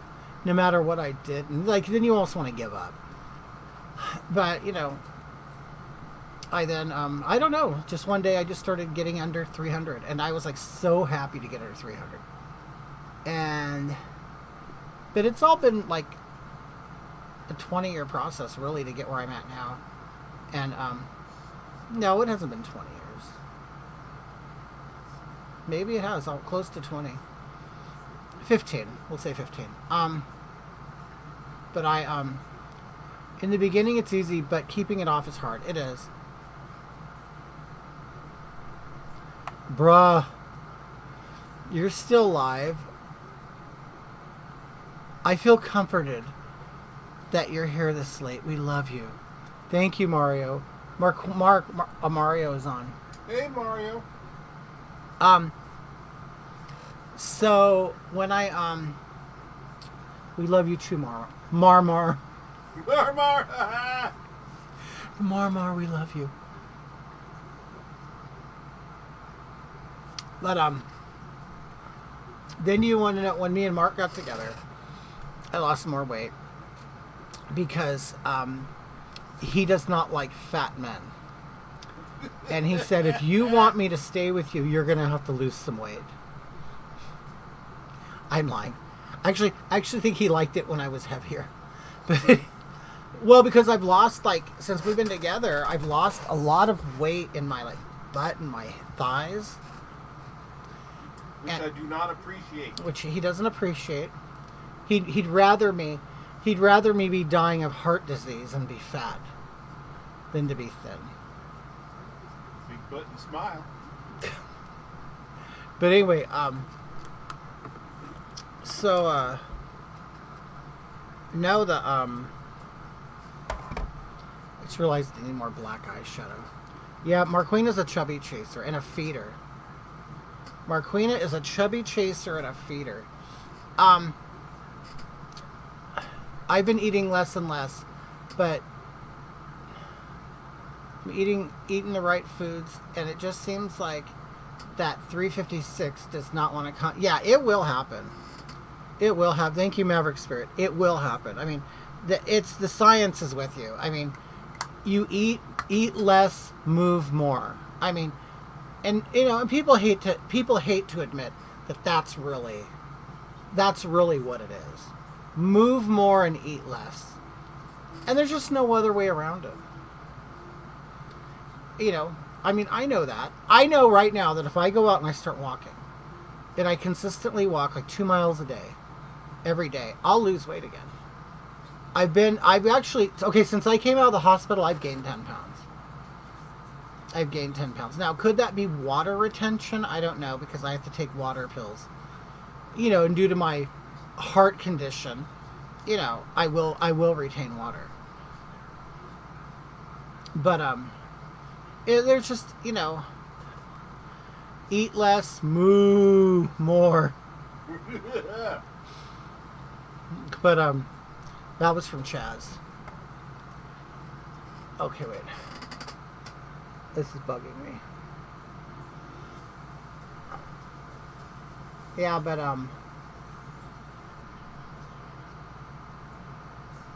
and I know that, and I think every fat person knows that. It's a lot more work than what we want to admit. Oh God, that looks so much better. It's a lot more work than what we want to admit.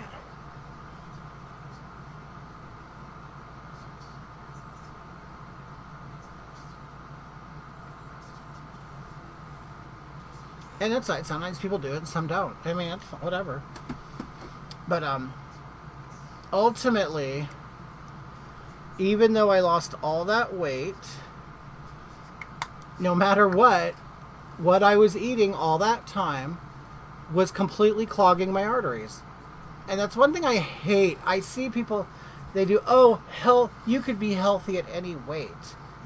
The reality is, no, you can't. If you are, good for you. It worked for you.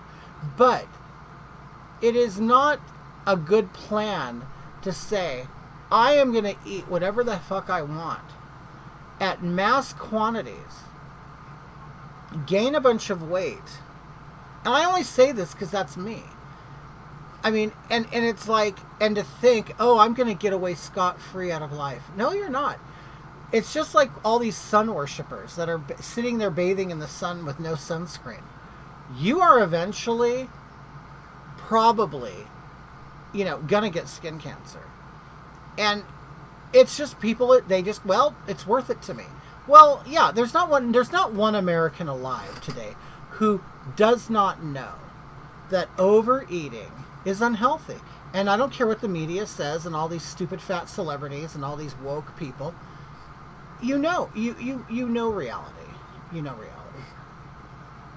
You even know how you feel. You know as a fat person that you have a hard time getting out of bed. You know as a fat person you get tired quickly. It's not because you're healthy. You know your underwear look terrible. You know that those shit stains are in your underwear. Because of that, the 5 burritos you just ate. Paper asshole. But we know this, so I don't know why we just pretend. We just all pretend. You know that the smoking is probably going to give you lung cancer, esophagus cancer, lip cancer, tongue. You need a potbelly pig to chase around the yard for exercise. Oh, God. Who doesn't? Oh, yeah, Mario. Baby goat. No, Mario sent me a picture of a baby potbelly pig. What were they going for? $179. Oh. That's actually very cheap. I've been looking for a dog. A potbelly pig at this point is cheaper than a dog. Yeah. But they need to be on a strict diet. Could you imagine, Mark, Roxy and the cats dealing with a potbelly pig? Yes, I could. We should get a goat. We know what we would get a goat if they would stay small forever. I'm gonna walk it. Like, I want a little miniature goat like this big. Oh God, it would be so cute. Oh, Yeah, but don't potbelly pigs turn into big pigs? they do. If you you basically have to starve them.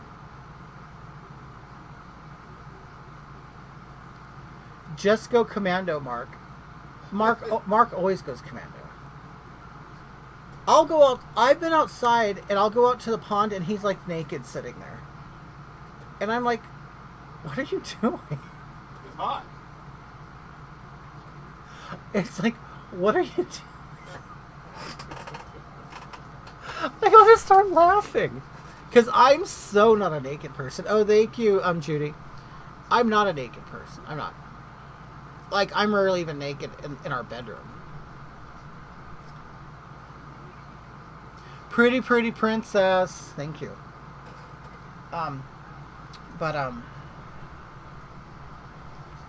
Yeah, I don't know.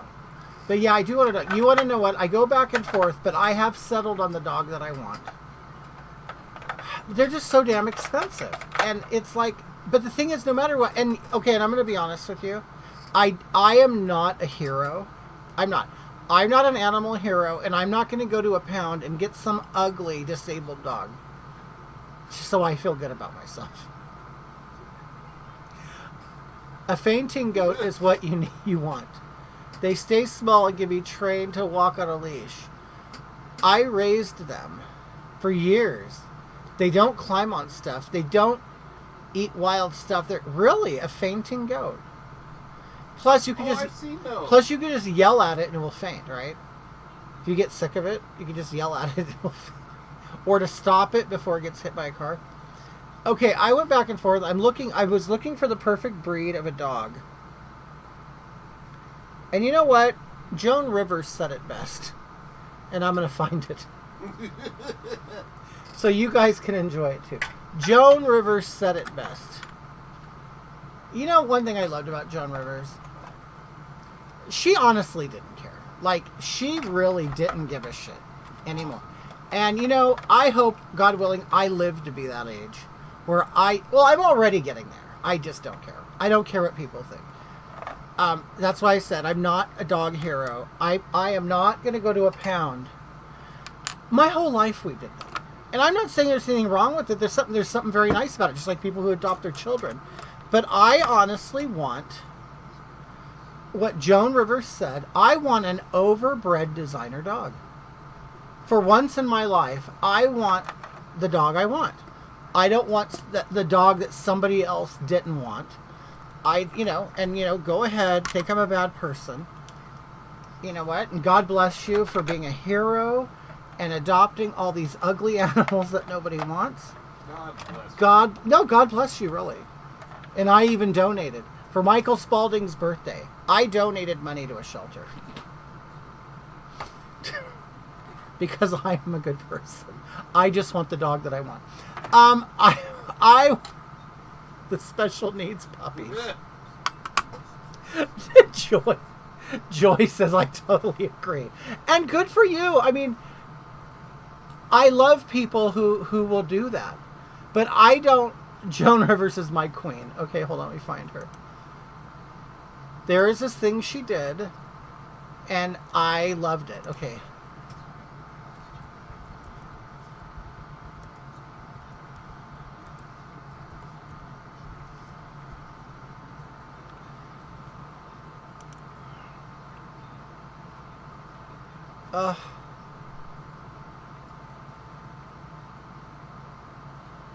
Where is she? I mean, I'm looking for the... So lonely. Yes.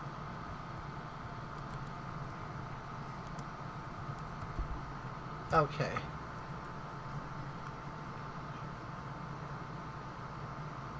Oh my God.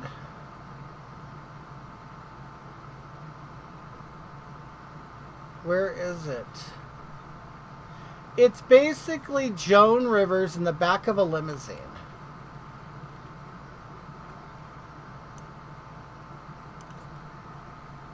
This thing an interview?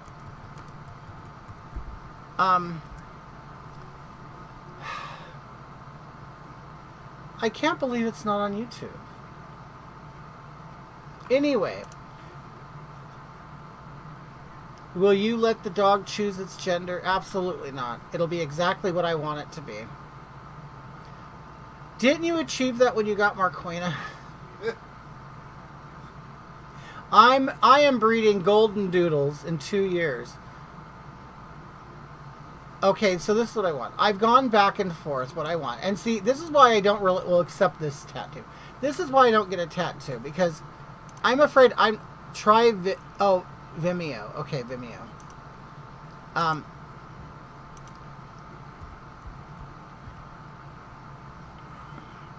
Okay.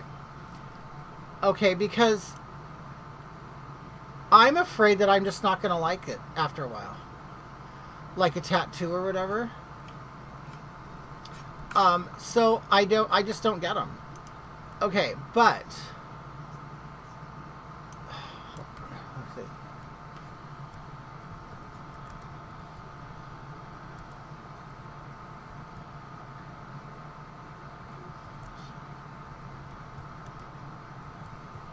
Okay,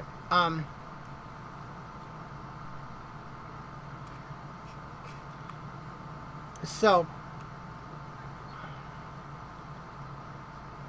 oh my God, where is it?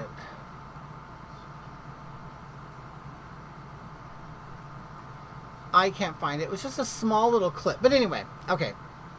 Get a pit bull. They are so loving. There are pit bulls all over the city I live in. Because there's gangs everywhere. Yeah, we're just over that. We can go down the street and get one if we want one. But anyway, so Joan Rivers is in the back of a limousine. And she's sitting there talking about being famous. And she goes, oh, fame. Aren't you lonely? Someone said, aren't you lonely? She goes, lonely? What do you mean lonely? I live a fabulous life. She's drinking champagne too. And she has her little dog in her lap. And she goes, look at me. I'm lonely. Wait. I'm rich. I'm fabulous. I have an overbred, a beautiful designer dog in my lap. Oh, God. Yes. Yes, I'm lonely. But she was like mocking the whole idea. Oh, Jean, yes. Those are cute little dogs.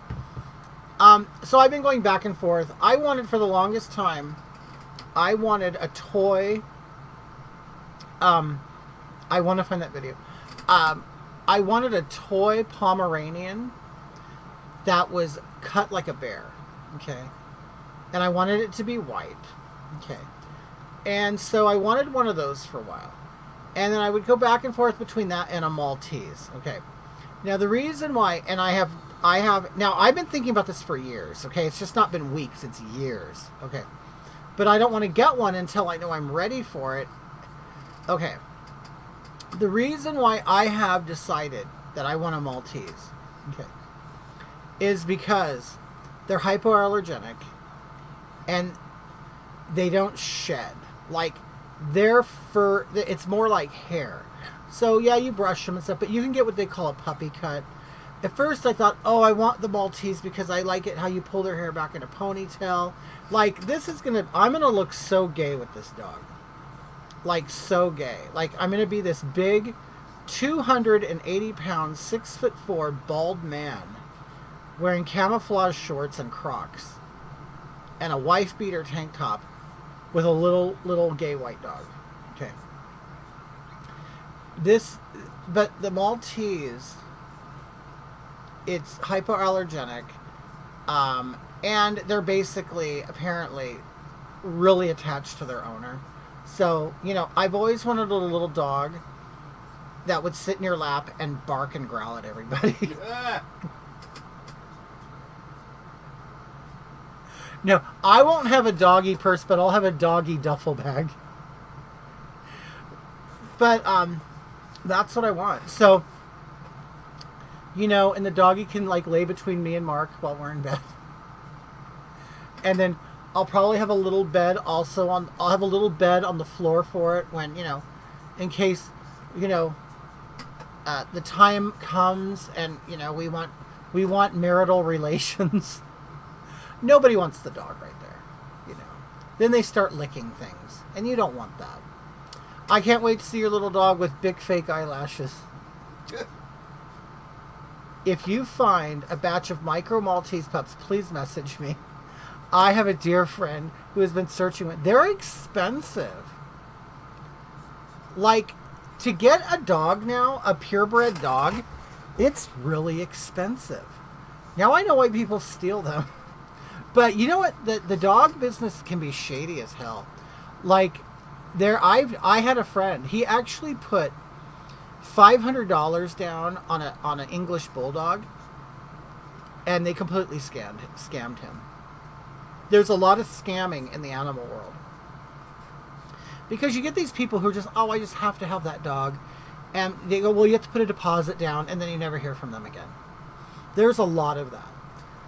But I didn't, you know, because I grew up in a family, we always did go to the dog pound to get an animal. So you get one for $10, whatever. Or you find them, or someone at work is like trying to get rid of a dog, or also another thing, we always got cats from the grocery store. You go to the store, and there's somebody out there with a box of animals they want to get rid of. So you take one home. You gotta kick the dog out of bed when you make sweet love. Well, we do that to the cats. Yeah. Well, at least push them. We'll get them and push them to the edge, and then they get the idea, and they're like, oh, I don't want to be here now. And they'll leave. But, yeah. So anyway, yeah, that's what I want. I want a little, a toy Maltese. And they're always white. They, you know, I believe I did go through a Yorkie phase. But they're yep, grocery store cats, my upbringing. Joy. I was actually that kid out there too, having to give away cats. Because of course we'd always have one cat that didn't get, you know, fixed. One time we had 20 cats.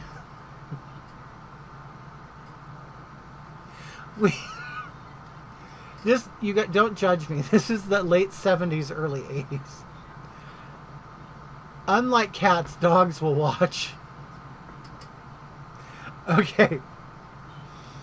That when I was a kid, there was a time where we had 20 cats. Oh, Yorkies pee all over the house? No, I won't put up with that. Me too. After adopting the store cat. So we ended up we eventually had 20 cats at one time. They were all outside, so don't think we had one. Her name was Mama Kitty, and she was like the bearer of all these kids. Okay, so I hated them. I love cats, but when you have 20, I hate them. And they're all outside, and of course, you have 20 cats, you just give them a big bowl of dry food. And so you would go out to feed them, and they would meow, meow, meow. They're all jumping on you, and oh my God, it was awful. It was awful. And the thing is, you can't pay attention to 20 cats. You pay attention to them as a litter. You'll pet them while they're at your ankle and stuff, but you can't really have a relationship with each cat.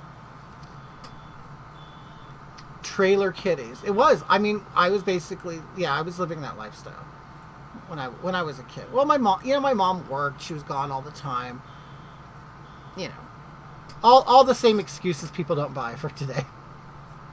We had all those excuses back then too. Hi, Hoggetha, looking great tonight. Thank you, Brittany. How's your day night? We did a lot today, actually. We went to Walmart. We went to the grocery store. Where else did we go, Mark? We went to Costco for gas. We went to Habitat for Humanity. Oh, we went to Habitat for Humanity. I was going to talk about that. Have you guys ever been there? Do you have one of those near you? Elmo says no one cares, but good. Okay, so we went to Habitat for Humanity. Mark, I never knew the place existed. Mark likes to go there. And you go there, and we were there, and they had all this no one cares. Okay, Elmo. We had all this shit on the shelves and stuff. Everything was free. They had a sign up saying everything's free. The thing was they had that sign up for 2 weeks, so all they had was shit. My friend always had puppies because they never neutered or spayed their dogs, so they were having incest puppies. Oh. Were they retarded? Down syndrome dogs. But yeah, sometimes you can go to Habitat for Humanity and get some good shit. Well, Mark got some books, and I got a new makeup. It's a brush holder, but it's kind of like a Lazy Susan. It looks like a cake with partitions in it, so I have brushes on one side and different makeup on the rest of it will rotate, and I love it. We have one too. Yeah, sometimes I do have pretty good stuff. And some are better than others. The one in the neighboring city, Riverside, we went there and they'll have some good shit. They'll have good tile and sinks and other things. But it's kind of, I think, hard. Mark, this one by us, Crap. it's kind of thrift store like. Yeah. It's kind of Goodwill shit. Where the one in Riverside is some good stuff. Way better. Yeah. Maybe it's just according to the area you live in. I don't know. Oh my god. Oh, I got to 11:30. Okay, guys, I'm going to go. Me and Mark are almost done. Your nose is looking very delicate tonight. Thank you. You like that? Yeah, I really contoured it. I could have done more. Sex bots in the chat. Yeah, I know. I have been blocking them the whole time.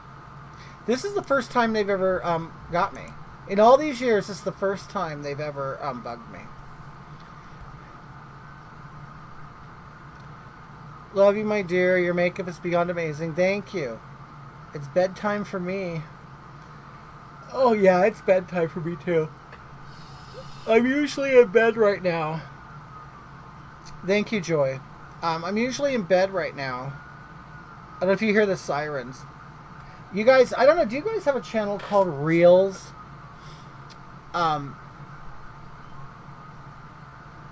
Anyway, it's basically the Cops channel. They play cops, did you know there's a show called Jail?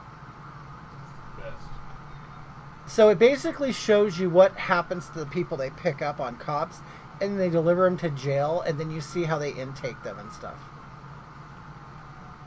And now they have another one called 24-hour patrol or something like that. Oh no. But all they show, it's all cop shows, and like we like watch it all the time. Yeah, it's a show called Jail. I love it. Like I think it's great. It's great entertainment. Okay, let me take. Great. In the UK, we've got 24 hours in custody. Is that's a show, Jean? It's called 24 Hours in Custody. Oh yeah, and it's funny because, oh wow, people on meth are weird to watch. Oh yeah, they're great. And a lot of the cop episodes are filmed in areas around where we live. So we're familiar with what we're seeing. And my husband watches that channel. Our friend Susan, we were up at her house. She don't live far from us. We were up there for dinner, and she popped in a DVD or a VHS tape. I don't even know what it was.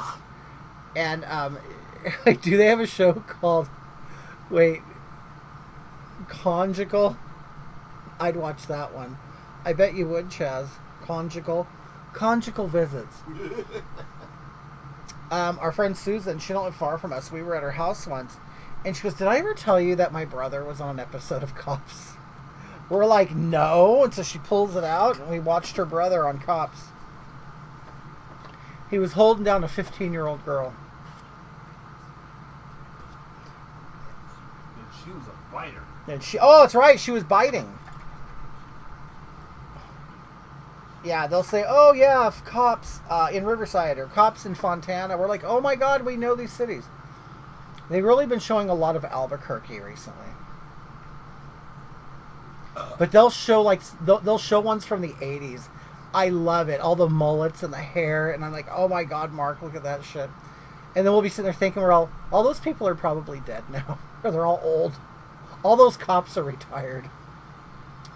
You know, Cops is on Fox streaming now. Oh.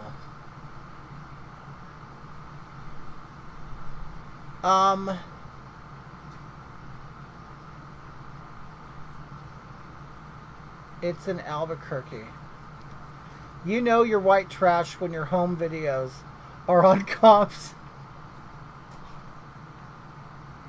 Yeah, I've seen some of the episodes up in Seattle, Boise, Portland, Oregon. My neighbor was on Cops. Isn't that funny? So many connections to Cops. What are your thoughts on Blair White? You know what? I'm going to tell you about Blair White. Blair White completely ignores me. Because Blair White... Okay, I'm going to tell you what happened. And I'm sure some people who've been watching know this. I love Blair White. I worked with her before. She probably doesn't remember. We worked together in West Hollywood at an event. I announced her and the other people on the stage. I was like the announcer there. Anyway, so she how can I put it? One day someone saying, "Oh my God, Blair White is using one of your videos." Do you remember when Ozzy's Kid and LaToya Jackson were trained to be on Cops? No, I didn't know that. I met LaToya Jackson. She came to the club I worked at. She was very hard to look at. Let me just say that. These people, okay, LaToya Jackson, she's like beautiful on TV and pictures and stuff. Oh boy. In person, my God. She don't even look human. Okay. But anyway, she looked like, I'm not even going to say a wax dummy. She looked like she was made out of clay. Or Play-Doh. Or putty. Teensy tiny nose. Yeah, she looked like an alien. But it looked like somebody put her face in a microwave. In a microwave. They put her face in a microwave. And then they started doing this.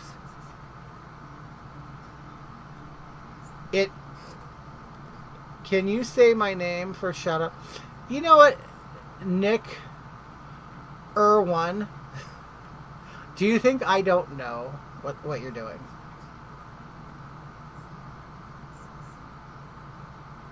Do you know, Nick, I was doing that on the telephone when I was 12 years old. We would call up Asian people. See, back in my day, we had a phone book, okay? And we would look through the phone book and deliberately look up Asian names, okay? And we would look up their address and know that it was at a college, okay? The college where I lived was UCR, University of Riverside. Okay? So we would get on the phone. I would call, it would say like, there was one that I could tell you his name was Teho. I remember his name because we called him all the time. His name was Teho. And we would call him and we go, hi, can I speak to Teho? And for as smart as they are, they were really stupid. Okay. So we call it would be nighttime. And we go, is Teho there? Yeah, it's Teho. How you? Teho, we need your green card number because you are coming up in our computers as invalid. And if we don't clear this up, you're going to have to go back home. And they would get completely scared. Okay. Completely scared. So, you know what, Nick? One, I get what you're doing. I was 12 once. We used to actually talk to people and scare them. Okay. See, now the way people prank is they come up with cute little names. They think they're being funny. Chaz, oh my God, Hoggy, you have to play this. I can't. Let me see if I can copy that. I don't think I could copy. I can't. I used to do prank calls in junior high. Yeah, do they even do that anymore? I'm 12 and you're telling me this? Wow, you're a bad person. No, Nick, I'm telling you, this is how you have fun, okay?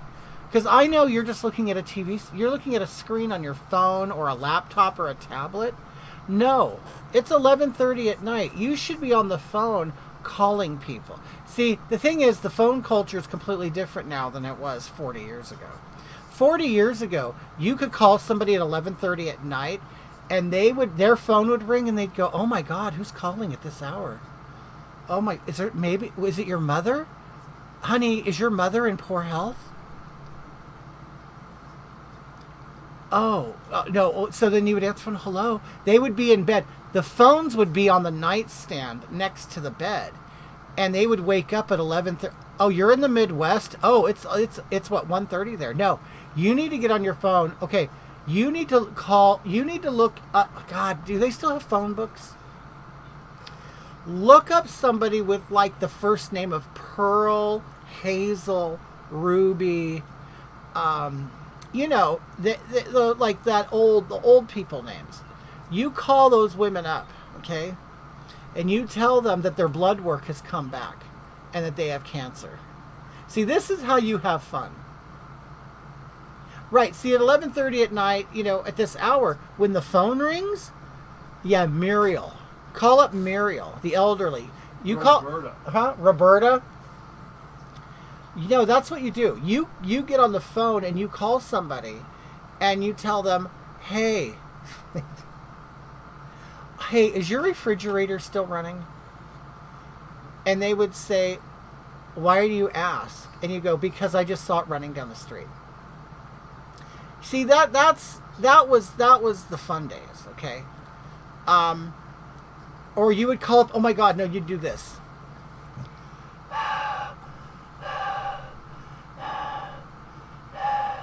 Like that. And you would freak out a woman on the other line. Or what you say is, if you want to get really, if you want to go there, you would say, hey, are you sure your doors are locked? Have you looked in the attic? Hey, have you checked on your kids lately? You do that kind of stuff. But you kids nowadays who come up with these Nick Gurr names, honey, no.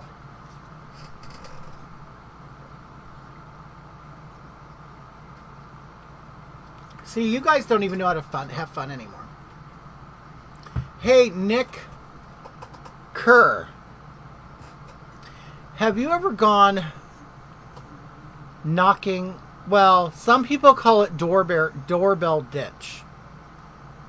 Other people call it Nick Kerr knocking. Do you even know what that means?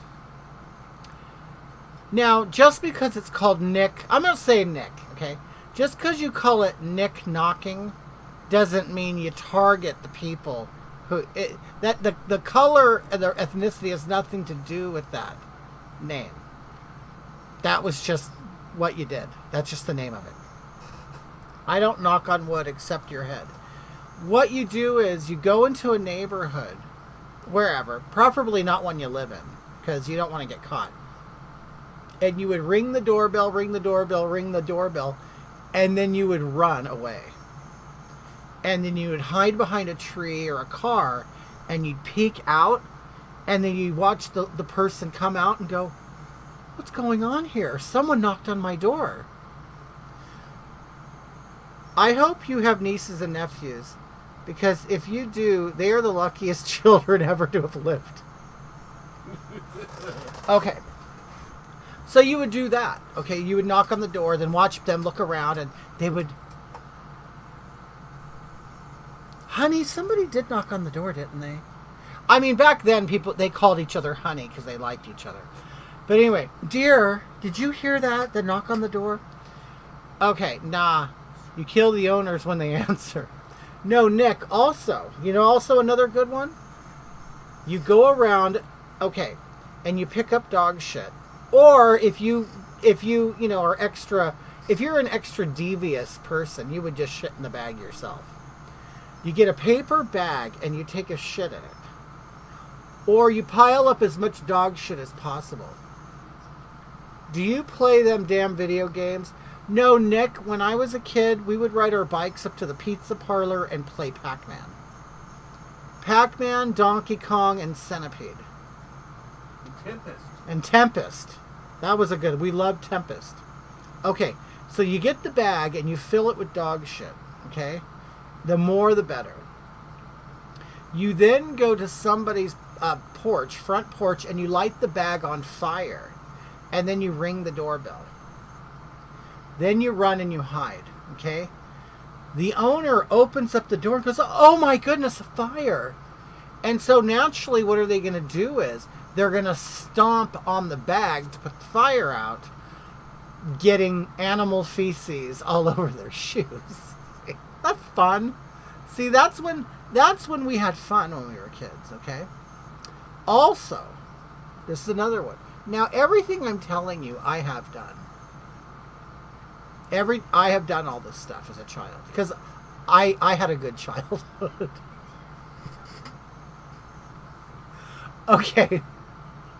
Also, another one, just Nick, just so you know, if you get bored, this is another one you do. I used to be what they call a paper boy.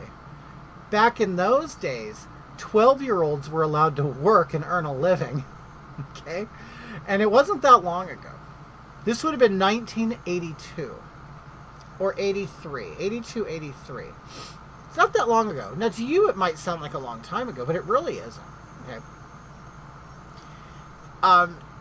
So I was a paper boy. So that means I was allowed to roam the streets at 4 and 5 in the morning on my bicycle as a 12-year-old. Okay? Because we were allowed to do things. Okay?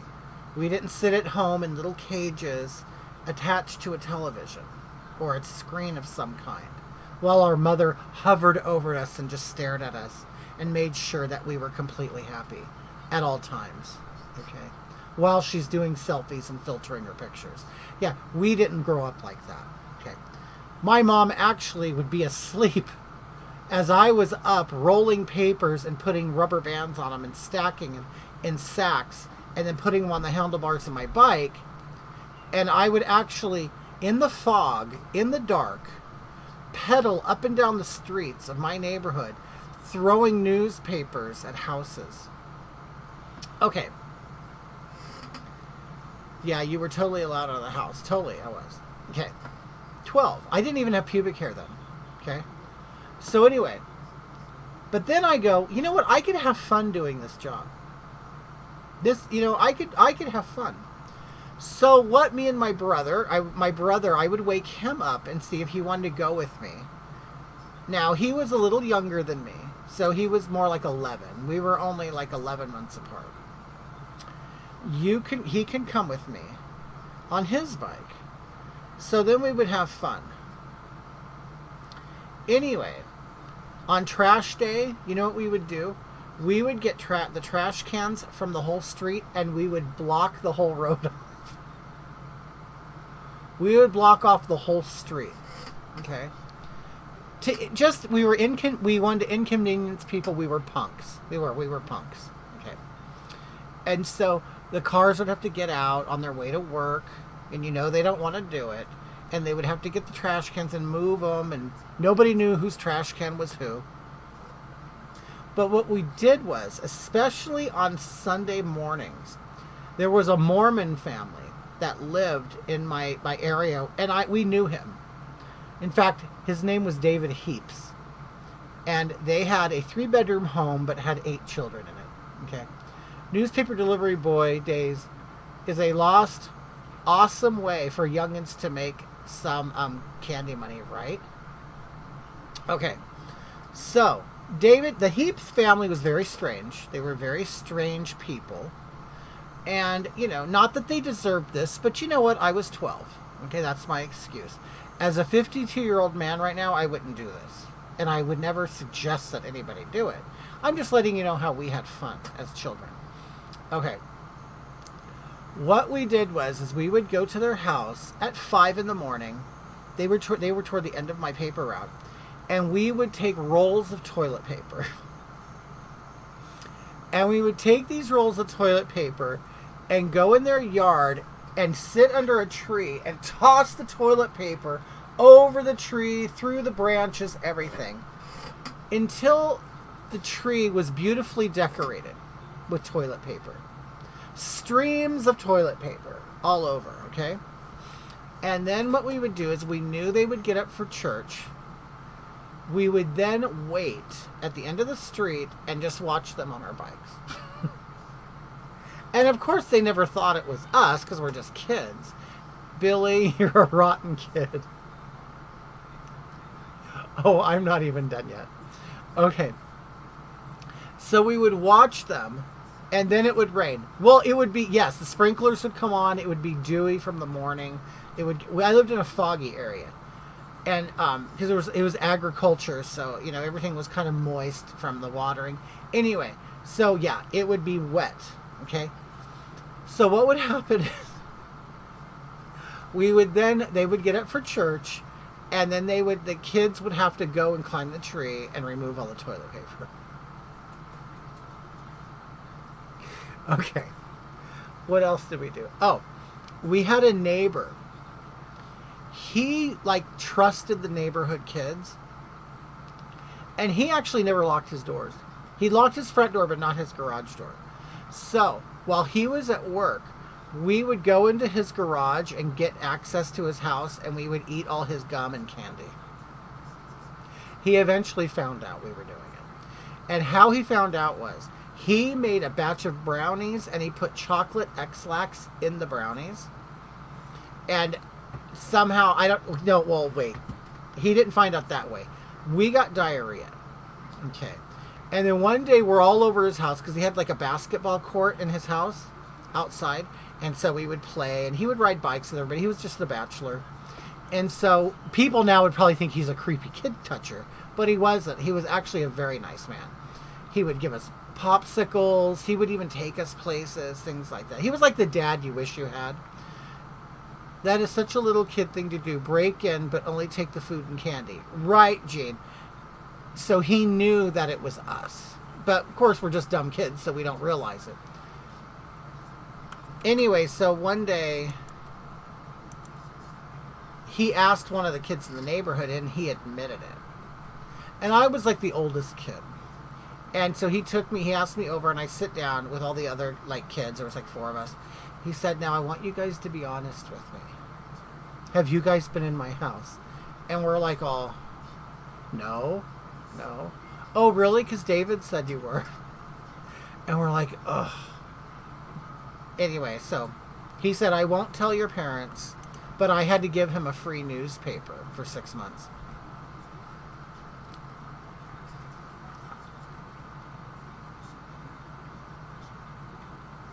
Also,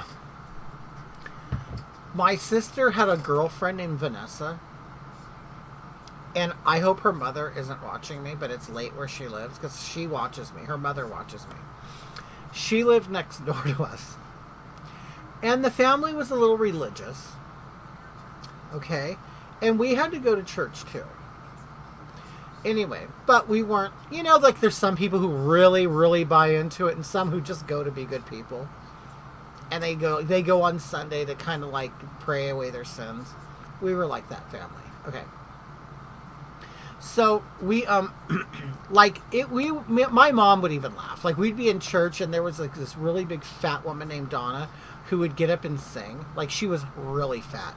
And she would get up and sing, and she had a fat voice. And like all her chins would shake when she would sing. And I would look at my mom, and I said, Mom. She would laugh, and she would pinch me and say, okay, stop it. I go, but you're laughing too. Okay. That's a great morality tale. Teach kids not to steal by stealing the newspaper for 6 months. Chaz, that was to cover all the 976 calls we made. So we would laugh at her. We would laugh at her fat voice. And then look at my mom, and she's smiling. I go, Mom, just listen to her. She's so fat and ugly. And we were fat family. I mean, it's weird. Like we're fat, but we're still making fun of fat people. But it's like being gay, and seeing a really super gay person going, oh my, that guy's gay. Like, what's a 976 call? I must know. A 976 call back in the 80s and 90s. They were phone numbers. There was commercials that would come on TV. And like Miss Cleo was one. Miss Cleo was like this fake Jamaican woman who would come on. She was, hey man, call Cleo and get, we'll read your tarot cards and see your future. And so you would, like, this woman would come on TV and say this. You're like, oh my God, she could read your cards and tell your future. But you knew it was a 976. That was the first digits of the number. All of those kind of call numbers, all of those types of businesses had 976 phone numbers. The sex ones, the horoscope ones, the psychic ones. So you call and like, let's say, oh, the first minute is free. Well, for the first minute, you're just sitting there waiting for someone to answer. So there goes your free minute, and then it's like $5 a minute after that. Some ridiculous shit. So they have like sex ones, all this. Oh my God, and you'd call the sex one, and be some woman on the other end going, yeah, tell me what you want me to do to myself. Stuff like that. Yeah, she was friends with Dionne Warwick. The psychic hotline. Dionne Warwick had one. Do you remember that Sylvester Stallone's wife, Brigitte Nielsen, had one? Do you remember that?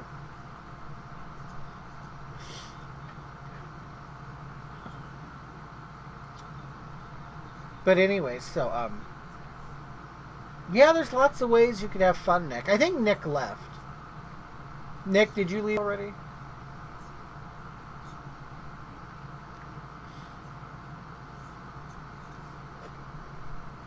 Nick, I'm just getting started. Nick, I haven't even gotten to my high school years where I made a bomb threat and I got expelled from school. Do you guys? I was a horrible kid. I was. Nick was intimidated. Okay, listen, I was in high school check this out. I got this new teacher. Her name was Miss Hill. I can't believe I'm going to tell you guys this. She was a bitch. Okay. It was my English class, and we had to do some report or something. I don't remember. And she was a teacher. She had just came in from LA, from Compton to be specific, and she let us know. She let us know she was tough. You know, I was an English teacher in Compton, so none of you guys are as tough as I am, or the students I had to deal with, and blah blah blah blah blah, and this and that. And none of you are going to get an 8 out of me unless you do extra work. And she was just a bitch, you know. I met a local guy on his 9761. It was his job to get guys off. Are you serious? Do you remember her on that MTV show oh my God, yes, with Flavor Flav. I totally remember that, Judy. Okay, so this teacher, we had to do a report, and from the get-go, she just rubbed me the wrong way. She was a bitch, and she was trying to intimidate everybody in the class, and she wasn't going to intimidate me. Okay, so we had to do this report, and I worked really hard on it because I'm like, you know what, I'm going to show her type of thing. She was this little black lady with really thick glasses, and they were like big this way too. Okay, and so I get my paper back. She puts it down on the desk, and it's an F. And I knew I didn't deserve an F, okay? Shit, nowadays, all you do is you write your name on a piece of paper and you get an A. Like, you don't have to do the work. Back then, you know, you were up all night doing it. Kids don't do that anymore. Okay, anyway. And yes, I was bad. I was, but, you know, I was a kid. Anyway, so she puts the paper down. And she walks away, and people, I then whisper that I'm unhappy. I was, and I said effing N-word. I did, I said it. Okay. And it was nothing personal against, oh, I'm a racist or I'm better than her. It was just like, it's kind of when you call a woman a bitch or the C word. You just say it to, you know what I mean? Because you're like just trying to get, you know, something out. I know we had to use a typewriter, right? Like we actually had to work back then in school. And I hated her. And I was already doing horribly in high school. I was already on meth. And then I was, you know, I found the Joan Rivers clip. Love. Oh, did you really? Anyway, so I said it. And she said, what? And I'm just like sitting there. So I had to go to the office. I had to then go to my guidance, look for British documentary. Okay, it's British.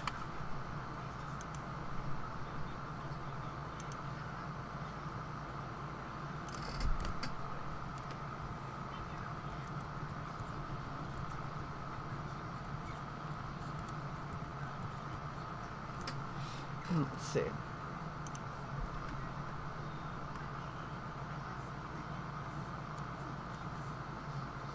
Oh, do you know where it's at? Like what Now the that we time? switched to Frontier What the Gig Fiber, timestamp is?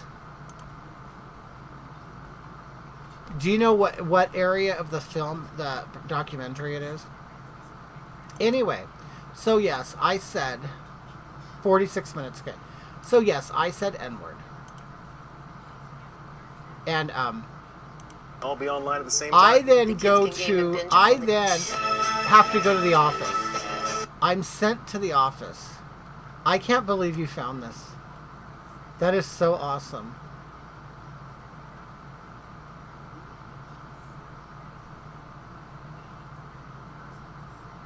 Ah, there it is. Wait. These old guys now they don't even know they're in bed. Yes. Anyway, so I didn't get expelled. I mean, no, I got suspended. And of course, I knew I was going to get my ass beat. And so I'm like, shit, what am I going to do? And I had this wonderful idea that, you know what? I'm going to call the school and I'm going to threaten to blow it up. It's at the 2222 timestamp? Okay. So I get on the phone, and it was an answering machine. And I'm sitting there saying, if you don't fire Miss Hill, I'm going to blow up the school. Of course I'm not going to. I don't have bombs. I don't know anything. I was just so like afraid, oh no, I'm going to get my ass beat when I get home. And, you know, I want to, you know, I just didn't want any of this to happen. So anyway, and then my brother gets on the phone, and he was at the junior high at the time, you know, and he didn't care. He thought it was funny. So we started using a devil voice. If you don't fire, you know, we're doing this, right? Anyway, so I get my ass beat. I get suspended for a week. I then go back to school.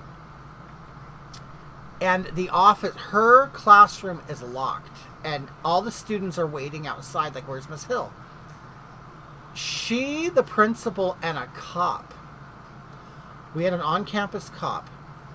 They walk up to the classroom, and she said, this is him. And then the principal and the cop take me to the office, and then they play the tape. And I'm like, oh my God, I just couldn't believe that this was happening to me. And they're like, is this you? Well, why'd you do this? I go, because I hate her, because, you know, I explain it the best way I can. They don't care. They really don't. And so then they said, who is this other voice? And I go, oh, that's my brother. I know, how embarrassing. I go, immediately I say it's my brother. Yes, I ratted him out. So the principal gets on the phone and calls the other school, which isn't that far away. He was in the junior high or middle school. I don't know what you guys call it now. It was junior high when I was there. Lets them know. It's break time. They then take me out of the office and put me in handcuffs. Like, I didn't deserve that. Okay. They put me in handcuffs. And they take me to the car, walk me through the school so everybody sees me, put me in the cop car. And of course, everybody's like, oh, why is the school faggot getting thrown in the back of a cop car? Get in the cop car, then they take me to my brother's school, take me through his school. We get into the office where the principal is, and he's sitting there with the principal in the office. And he looks at me because he didn't know what was going on. He's like, what the hell's going on? So I sit down next to him. They then play the tape for that principal, and then me and my brother start laughing. Because they played the whole thing. And our devil voices and all. And we're laughing. And they turn off, they go, you think this is funny? I'm like, well, yeah, it was meant to be funny. It was, you know, I mean, we really don't have bomb making equipment. We're not going to really blow up the school. But what they did was, while I was suspended, and they should honestly thank me. As I was suspended at school for that week. That's awesome that you laughed into a crying. Oh, I didn't cry the whole time. No. So, while I was suspended, they brought in dogs to the school. They brought in dogs, like bomb sniffing dogs. And, okay, but the thing is, they should thank me because they found all kinds of drugs in the lockers. They found all kinds of drugs, and then they actually removed the lockers. They're like, wait, we're realizing there's a drug problem here. They removed all the lockers. Plus, there were weapons. They found knives because there had been a stabbing at the school. So that's actually what made them take the lockers out of my high school. Okay. So anyway... so we get in the back of the cop car, and they take us to juvenile hall. Gloved cop 69. Okay. They then take us to juvenile hall, and I thought this is a joke. This is stupid. I mean, all I did was make a prank phone call. Did they find your meth? No. No, they didn't. I left it at home because I would do the meth before I would go to school. But I'm trying to think, did I do meth then? I was just starting. I think I was just starting. Okay. Yes, because my brother, he was held back a grade in elementary school. So he was still in junior high when I was in high school. Like, he was just getting done. Okay. So, and I was like an old sophomore. like I had been there. Let me see. I was like almost 19 by the time I left high school because yes, it wouldn't fly today. I know that. Because I started school pretty late because my birthday's in December. So I was always the old one in the class. So I was like the first one to drive. You should have blamed the meth. No. No. Anyway. Then they put us, we were like in juvenile hall for like days. And I'm like, I can't believe you're taking it this far. Like, I can't believe we're in juvenile hall. They put us in these different jumpsuits. They would wake us up at 3, 4 in the morning and move us around to different buildings. And it's like, I can't believe this shit. And then they finally separated us. So at one point, they brought our parents in. And they're so stupid. They're so dumb. I could hear them talking. I can't believe I'm a 52-year-old person. And I'm okay. Anyway, I could hear my parents talking with the cops or the whoever, the administrators or whatever. And they were basically telling my parents, I'm paraphrasing everything, that they can't keep us there. Okay. Because nobody was pressing charges. We were just a couple of kids who did something stupid. Okay. And they knew there was no bomb, there was no nothing. So my parents said, okay, wait.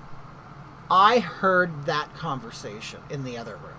Okay, and I knew we were only there because they wanted us to learn a lesson. You know, like the whole scare them straight thing, you know, where you take a kid and put him in jail. It was like that kind of thing. So my mom and my dad come in and they talk to us, okay? And they're trying to act like I'm too stupid to know what's going on. And so they're like, well, they don't know how long they're going to keep you. Like, they're trying to scare us. And I said, I know we're going home. Like, I heard, they can't keep us here. And I knew that to keep us there, they would have to pay. So it's like, you're just wasting my time. So anyway, it's like, here I'm watching my parents lie to us. I'm like, when are we leaving? Anyway, I was expelled for 6 months. I got expelled for 6 months for that. So I basically just sat at home on home studies, watched Days of Our Lives, which I loved. I hated school. Hated it. Anyway, so I just can't believe I told that story. Ugh. But that was it. I didn't do anything bad after that, other than meth, and more meth. But I never got in trouble again like that. I didn't. So I learned my lesson. I did, and I did straighten up. You know, all I did was shoplift. Do drugs, get a boyfriend. He. You gave your mom some gray hair in your teens. You know, the thing is, but she loves it. She did love it. She loves all the stories and stuff. No, but she'll tell people, she'll go, my kids were awful. She like, but see, this is the thing. But kids in those days always we got in trouble because you're home by yourself. You're raising yourself. So you're home by yourself. Your parents are at work. You know, not everybody was on welfare like they are nowadays. But you know, or you didn't live with your grandma while your mom, you know, works at Walmart. You know, it wasn't like that. It's like women went to work and they had to work to have a two income family if you wanted to have nice things, and we had nice things. And it's like, you know, and my mom will flat out tell you, she goes, I wasn't gonna. People will think my mom's terrible, but you know, we're like really good friends. But she said, I knew that after I had you, I was not the kind of woman who was going to sit at home and hold my baby all day.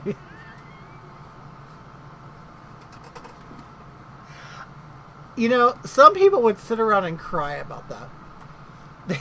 I laugh at it. I mean, who does? I mean, seriously, who does want to sit at home and just raise their baby? Just sit at home and you know, and I'm not saying, I think it's the best thing there is for a child is a mom who actually... You can sit at home and raise your child properly, cook and clean and do everything and be a good housewife. I mean, that's ideal, isn't it? It's ideal. For a kid to come home from school and have their loving mother sitting there. You know, the June Cleaver days, you know. Who, no one can say, oh God, that's awful. You know, but that didn't exist anymore in the 80s. And I think it was a time when they were trying to figure out, how do I make family and home work? And, you know, women are out there working, and they're like, well, I'm a working person. I got to go to work. And it's like, well, I got 3 kids at home. I don't know what to do with them. I don't make enough money for a babysitter, or if I get a babysitter, they're going to molest my kids anyway. So I'm just going to leave them at home. And so, you know, the oldest one, me, was responsible for the younger ones. And you just made it work. So, but that's not an uncommon situation. That's very common for a lot of kids that grew up in the 80s. They came home to an empty house until like 6, 7 at night. Then your parents come home and you all have dinner together. They say, did you do your homework? And you say yes or no. If you say no, you then go do your homework. And they never looked at the homework because they didn't know what was on it. They didn't know. You know, not that they were stupid, just, you know, things were different.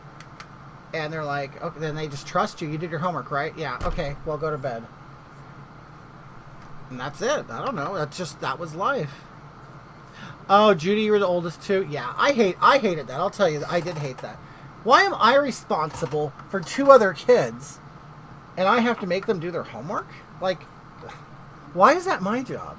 And why is it my job to get dinner cooking on the stove so when you get home, you could put it on a plate for us and we can all eat? I'm a kid. And plus I gotta do my homework and make sure the house is clean before the parents get home? No. See, kids had it rough in the 80s. Anyway. I can bring home the bacon. We were like, but yeah, you know what, Judy, I wouldn't change it. I definitely would not want to be a kid today. I mean, these kids have it so good that they actually sit around and contemplate what their sex is. Like, I don't know, what am I? What am I today? Well, what am I going to be tomorrow? I mean, you know what I mean? It's like, seriously? Like, your life... My camera's unplugged. No, it's not. Hold on, I gotta switch. Camera...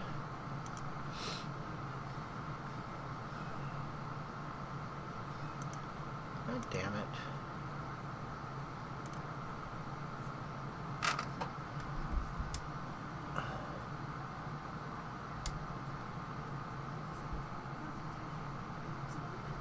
I was the 4th. Hold on, let me see if I can put a picture up. Here, I'll give you guys something to look at. I wonder if you... Nope. Oh, look. There's me and Marquina. Okay, I can see your comments. I was the 4th of 5, and my siblings were in charge and left me, huh? Well, yeah, I mean, you got kids. I mean... We're kids taking care of other kids. You know, the grandmas weren't at home, you know.